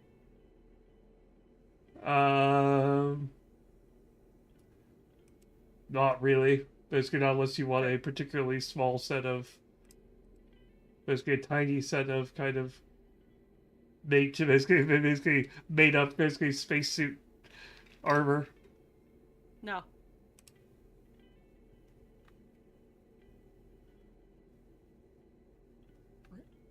Ready for me to open the door? Let's Both do in game this. and audibly. Yes. Okay. I guess I'm not. Basically, you rattle. Basically, you press the button, and it flashes that error code. Basically makes that rare noise and flashes an error code indicating the door is currently locked. All right. Let me see if I can open it.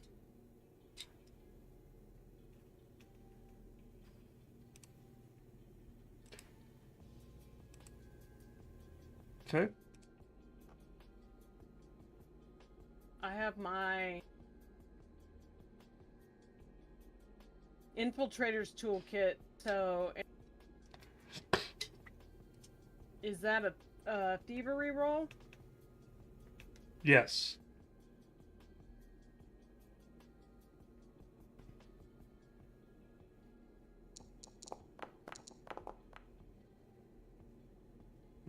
Okay. You fiddle with it for a bit and manage to get the door to pop. Basically you can hear you finally get the door to basically kind of give it the lock, and it pops open slightly, and you can again hear like, oh my god, you're coming, the door's open, get cover.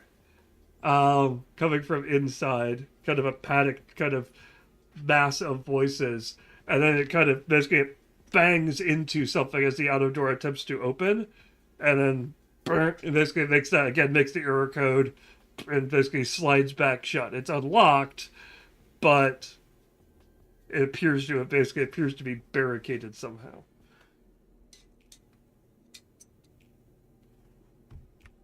Okay. So this would be me going back up with an athletics check.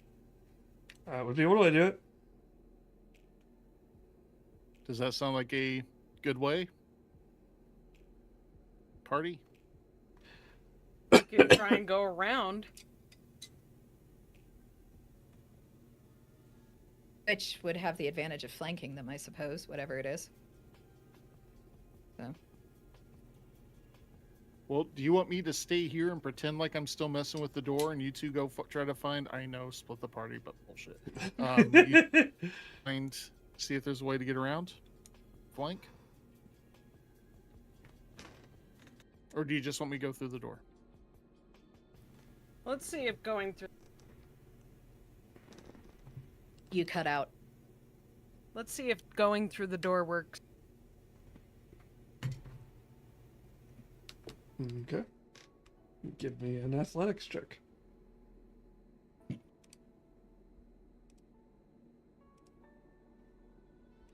So I just noticed the PDF says I have an athletics 5. The sheet only gives me a 3. Cool. Go ahead and basically does this sheet say you're trained and The forge sheet says trained, yeah. okay. What is it giving you a wrong? Oh, armor check. It's trying to enforce an armor check penalty. That's why. But I'm betting you shouldn't be taking the armor check penalty. So turn the armor check penalty off. Yeah, turn the armor check penalty off.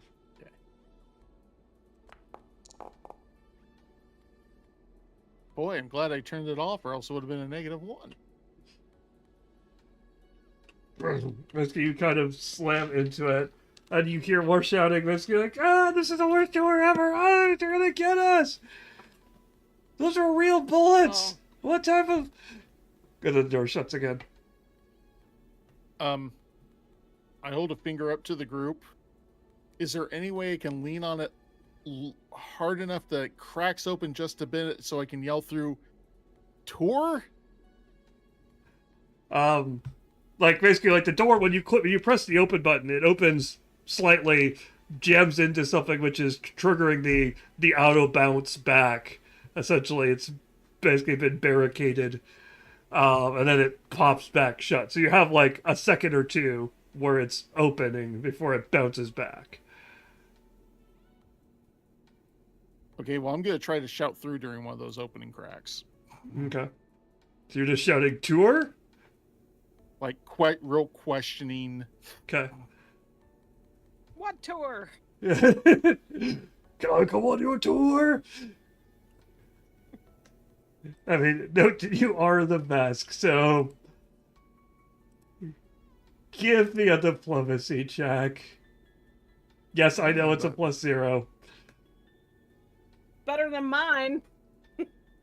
Mine is also -1. Mine's -2.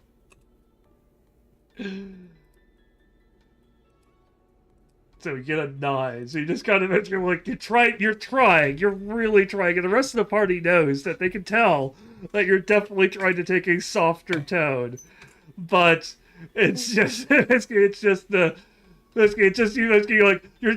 rush it, trying to get it out fast enough, so it's like door, and then the door shuts. Door. Why is that so funny? Because it's so on brand.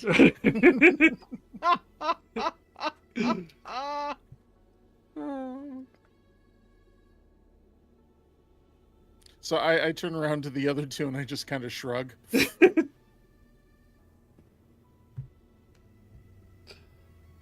I don't think they're going to shoot back. I don't really have anything I think that would help much in this. Yeah.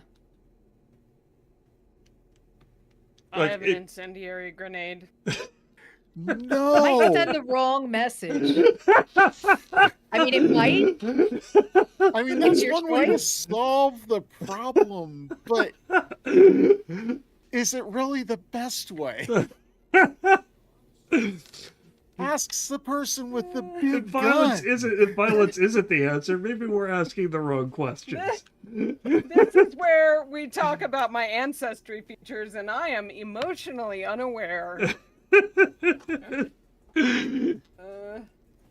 You're emotionally unaware. Are we dating or something? No, Hey! that's unavailable. It's That's unavailable. It's a little bit of both, Tony. It's a little bit of both. Where is it? Thank you. Yeah. Rimshot and millennial dating.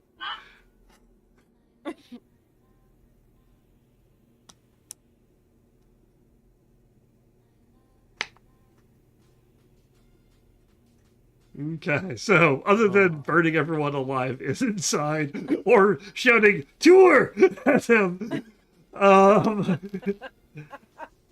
is there any? You imagine you're on the other side of the door. Somebody goes, door! And then a grenade.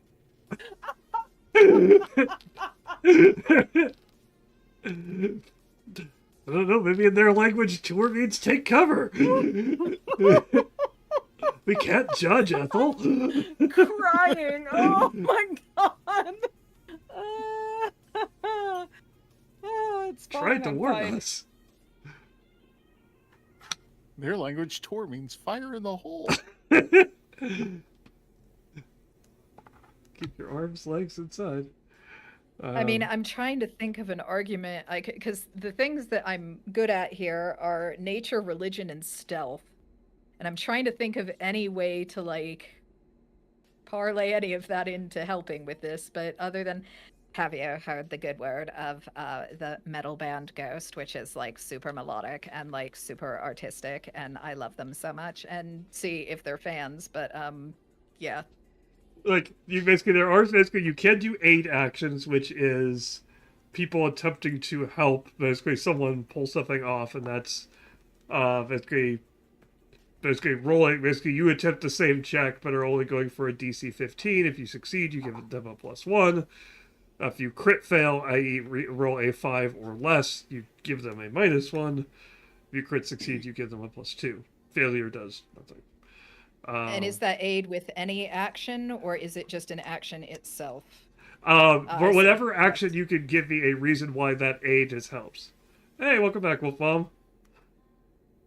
This group is currently attempting to rescue basically people who are trapped in a room. They are fairly certain that they are a lost tour. They are fairly certain, but they have debated destroying an incendiary grenade in.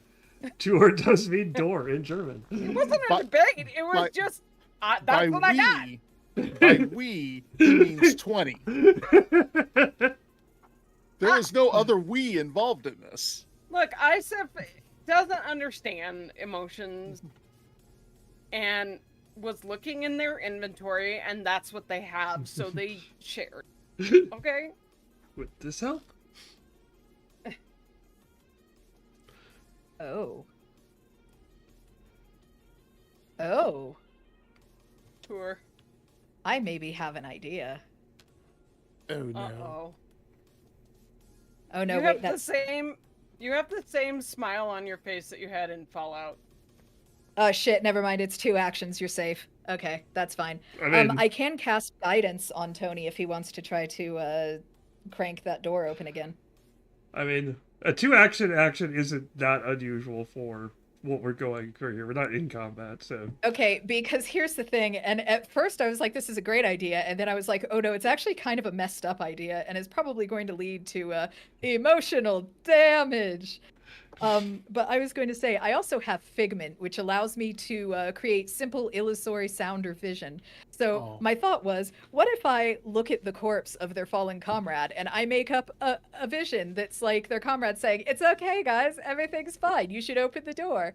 And then like they open the door and then they find out that no, their comrade is actually still dead. And maybe that's a little more messed up than I feel like doing in this game right now. I don't know. What do you think, guys?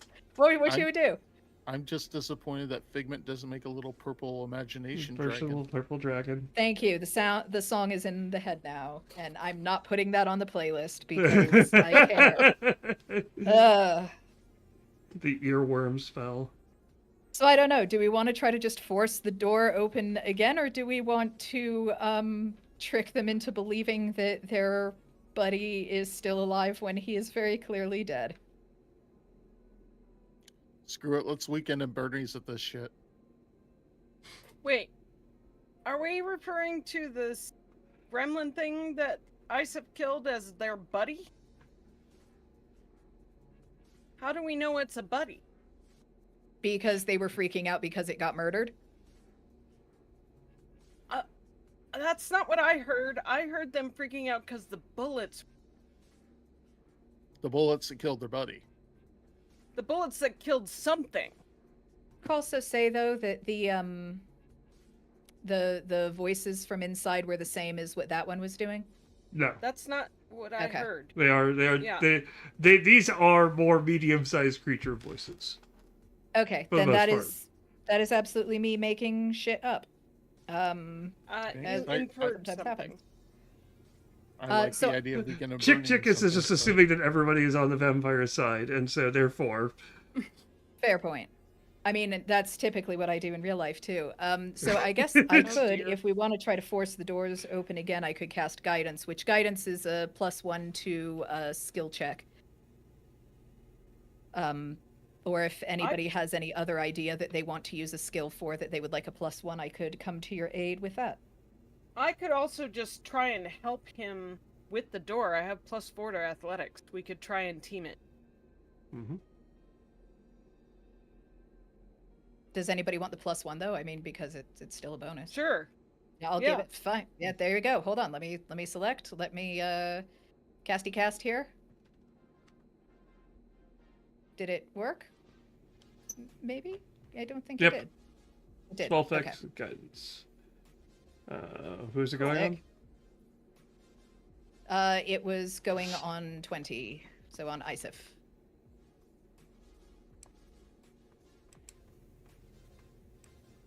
Very good. Apparently it doesn't work with the athletics check. Oh, I have to toggle. Okay. So They let's did roll an again. Interesting job with these tokens. You roll first because I saw if we roll at the same time, the dice hit each other. Oh, Fudge! Tony. Hero points are a thing. Hero point.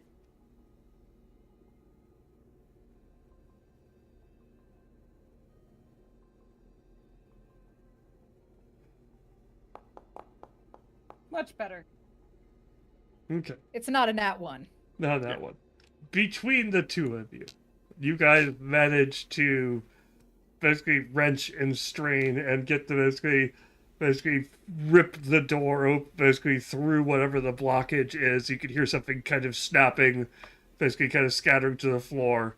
You hear shouting and other things from the other side, and you're immediately pelted by fruit, paper cups, at least one flashlight, a tour Hey! book. I'm immediately yelling out, "Do not fire!" I'm Okay, just so- saying, knock it off. So, inside the room, basically, you will find a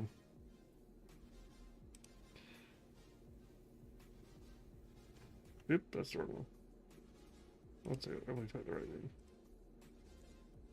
Yes, I know what the campaign was. Thank you. Plus levels. This is A4 maintenance room. Okay. Basically, what you basically it looks to be some kind of maintenance room. Basically a bunch of different boxes, bunch of different tools, like tool racks on the sides, disassembled parts and other stuff. You're fairly like, oh, like there's a toolbox. You notice a wrench goes by.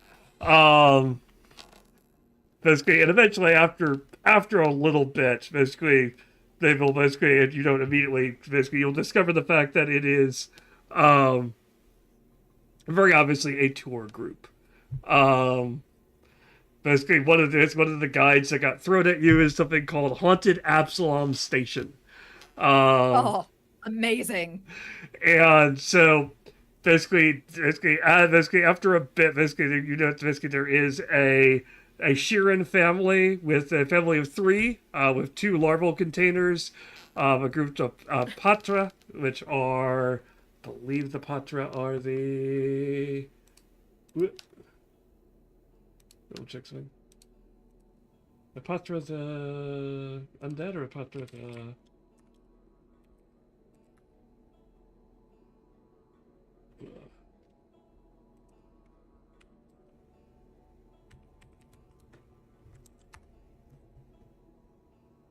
The Borai are the undead. Right.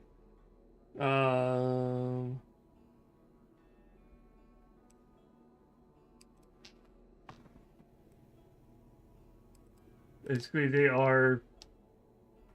They're the little cat creatures. Oh, right. They're the cat creature. Right. Patra, basically. So you got basically a group of the cat, basically the Patra, who are the cat, a Vesk, basically Vesk students on a break. They're the ones who are mainly throwing things. They're taking the aggressive stance forward. The rest of them are kind of cowered behind boxes. But the Vesk were the ones that were attempting to defend themselves by throwing whatever they could find handy. They weren't quite smart enough to actually throw anything dangerous, but they tried. Let's take a look at this chicken. And to basically to Martha at a work trip. Eventually, basically a Skittermander, basically who are the basically heavily furred, four-armed, basically small height creatures, basically immediately runs up and just beelines directly for Obadiah. Just like, oh, thank goodness, we knew that the company would send something eventually, and basically they sent the Vesk force, and this is the best thing. Basically, obviously, you are here to rescue us. We are very appreciative of everything you are doing. Basically, we apologize for that. Basically, those people didn't know what they were doing. They were attempting to help you, but they failed to actually help. Basically, we understand now. Basically, we heard the bullets and the gunfire and the other things going on, and basically, there was the lights going off and the tentacles, and and we all got scared. But basically, now that you are here, it is obviously you are in charge, and it is your problem now. Thank you so much for being here.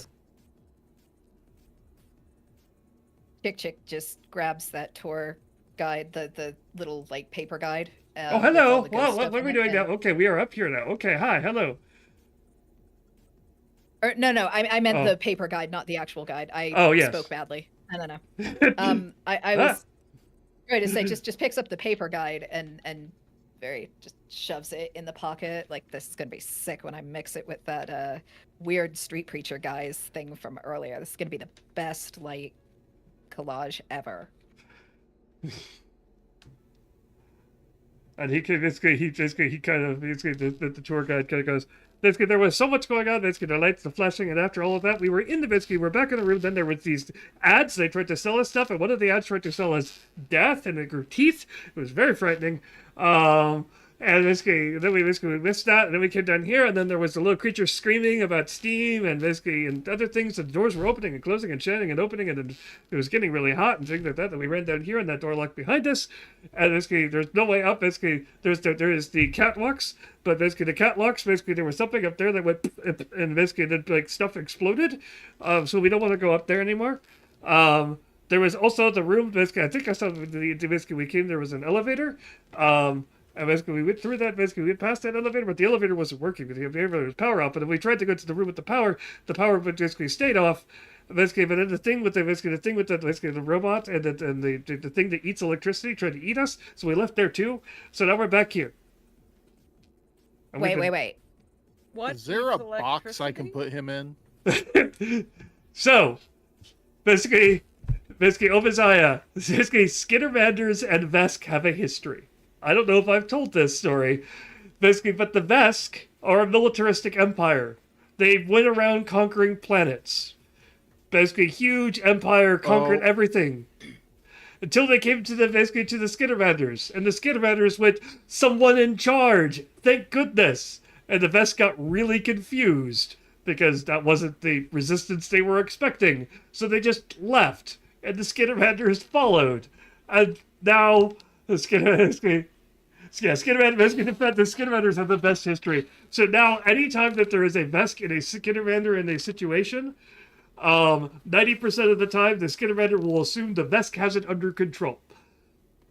Because obviously, the Vesk is in charge, the Vesk is the Vesk thing, and the Vesk haven't been able to figure out what to do with them, and they feel vaguely guilty about it, and they're not certain why. So is there a box I can put him in or not? that is pretty much the typical response to a Skittermander from a Vesk, is, oh dear goodness, I want to put this in a box. I'll keep the box safe. I will kill anyone who touches the box. But I will put it in a box. I will poke air holes in. Carefully. They're out there. We can't figure out why. Okay. What did they say about something eating electricity? What? Yes. They mentioned two things. They mentioned that there was something with tentacles, and they mentioned that there was a monster or some kind of creature eating the electricity in the power room, also that the power was out and the elevator was not working. So whether these creatures, the tentacle one and the electricity eating one, are one and the same is, as of yet, unclear. Yep. The chick seeks Skittermander. This does not surprise me. What I love is that if you had said that all at regular speed, I would not have gotten word of it. But because you said it at 2x speed, my brain, it works with that. So yep. I'm going to have to unpack that one with my therapist later. Thanks. No problem. Role-playing is all about finding new things about yourself. Notes on the game and on mental health. Okay, so yeah. Can we get some elaboration about about these monsters? Who are you asking for elaboration on it? I am. Isef is asking this little Skittermander homie. Okay.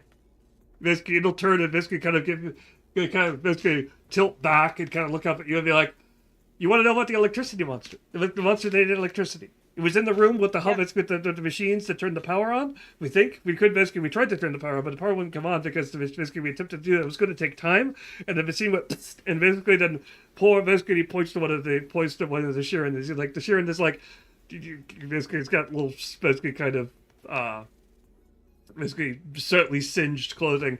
And he's like, it went, and the Skittermander went, basically everything went, basically, then basically somebody went, basically, it came for it, and then the nerd machine said, awake, and basically, we were already awake, so we didn't know why it was telling us to be awake, but we're not going to be awake anymore if it basically hit us with that thing, so we left.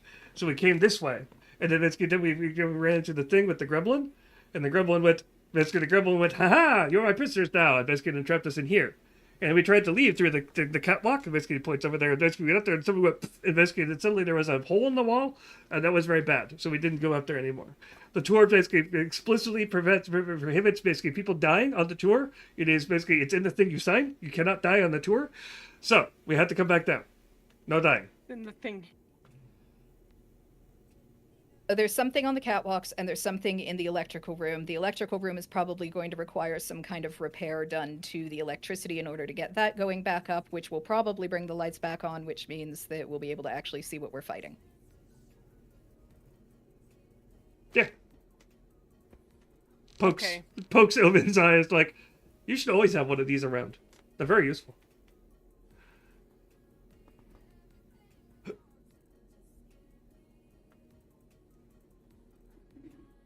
As I know, if you're joining the tour, you'll also have to sign the paperwork. We're not. So basically, it shuffles around through its pockets. Like, hang on, I could probably have some extra paperwork.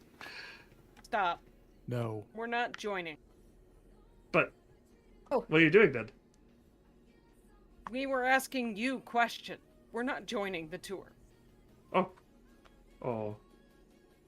Very knowledgeable. Basically, I've gotten several 5-star ratings. Ladies, Just point us toward the electrical room. Oh, cool. Sorry, I was basically we have basically the artist for the dynamic token ring, which is the cool, basically the cool shape that is around all of them. Oh. Nice. So basically, all right. As you were saying, sorry,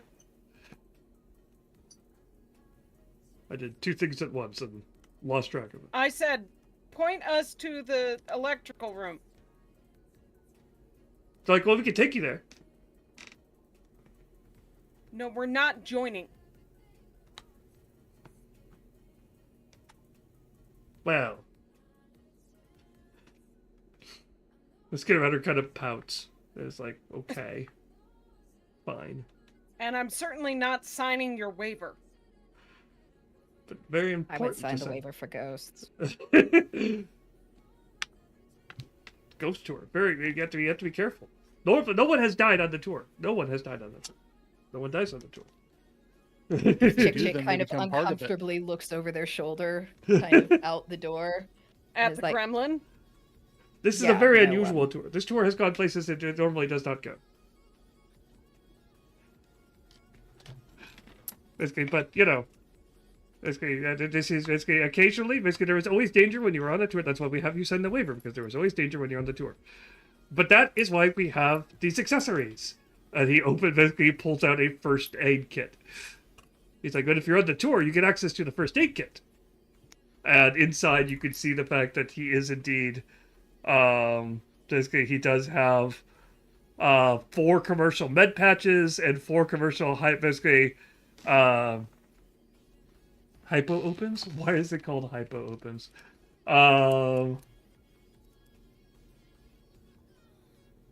It is basically hypopens. That's it. Basically, I am just reading. I am tired enough that I read that his hype opens, and I'm like, woo! I'm really glad this is open. Oh, Mark.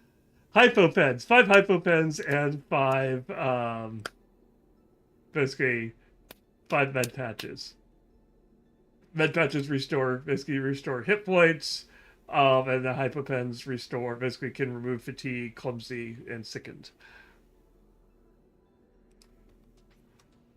Chick Chick is kind of in the back, scuffing their feet in the ground and going, see, we could get hypopens and we could learn about the ghosts if we went on the tour.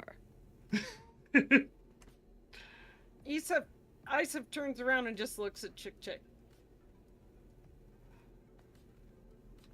You again get nudged by the Skidamander. I just kind of look down at him. She's very smart. She's interested in the tour. She understands what I'm saying. This has been a very, very, very, very happy experience. You should basically, I will recommend you highly to the Vesk Council next time I see them. You have come with See, it. you You've hear come that? well We equipped. can You have come recommend well equipped with the situation. Thank you. Not sure about that one though. That one is I said- very emotionally unavailable.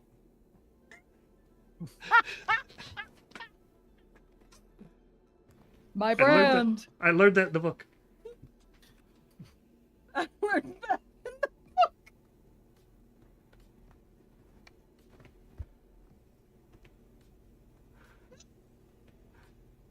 Any case, Electrical room. Where is the electrical? Yes, I hear that a lot from Vesk. Vesk are very, very, very, basically, very desirous of keeping us safe.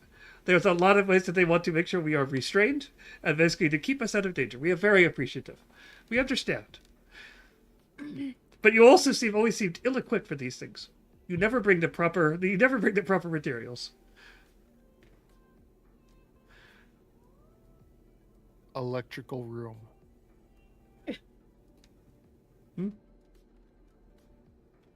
Oh, the electrical room. Electrical room. I thought you were saying electrical tape. We heard that a lot.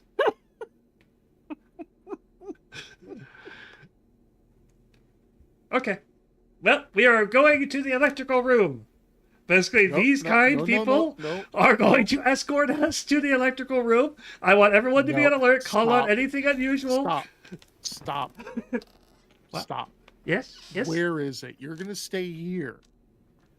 What is the We're doing with gonna the clear people the who shoot at electrical us? room. Later. And the people who make the things go whoosh and fire. And the door now broken. You broke our barricade. This room isn't safe. I'm the one with the gun. That's why we stick with you.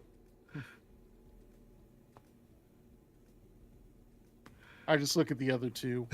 Oh, yeah. Isa attempts to open this door. Wait, actually, I'm covering up things. Okay, that isn't a door. That is the ladder up to the catwalks. Oh, The catwalks, yeah. On the catwalks, yes. I will not be shaking my tush, Tony, so you just stop right there. And you're supposed to do a little turn on the catwalk. Well, it depends on which verse you're referring. Yusuf is in fact too sexy for these emotions. I'm just True. thinking about doing the goth kid turn, which is the turn to the right, take a drag of your cigarette, turn to the left, take a drag of your cigarette.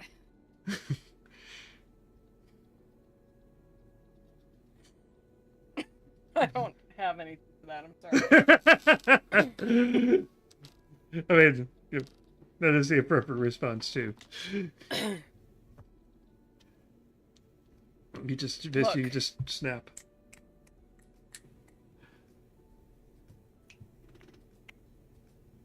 Isef looks at the Skittermanor and says, "You will be safer here."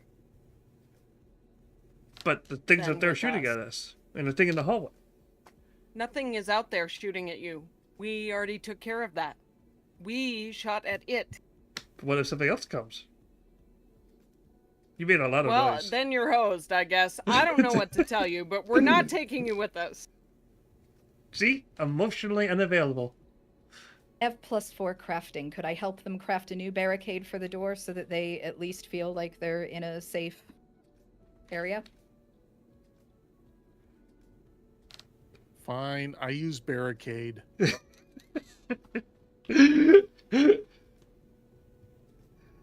Okay. Basically, the problem is basically if you barricade yourself, you'll have to exit through the ladder. Because basically an effective duct tape, sorry, I'm reading chat. Effective barricade would only work if you basically from the side that you're on. Essentially, you couldn't set it up and then leave. Well, what if I mean, we... it's flimsy and falls apart at the end of my next turn, so it won't matter. Basically, you could use what I would rule is that you could use your knowledge of what that basically of using that barricade to be able to build a effective basically barricade out of stuff in the room. It wouldn't provide all the bonuses that your barricade does, but you could use it to at least jam the Yes. door. Okay. And then they can let us in when we're done. We'll, like, do a secret knock or something. It'll be super cool. Could come back via the catwalk. The catwalk, yeah. Damn it, Tony. Stop it. Nope, this is Okay. a thing now. Okay, so to get out of this room sometime before the end of the stream. Thank you. How do you basically are you setting up the barricade and exiting back through the door you came? Are you setting up the barricade going up the catwalk? How are you doing this? Barricade catwalk. Fine. Barricade catwalk. We have there to we be prepared because we heard things up there and I don't. And they're friendly. And this creature, and she gestures at, or they gesture at the Skittermander, said there's something up there too. So, need to be careful.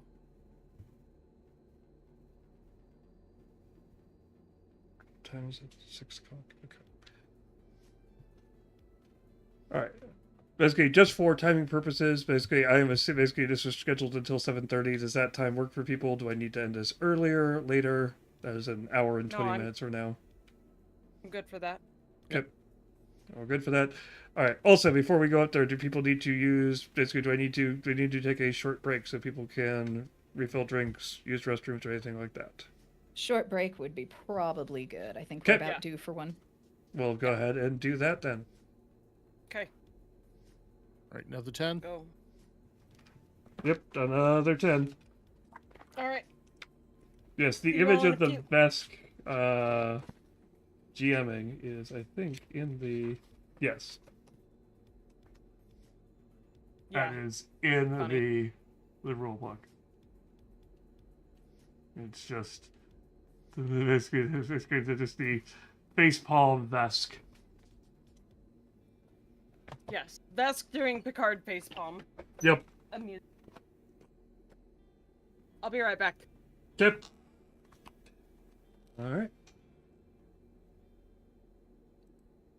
We'll be right back. Give us 10 minutes.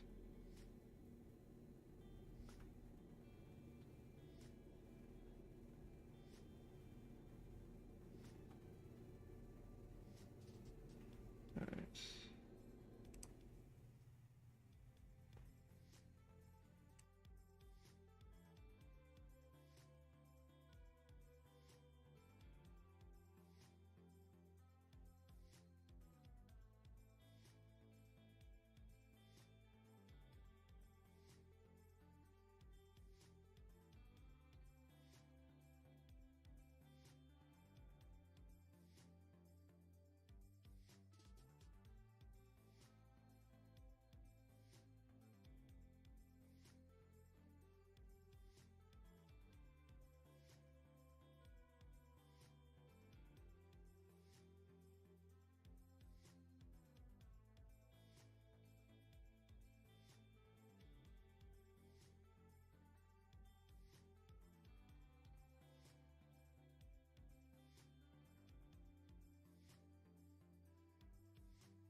back live. Thanks for waiting a few minutes as we all run around and take care of things like drinks and other things. I know I've gone through 2 large mugs of tea, throat coat tea, to keep trying to a desperate attempt to help keep my voice for the rest of the entire session. So we have basically to quickly summarize where we are at. So you have come through this basically. You've discovered you're in the ghost level. Some kind of weird psychic event has ripped you and several other people into this weird kind of sideways realm. Basically part of the station. You've fought through several different things which have obviously kind of set up and taken residence in here. Things have obviously been weirdly corrupted and strangely twisted.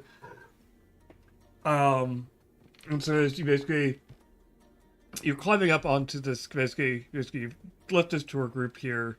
Basically the Skittermander is obviously sadly waving farewell. The rest of the tour group is kind of in a mixed state of basically not sure if they should be glad you're going or if they should be wishing you luck, but as far as they can tell, it's a good thing. You've set up the barricade again, so basically most of them kind of wish you well. They will hand the Skittermander, after being kind of bullied by the rest of the tour group, will hand you that first aid kit with the hypo pens and the hypo pens, and oh no, not the never have a back room. Basically no, I can't say hypo pens. There we go. Cool. The hypo pens and the med patches. If you're looking for them, basically in Foundry.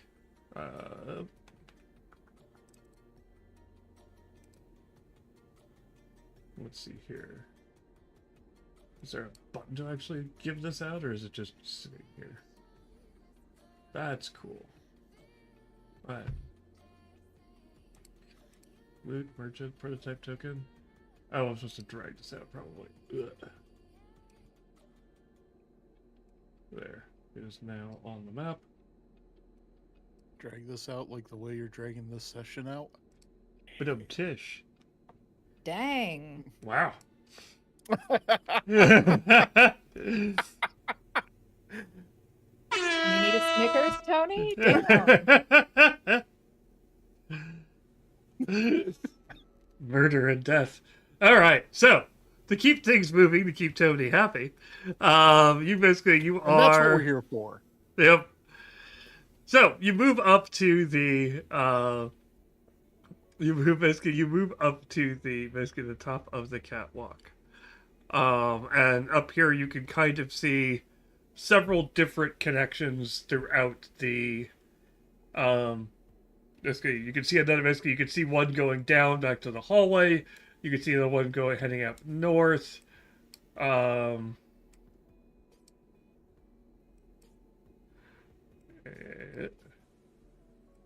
everybody up here.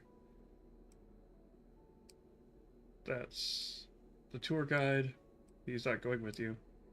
Go back. Okay, everyone is up here.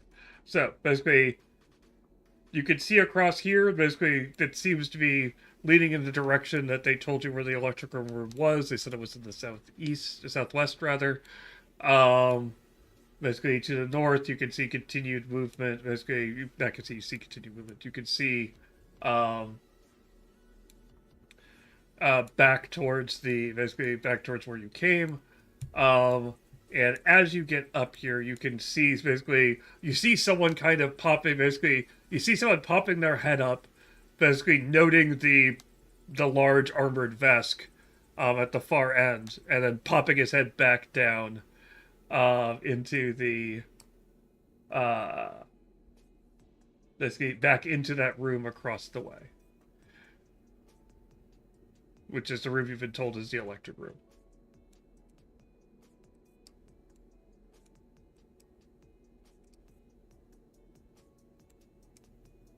So we saw the head pop out of the room and then pop back in. Yep.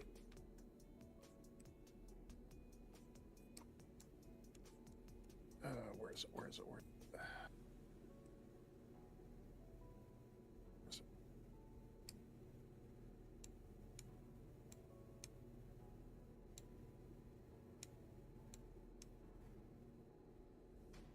That's across this catwalk here. Okay. So good. they saw me and popped Mhm. back in. Did we get a glimpse on like what the reaction was when they saw me? It looked Or like was it they like a corner of the eye sort of thing? it was enough that you probably saw that it was basically basically like someone with like a pistol or something like that kind of popping up, looking to level a shot, then realizing what they were shooting at was much bigger than what they were basically had been, and going basically panicking and basically slamming a door shut.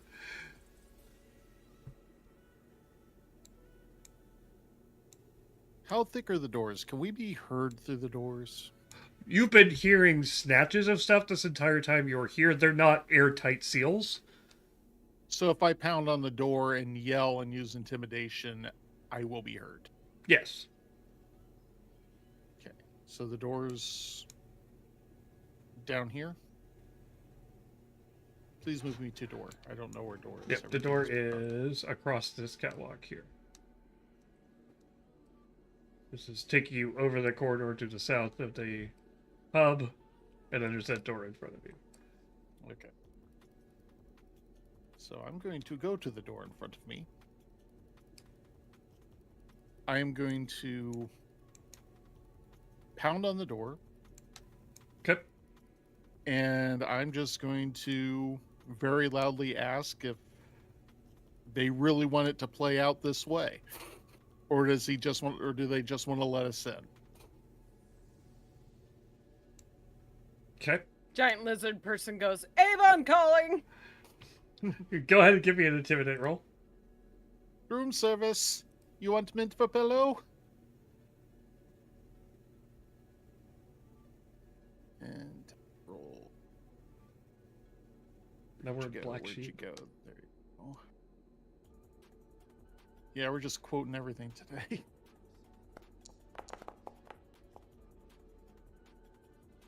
Yeah. So apparently you've been frustrated this game.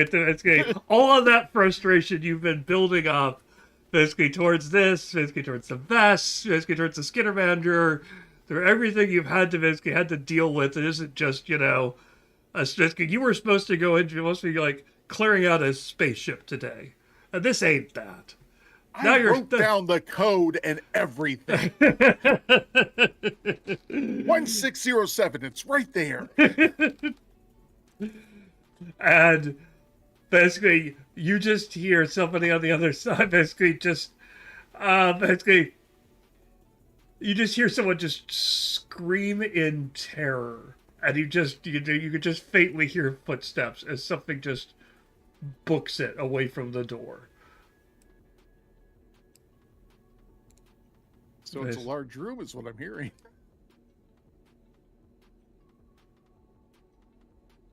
So I guess I look over the rest of the group, shrug, and let's open the door. Sound good? I'll take that shrug as a yes. If the door opens. There you go. Okay, go in with my gun leveled. Okay. I don't see vents. That's a good sign. Basically, you can see just at the edge of your flashlight. Basically, somebody kind of pelting down the stairs, just shouting, "I don't know what's coming, but it's huge! It's gonna eat us all! I don't know what this kid scream something!" Basically, you hear something. You hear one voice from below. Basically, "Your faith is lacking, brother. Trust in the newborn." Oh, that's it. I'm going to eat them all. And you can kind of catch basically as your flashlight swings around the room as you step in. You catch the sight of what looks like kind of fate terminals. Basically like machinery and other stuff is all kind of control panels and things like that kind of scattered around the room. This looks like it's some kind of central hub for something. It was ripped out of basically ripped out of maybe a power station, maybe a museum exhibit. It's hard to tell with just the glimpses you're getting from your flashlight kind of flashing over it. But there are definitely multiple figures who are kind of scrambling around in the room. Um, One of them basically is just one that basically said your faith is weak. Is just at the edge of your light, right there. Just kind of standing firm, and shouting at you.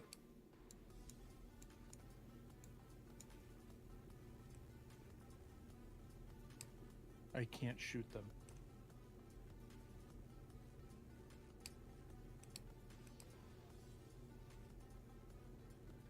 And you can hear several other basically kind of people murmuring and basically moving around in the darkness. And basically, one guy's just screaming down the stairs,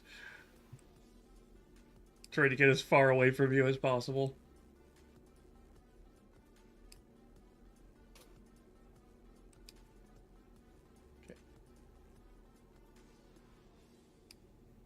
Does one of y'all want to make sure get the lights running? Love to. So that figure kind of steps in front of you and says, "No, you shall go no further. This place is holy. We have been sent here by the newborn, and we shall remain. There will be no escape except through their embrace."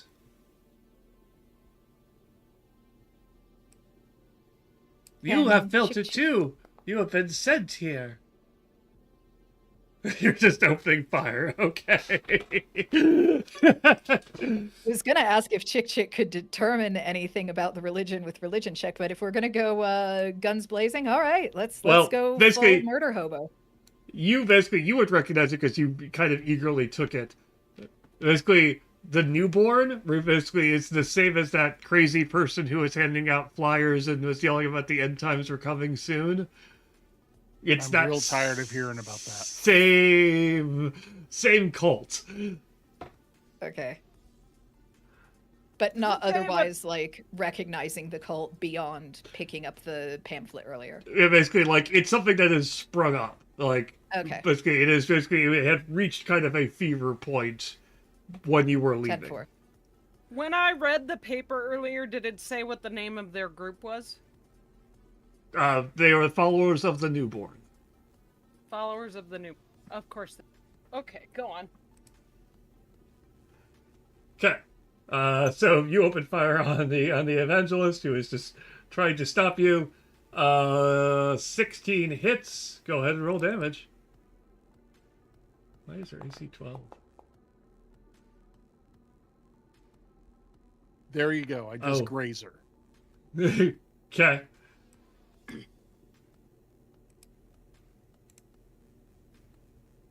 She screams in pain and ecstasy. It's a weird kind of. It's like they think they can oppose us. Come, show them the power of the newborn. Kill them. Kill the unbelievers. Shun the non-believers. Shun. All right. Going on an adventure. The magical Leoplerodon that's going to show us the way to Candy Mountain, Charlie. Candy Mountain.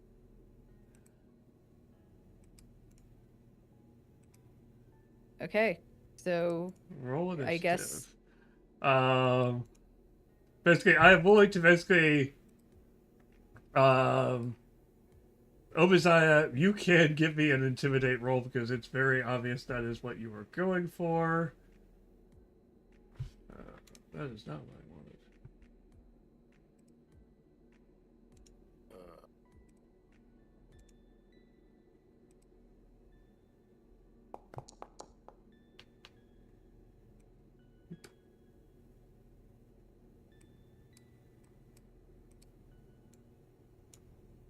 And my dice has failed. It be like that sometimes. And by sometimes, I mean most of the stream. The dice made me look like a gecko. I'm trying to be a badass and it makes me look like I'm selling insurance. Okay, some of these cultists are eager to fire, some of them less so. Okay.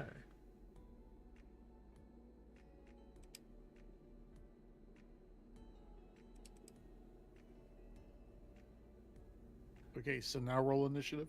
Yes, if you have not already rolled initiative. Can't. Oh, because I think I had this was still the previous encounter. Ugh. Yeah.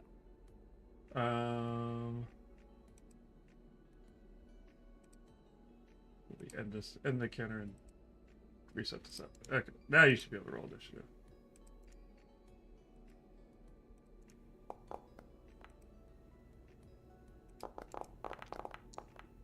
Oh, come on.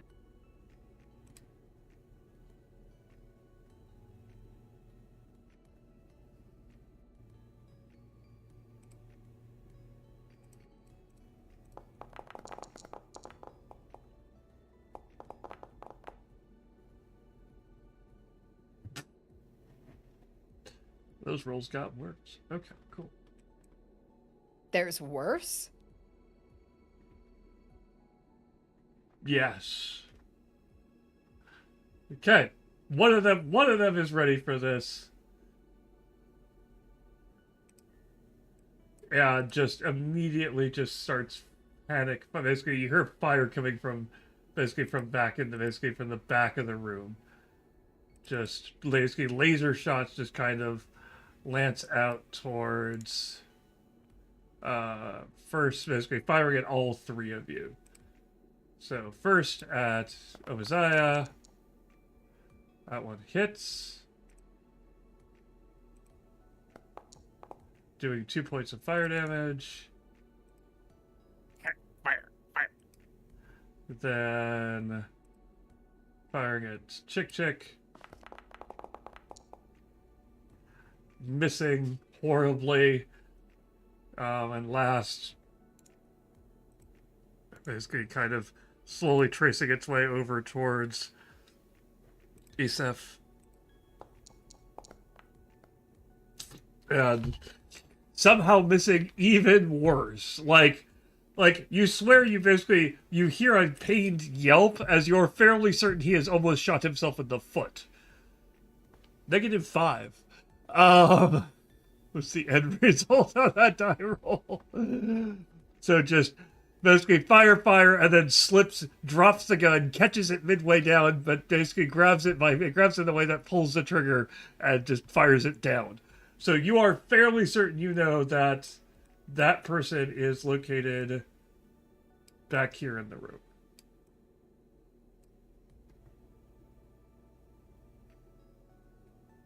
Oh, the laser pistol has a reload one. Oh, okay, cool. So, only hit one person anyway, so there was only 2 shots, not 3. Still shot himself in the foot almost. Oh, Isaiah, you're up. The evangelist looks to be standing firm.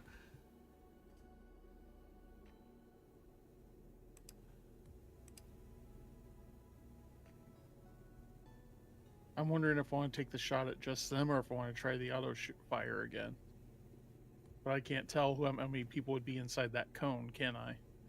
Basically, you're hearing noises in the darkness. You would have to spend a turn. You could spend a turn making a seek action to try to figure out where people were, but it would be depending on the result of your perception check.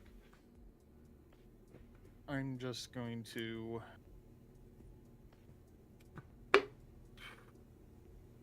They're close, but I can't really switch to the club right now, so I'll just go ahead and take another shot. So they are this one right here, the evangelist.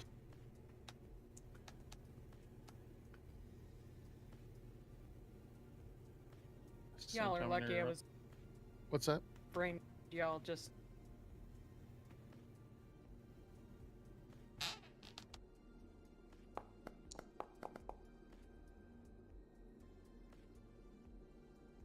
That's a hit.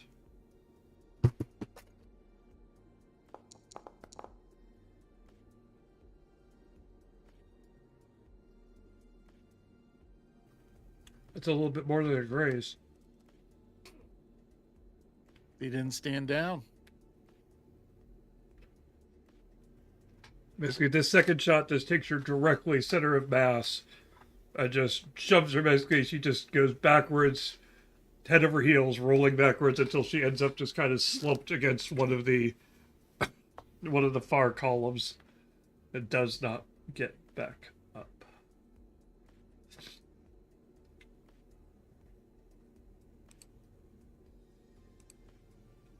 That was 2 actions. Or 1 action, actually.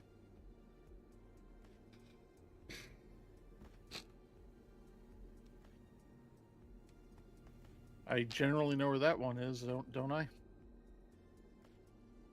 Generally.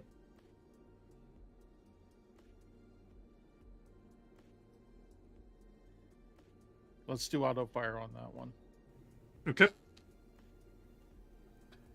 Basically, if you click auto fire, I think it gives you the cone that you can place. Does not give me a cone, no. Okay. In that case,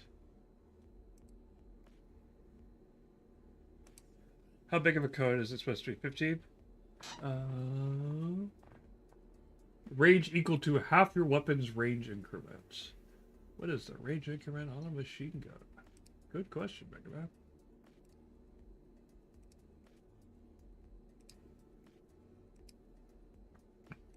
Let me double check that.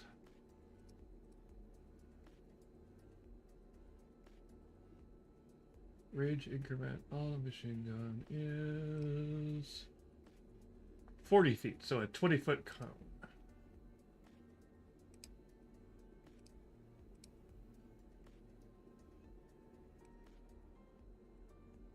That's a 20-foot cone. Can you see that?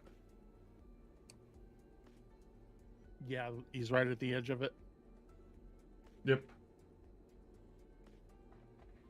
All right, let's give that a shot.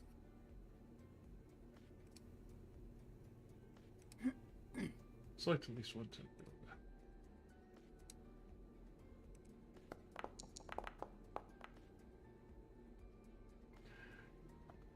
That guy, apparently hearing the gunfire on the evangelist, just dives for cover. And basically ends up underneath something as bullets rip through everything. But he manages to avoid getting hit. And there's nobody else in that section. No one else in that section. Couldn't get that lucky. Okay.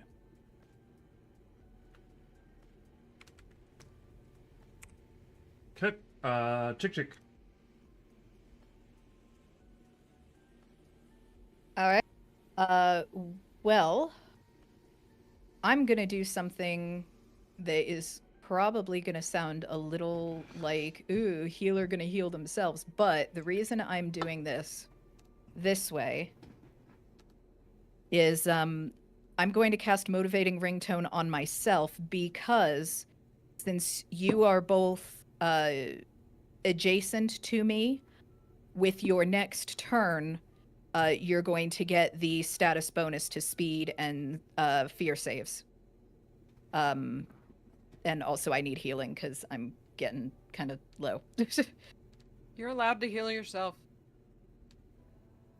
So I'm going to do that for 2 actions worth. Gonna roll my healing. It is 3. Awesome. Okay. And the song that's playing, by the way, is Last Resort by Papa Roach. As of course it is. Cut my life into pieces. This is my last resort. And I'm now good. Okay.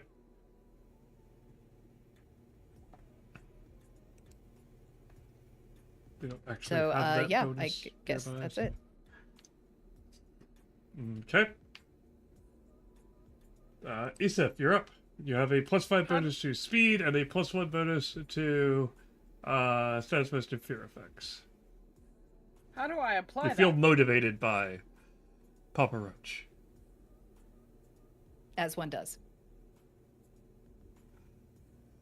How do I apply that? cheater. It's basically there isn't. It wasn't just know the fact that you can instead move 5 feet further than it says you can, All right. which I think in your case is 30. Yeah, it would make it 30 because I have Yep. 25 to begin. How high up is this catwalk from the floor? Basically to give you a slightly better description of the room now you've been in it a little bit longer.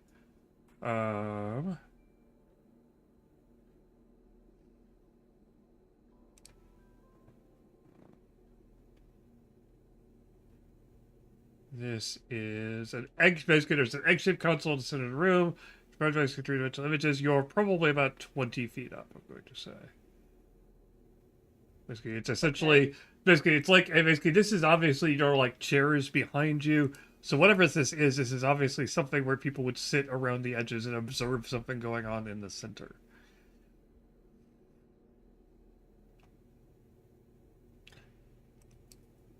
Again, much like the rest of the basically this, it is oddly basically it is at odds with everything else that you have seen. It is much clearer, much nicer. Okay. So I would like... You said that the other homie that ended up almost shooting their foot off was somewhere back over here, right? Yep. Ish. Okay. Isef jumps over the railing and lands directly below. How much of my movement does that take? Jumping off, basically, you can jump as part of a movement. It's a 20-foot drop, so you'll need to make an acrobatics check to avoid taking falling damage from it. That's essentially what your vault will be. Okay, you're fine.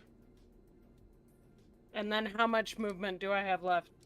You're doing it as part of your movement, so basically it is, Yeah. you still get the rest of your movement. Okay, so that's basically 5 feet. Sorry.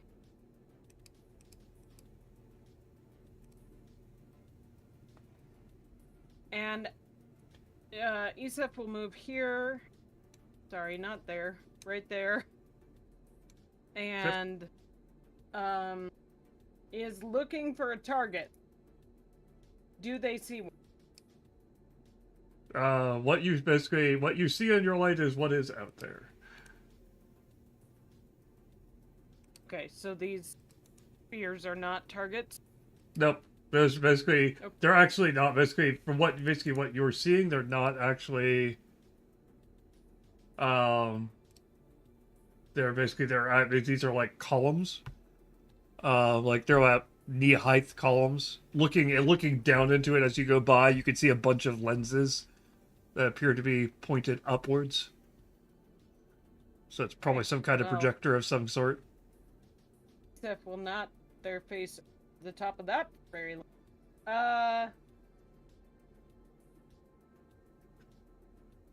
Okay. Well, there's no one to shoot at, so Isef will just remain ready in case hair trigger. Okay. That'll be their turn.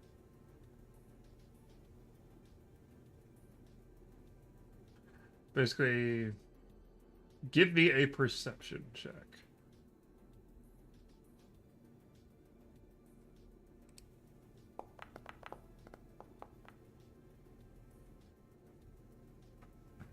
Okay. All right. Basically, right here, you can see, basically someone returned fire, basically in the area where, brain. Oizama, basically for the area where Oizama had opened fire onto, basically you can tell the fact that he basically the area that he was hit, something was moving and diving. You could tell that someone there is basically returning fire because you could see a pistol start to light up and return fire. I'm sorry, can you ping where that was again? I was looking away. There. Okay, thank So you. that is enough. Basically, you can make a shot at that, though. You have to give me just roll a d20 to start. Just type in /r d20 into the space d20, and basically get over a 5. Cool. Basically, that means that it's concealed, so you have to make that check to actually hit it.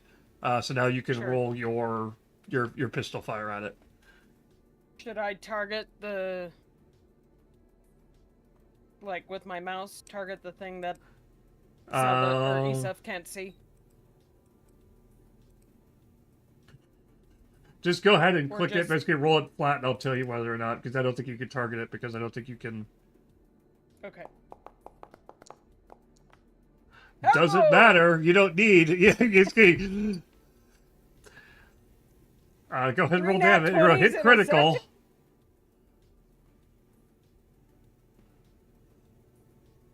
Hit critical. Yes. Whoa. Sorry.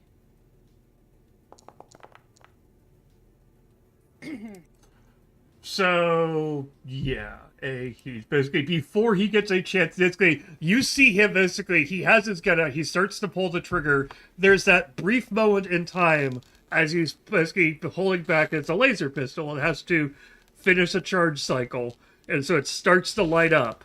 And that's when you basically get a perfect shot on them, and it is yours to do basically tell them to describe how it goes.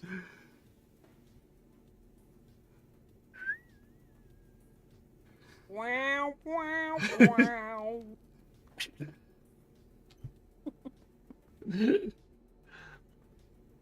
Basically, a gunshot rings out in the silence, and then basically all anyone can see is just the pistol stop lighting up and then tumble to the floor, and the sound of something going thump.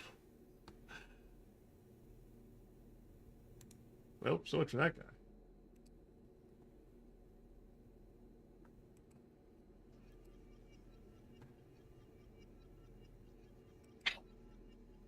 Okay. Also out in the darkness, another one basically. So another one starts to open fire. Basically towards.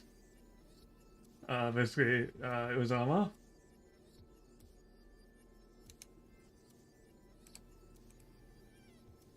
Okay, he gets his 2 shots.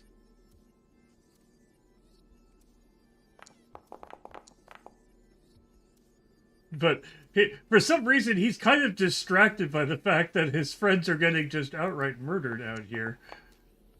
Weird.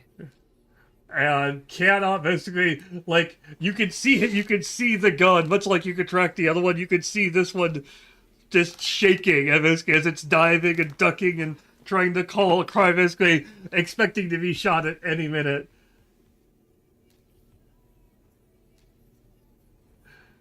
But basically, so 2 shots just go wide on Oizama. The Evangelist bleeds out and is still dead. So back at the top of the order. Obadiah? Is that who you're referring to? Obadiah's the one who got shot at. What? The more he's butchering the name. Just start calling me Ubu. Ubu. It's a good picnic basket, Ubu. No, sit, Ubu, sit. Yeah, there you go. That works. Good dog. All right. So again, out in the darkness, basically, you could hear basically someone kind of moving and basically kind of shouting. Basically, Rag, are you still there, Rag? No, Rag's down. They just shot her. Watch your gun. They're firing by the light. These guys are crazy. I thought the cultists said that we had the power. Basically, the newborn would protect us. I don't know, man. Feels like this is starting to go a little sideways. You can basically hear him as you can hear footsteps moving, and then he tries to pop a shot off. Again, hitting Obaziah. Trying. Has to roll better than what I've got. I'm rolling. That's a 5. That's not rolling better. And basically, then he has to wait for his weapon to recharge. That one basically came from around the other side of the egg, as far as you can tell. Isef. Okay. Obadiah, you're up.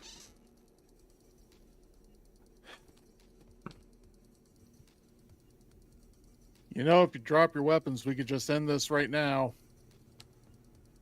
You don't have to join your buddies. Do you want to try to make that a intimidation check? Well, I'm Or going you to wanna try diplomacy? intimidation than I will diplomacy or whatever. Mm-hmm.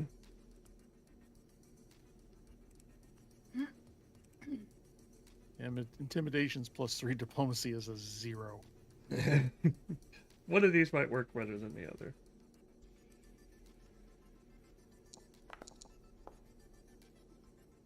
Well, That would not be it.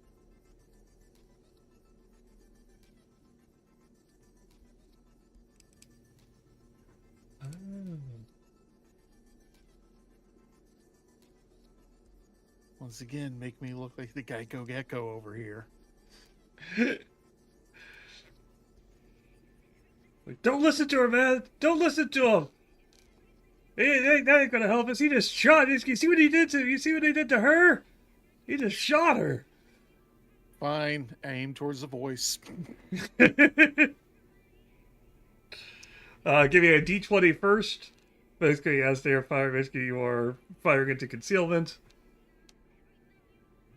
Where is the just roll a die? Just type /R space D20 in the chat window at the bottom. /R space D20. Yep.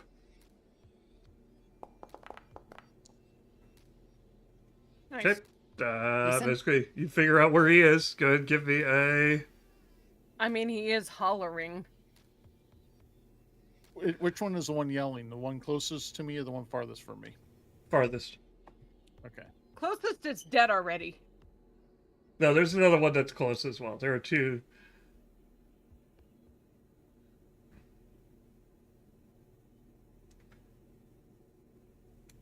There were 3 cultists and the evangelist. Go ahead. Really? Really? That's how you're going to roll? Apparently. You're gonna let me figure out where the person is out in the middle of nowhere. You can't hit him. Okay, that's 2 actions. You have 1 more.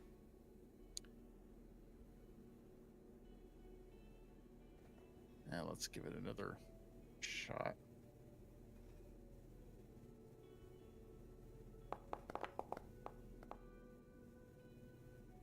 I hate you. Where's the virtual timeout chair? Well, that was just your... Okay, no, that was... I think we've been rolling mostly single-digit rolls all session. It's Yeah, awful. that's good. The dice distribution would be wild to go back and look at.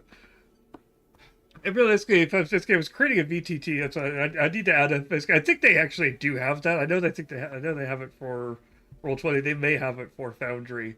There is a module that basically gives you a button that you can press at the end that gives you a. This is how bad your dice rolls were in this session. I just think that would depress me though.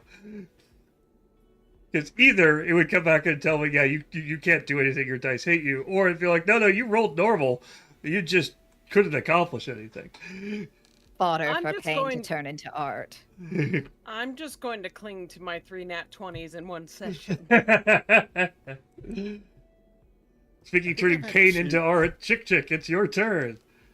You have a general idea, basically from where basically Obadiah may not be hitting anything, he's definitely laying down a pattern of fire in one particular area of the room. Okay, so I'm going to start off by doing a transfer vitality to Obadiah because, yeah, I think I owe him some healing. Yeah. Funny Still how that double works. digits. Yeah, still. So I'm going to transfer vitality, which it will not let me do. Am I not doing this correctly, perhaps?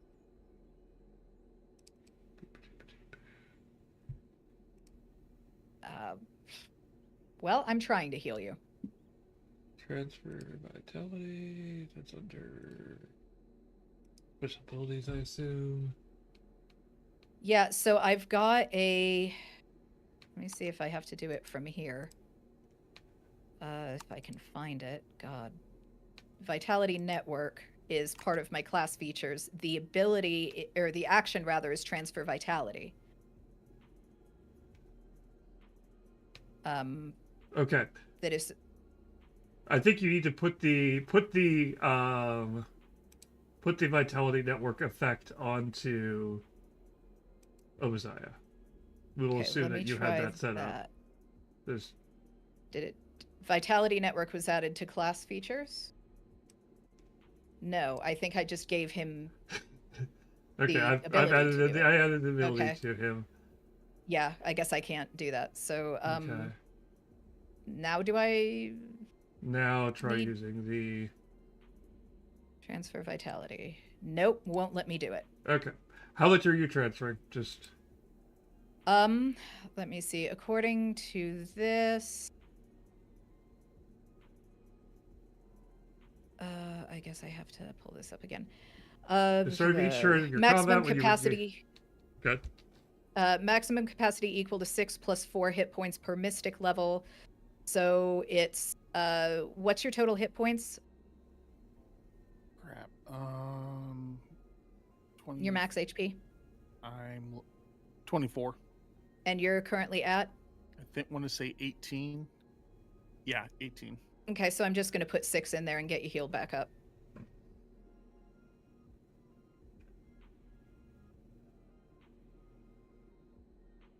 Mark, is that something I fix or is this something you do? Something you could do. You could just basically right click and then add. Yep. There you go. Or just click and type in 2. Oh, okay. So. Okay, so that's what they're probably expecting you to do. Let me remove the from. Okay. So basically, what they're expecting you to do is you add that Vitality Network feature to yourself or possibly everybody who is in it. Then you use it. Basically, you can see there's a number that appears in the upper right, and you can increase that to whatever the max. Basically, so like to 10. And then you can track that and then remove the amount that you need to remove that you're pulling out of the network. And the network gets added basically every turn you add 4 to the network. Okay. I may have bit off more than I can chew with figuring out how the hell that spell works.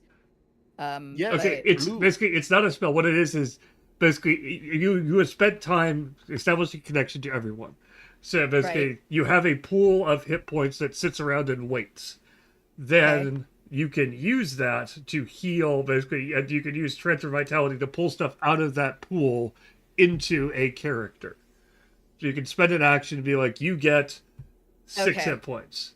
Basically, you get 4, basically, and at the beginning of every turn, 4 more go back into the pool. Okay. So I've got Vitality Network with 6 on me right now, which is how many I wanted to put in there. Yep. Okay. And so it'll go up by 4 at the beginning of each turn. Okay. Okay. Do I need that to was drop an my... action. Okay. Do I need to drop mine back down to 18? No, you should have gone up by 4. So because I think that's the most you can put into it when you're trade. No, wait, let me check. No, you can pull as much as you want. She gave you 6. They gave you 6. Okay. So basically, you get 6. Pulled 6 out, so it's actually at 4 in the network. There we go. Okay. Math. We can do it. Yes, it's fun. Now, in addition, because I've transferred vitality, Obadiah's shadow darkens and swells, reducing bright light within a 10-foot emanation of the target to dim light. This is a form of magical darkness and can overcome non-magical light sources or attempt to counteract magical light. You are now concealed well in this dim light, and you can use the concealed condition to hide. Lasts until the end of your next turn. That's hilarious. So What is this hide of which you speak? yeah, right. For No one's rolling good enough to TTRPG. hit anyone today. So, for my last 2 points, you said I am vaguely aware of the direction in which there is a dude. Correct. Okay. I am going to use Eldritch Lance to try to hit that person. Okay, give me the d20 roll to see if you can't basically figure out exactly where they are, and then make the Okay. hit roll. Come on, son of a bitch. Okay, so just useless this entire Yep. time. Yep. You say that after healing a bunch of stuff, adding movement bonuses to everybody. Not useless. You missed a shot. It's fine. Isef, you're No up. negative self-talk. No negative self-talk. Chick. Alright, I'm up.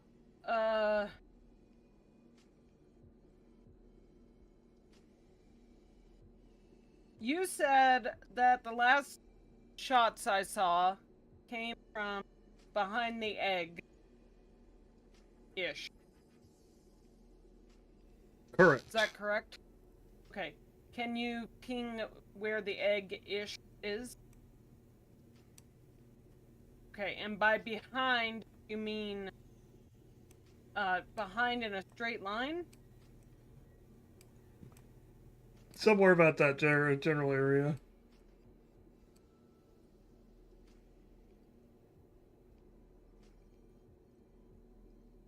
Can I move?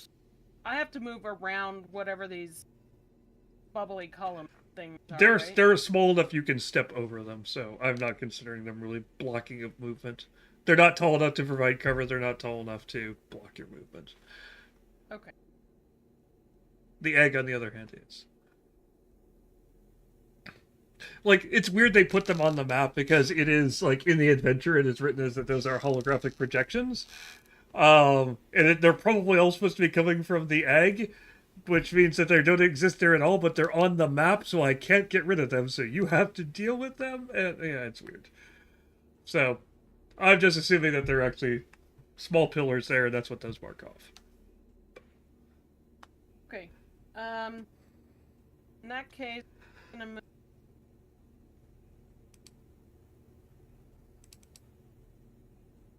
Oh, look. I see someone. You hear someone swearing. Oh, no. I see somebody. And, we are going... Him?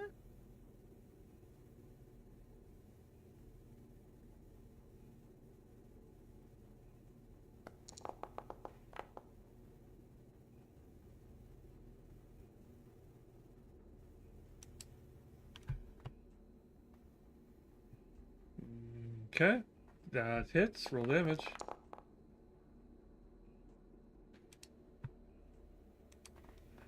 Good solid shot to the leg. He's probably not going to make if he doesn't get immediate medical condition, medical help. But for right Even now, from he's the still leg. standing. There is something. I was just checking that. I was basically talking to someone in chat. There is something in the room for toggle it, but like toggle planetary display. But that just turns them brighter.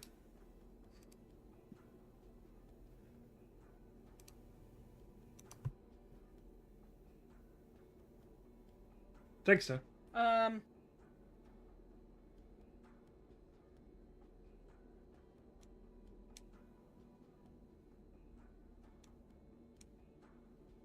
Do I have to use an action to activate my force field? Oh, true.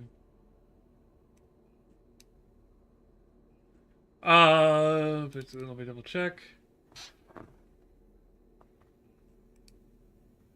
Because it doesn't show on the actions page, but... That is... Yes, there is a basically there is an action to raise force field. That is a essentially a shield, a personal shield you can activate. But it takes an action to do it.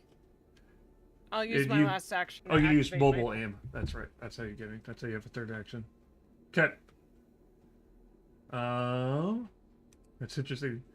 They don't have that as an action right now. Cool. So basically, you don't have a force field. It is basically, it is commercial. 6 hit points and replenishes 2 hit points on your turn. Okay. So basically, it'll absorb 6 of the first 6 damage. It will absorb. If it is less than that, the force field is still there. And it will last until, I believe, your next turn. It says... That's I guess since it's replenishing. I think it just stays on until it goes off. Okay. Active for 1 minute or until it's reduced to 0. Okay. Whichever happens first. Presented with a much closer target, they basically... The one basically to the north of you is going to open fire, especially since its big lizard target just became enveloped in a swirling mass of shadows and other stuff, and doesn't know quite what to make of that. Basically, he suddenly however, he drops his gun and just reaches his hands for the sky and just says, "Newborn, grant me the power you promised, the power of your birth, to burn these heretics." Shoves his hands forward, and surprisingly enough, something actually happens. Basically, a bolt of Eldritch, basically an Eldritch lance rips forth from his hands and basically heads towards Isa.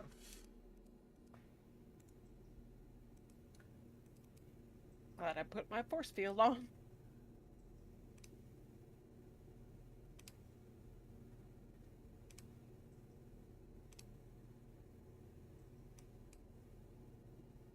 I mean, it's just always bad to go into combat without wearing your formal force field. You know? Just a bad look. Oh, That's that was shit. It was but it still hit you. Not a crit though, so you just take the damage. Okay.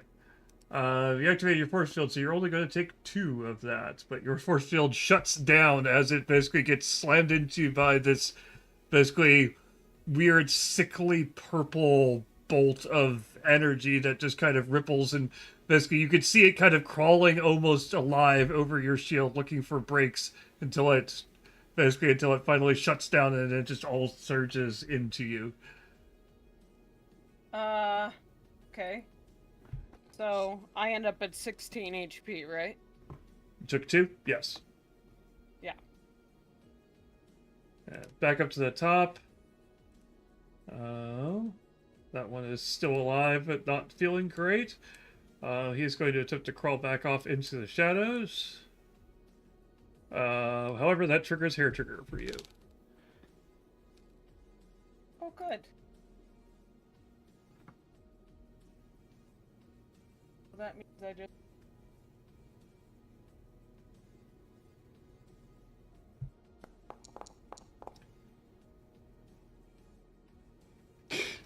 People have terrible hit points. Terrible AC. That 3 hit. Okay, roll damage.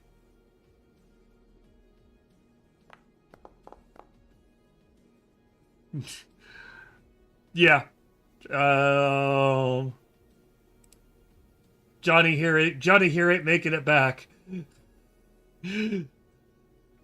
Mother, I fear someday that the cult wars will never end. Johnny comes marching home again. They've taken the Cracker Barrel. Okay. So he crawls off to his death. Isaiah, you are surrounded by weird swirling, massing shadows that you're fairly certain are whispering things to you, snatches of song lyrics that you've heard from Chick Chick, as well as things like "Take Chick Chick to the Hot Topic."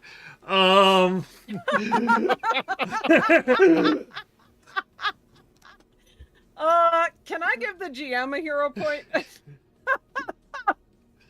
And other nefarious things. Nefarious.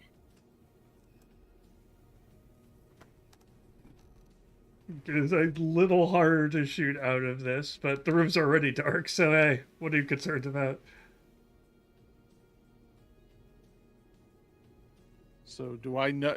I've been paying attention. Do I know where anybody is generally? You generally know where, basically, that there is someone out there. So, someone else, you heard someone kind of being like, oh, I got my leg. Oh, okay, I'm just gonna go back and blam. Johnny? Oh, man. I don't think this ends well. Into the arms of the newborn I go. See, well, at least one of you heretics Out of go with fire. me. Go for it. Because that's within 20 feet, right? Correct. Yep. Let's do auto fire in that general area. Luckily, ESEF is just outside of that. When friendly fire, when I auto fire, avoid harming up to 2 allies in the area. Oh, okay. So I wasn't You're not concerned. You're not concerned. Yeah. Your bullets know who the friends are. I'm not a fireball wizard here, okay? I care about the people I'm in the room with that aren't shooting at me.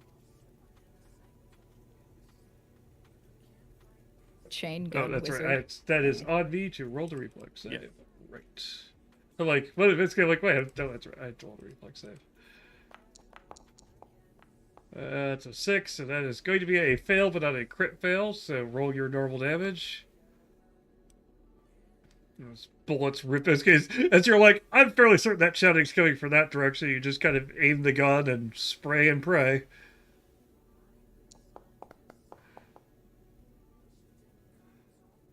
Basically, more spraying, less praying, I guess. I don't know. I don't know what I was going for on that one, but basically only a few hit. As he shouts out in pain. That's 2 actions from you, I think, for auto fire. Or is that 3? Does it say? And Chick, you're up It just next. says an attack. Doesn't say how many actions it takes in the description. Basically, the symbol next to it has 2 arrows, indicating it is 2 actions. Oh, that's what the 2 arrows mean. Okay, now I know. So you have 1 action remaining. Well, since I heard the cry, do I know where to aim for a normal shot? I mean, you can make the chance. Roll d20.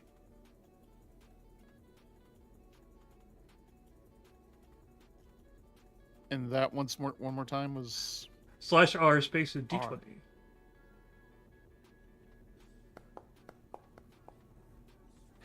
that'd be a no. It's close. You hear a yip and in surprise, but it pings off just slightly off target. Chick, you're up. These guys are stealing your shtick. Is going to move up a little bit here. Wee. Is Chick jumping down? Yes, Okay. I guess. Is that a down? Yep, that's a down. Okay. Give me an acrobatics check. That's gonna end badly then. Okay. Well, maybe not. No, it's gonna end badly. Okay, cool. If you still have a hero point, you could re-roll. Yeah, I'm gonna have to, because that's horse shit. So... Chick boldly strides forward and just falls straight off the edge. That is more fucking like it.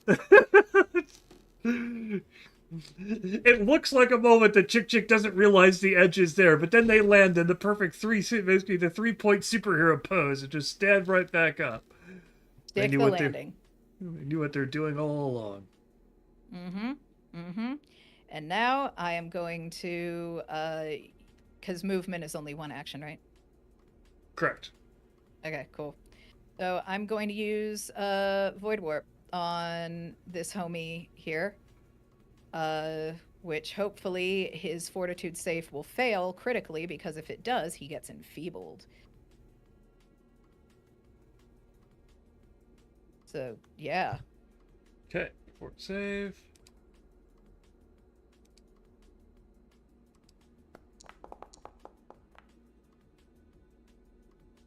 It does fail, but didn't fail critically. Oh, well. Still He does still damage. Still takes 2d4 damage. Okay, we're rolling for damage. 5 hit points on somebody with 4. Basically, it's up to you how you want to describe that happens. Cool. So, Chick is like, guys, my tummy's starting to hurt, and I'm getting really low on my playlist. So, just let's end this and just void warps.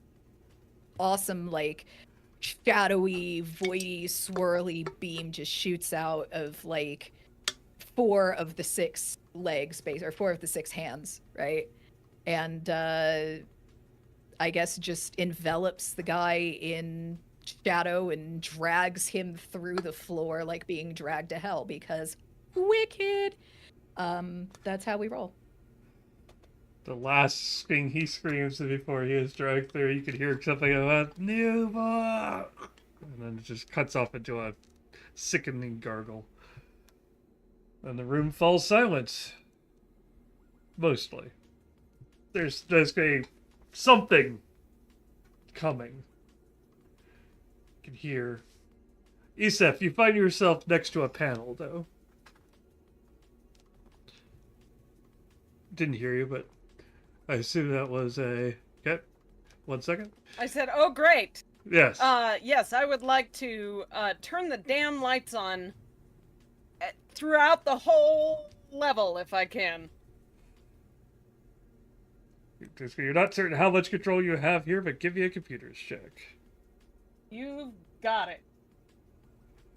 Would so be glad to do that.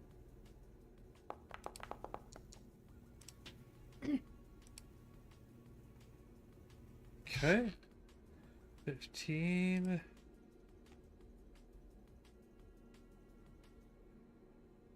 Okay. So basically you managed to get the lights on in here. Great. I'll take it. Let me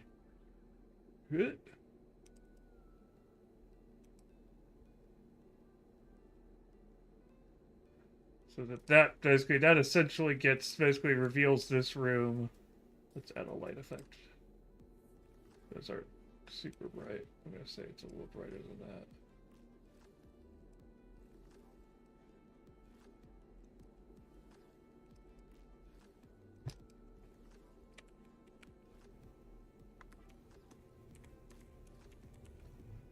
That works better. Mouse. It Seriously sized Almost. ear. I didn't click update token. There we go. Okay. So you can better see the room that you're in. Basically, it does look to be some kind of weird observatory type place. As you power things on, basically it seems to be showing a basically like a model of a solar system that Chick you'd recognize as Octurn. AUCTRN. Basically you've heard of it. You grew up near that area, you moved on from there, but and as you're watching, the planet Octurn just keeps flickering in and out, and like it does that glitchy horror thing of it's there, it flickers, and just briefly an image of it just being ripped apart from the inside, and then it's back to just being there steadily glowing, and then just when you're fairly certain you've started out long enough that it couldn't possibly have seen it, it does it again. And it's Ow. basically like staring at it closer, you're fairly certain something is ripping its way out of the inside of it. Good riddance, Gary. My stepdad lives there. Um, so, I guess Chick Chick is going to try to like focus on it really hard and see if they can tell what exactly is coming out of that. Just even get a glimpse of it. I've got nature. I've got perception. I've got. Give me an give me an Rhythm, occultism. you've Go got ahead and give me music. occultism. What was that? Okay. So they've got rhythm, they've got music. Give me an occultism. There you go. Okay. Yeah, maybe not. Give me religion. Okay. That's a good one. Yeah. Mm. Again, you're approaching this from the religious side. These are the things that are basically in the margins of things, the things that should not be, the things that basically are in the sealed books that are marked "Do not open," "Do not touch" from the religious side. You were good. You didn't open those books. In particular, there were much more interesting books on Za. Basically, those are weird, icky things, which are just about people like they're not artistic deaths. They're just horror and space and negation and absence. They're not fun. They're not things you can build off of. You can't. Basically, nothing can be built out of these. These are the basis of nothing. Is what these kind of things are. My God, it's a feminine Necronomicon.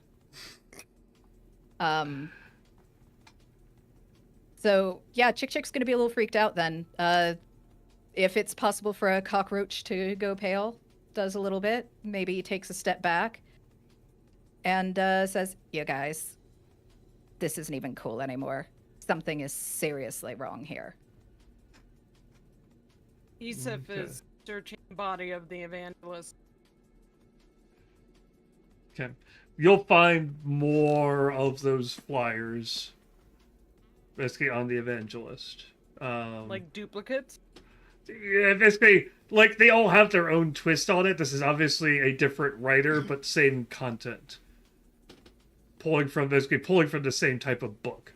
So it's its own personal kind of take on it. This person's basically like they all look like someone who's gotten their first basically got access to free basically MS Paint, basically levels of basically of art and drawing and tools where they're just like we've shoved photos in and we've got handed a bunch of weird text and other stuff, and so the text is slightly different font, the photos are in slightly different positions, but the verbiage is very similar. Graphic design is their passion. Right, it is second only to their worship of the basically of the thing to end all things, basically Eater of Worlds. Yeah, but yeah, graphic design number 2. Clip art and glitter glue? It's in papyrus font. Oh no. You cracked Tony up. It No, feels they're like there's goth. They more. think they're goths. It's Gothic Sans. They were just typing it. They thought it looked cool. The name, not the font. It feels like there's more to this, but I know at least one of us has to leave soon. So Typing wise, how? yes. Yeah, that's what I'm saying. Like this is timing talking and wise, Paizo. wrapping this up here. Normally there'd be at least one other fight that goes on here. So let me basically to keep things moving because I know we have time schedules and time crunches and things like that. So what ends up happening is you realize that basically that the elevator is directly north of here. Going up there, you'll discover it's still dead. It requires still more rewiring and work.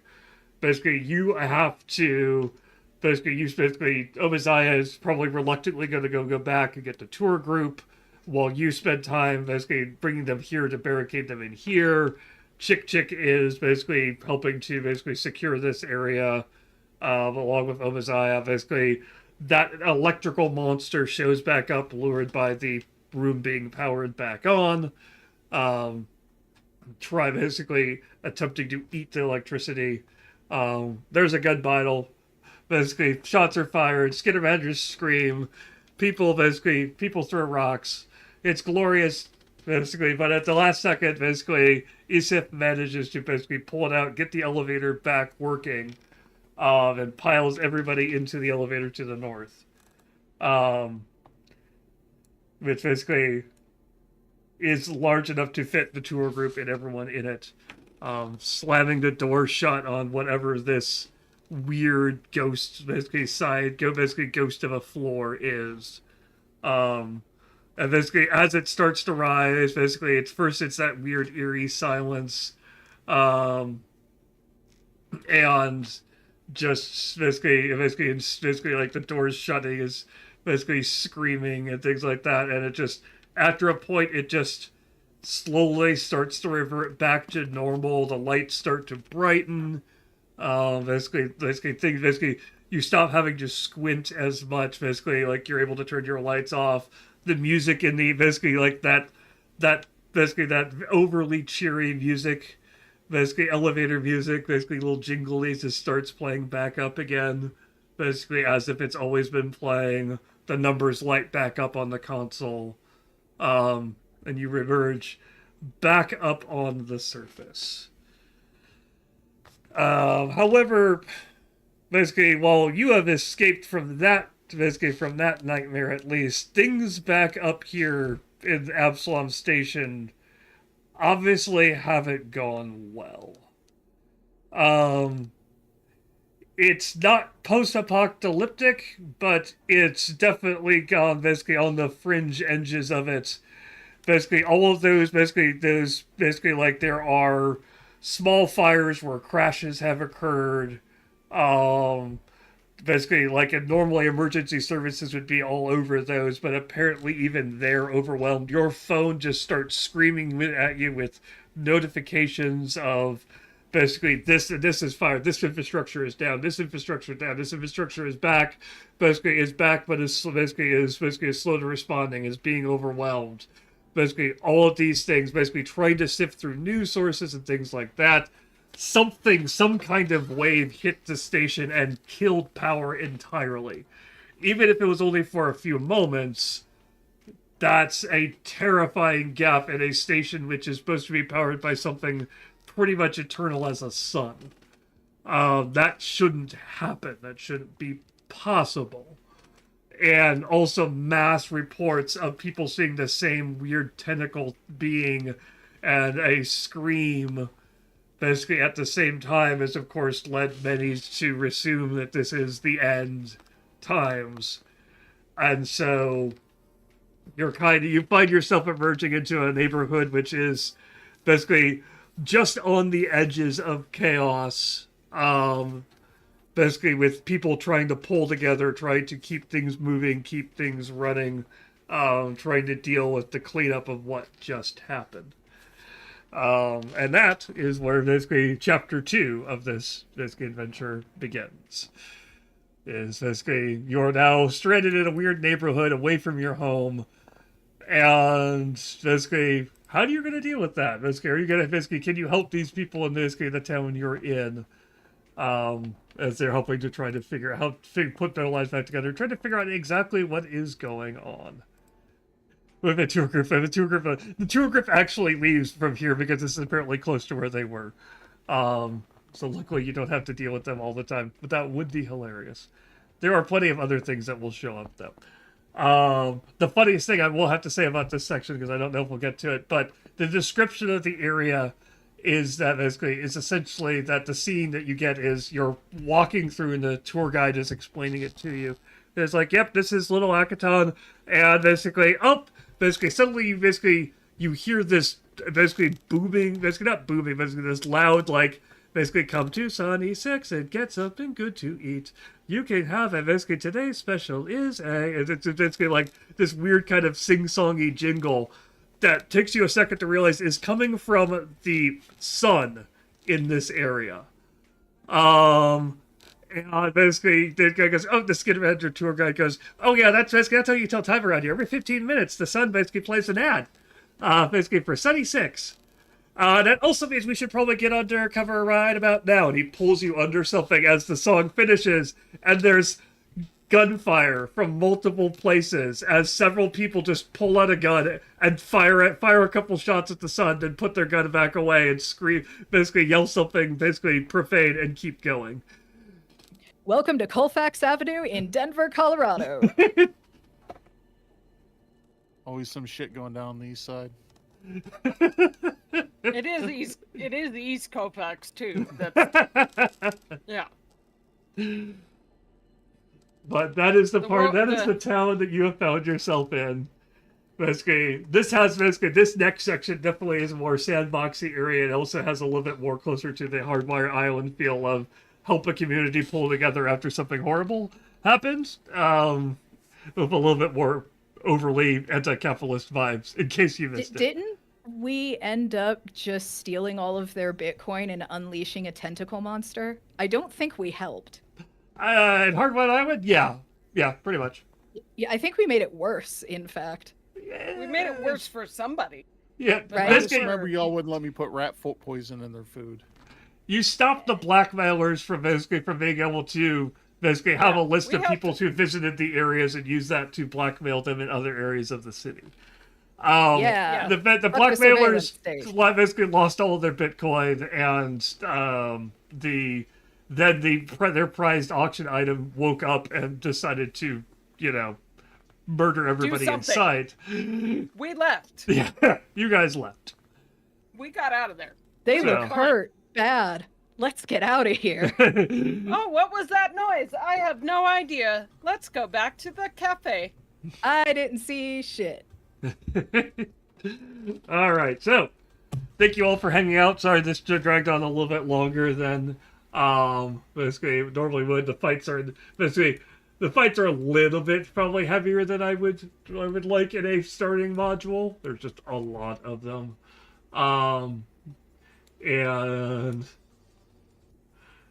but hope you all enjoy. Basically, as a note, we were talking about player sharing and all of that.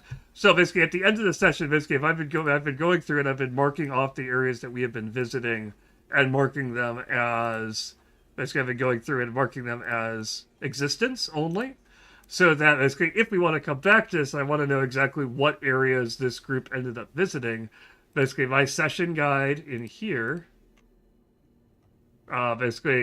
I can mark off the things that actually got completed, like they did. We got through everything in this dungeon, so I could mark all of that.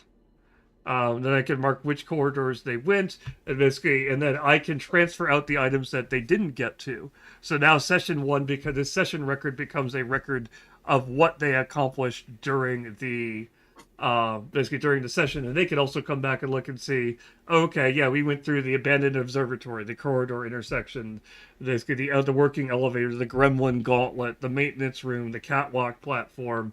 They can see all of those things that they did. They don't see the items they didn't get to. I can see those, and I can remove them or keep them if I decide that I want to do something with that, or deal with the fact that, they didn't go into this room. That means there might be something that might come later. Maybe not. But that player sharing feature helps me record that and present it to them as a record of what happened in here, so that they could take notes and other things that if we were to continue walking. I saw a catwalk and my brain just completed it. Okay. We're reaching that point. All right. So I will while I attempt to gather my thoughts in order to play us all out, I will let you guys go ahead and pitch anything you guys have to pitch that you are streaming, playing, or otherwise selling. Feel free to give yourselves shout outs at this point. We'll start left to right. So, Luna. Cool. I'm Luna. I am Luna Lapine on Blue Sky, which is really pretty much the only place I am on the social medias these days. But can you blame me? Because it is rough out there. Yikes. I am going to be playing in a flabbergasted one-shot, which is a no combat, but all improv and all hilarity TTRPG with the Tales of Initiative crew. That's going to be on September 3rd, and that is going to be on the Tales of Initiative channel, so hope to see some of you there. Oh, that wasn't correct. What happened? I'm trying to shout out Tales. Ah, How do you- okay. Cool. Yeah, I think do you it's spell their name? underscores. I think there's underscores between Tales of Initiative. 90% you're certain you're right. There it is. There you go. Yep. We got there in the end, folks, and that's what counts. And otherwise, yeah, I work on Lorelink, like the rest of these fine people.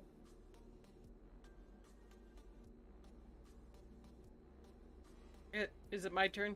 It's your turn. Yep, go ahead, 20. I'm also a streamer. I play a lot of video games. Sometimes they are in fact RPGs, so give me a look-see and see if I'm up your alley. I'll be live again later tonight with some PUBG duos. And you can find my handle 2020 site on just about all of the social platforms, but I'm most active.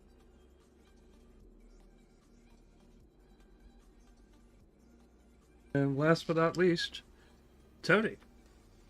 All right, I'm Tony. You can pretty much find me on Instagram and Blue Sky are the only places I'm really active under Troxel Builds, all one word. I also run a small Etsy shop with my kiddo where we're trying to pay off the debt from me getting custody of them last summer. And that's not an insignificant amount of debt. So please feel free to find me on Etsy at Troxel's Trading Post. Or if you want to, the link is in the chat. Troxel's Trading Post.etsy.com. 3D printed dice towers, jewelry, stuff like that. So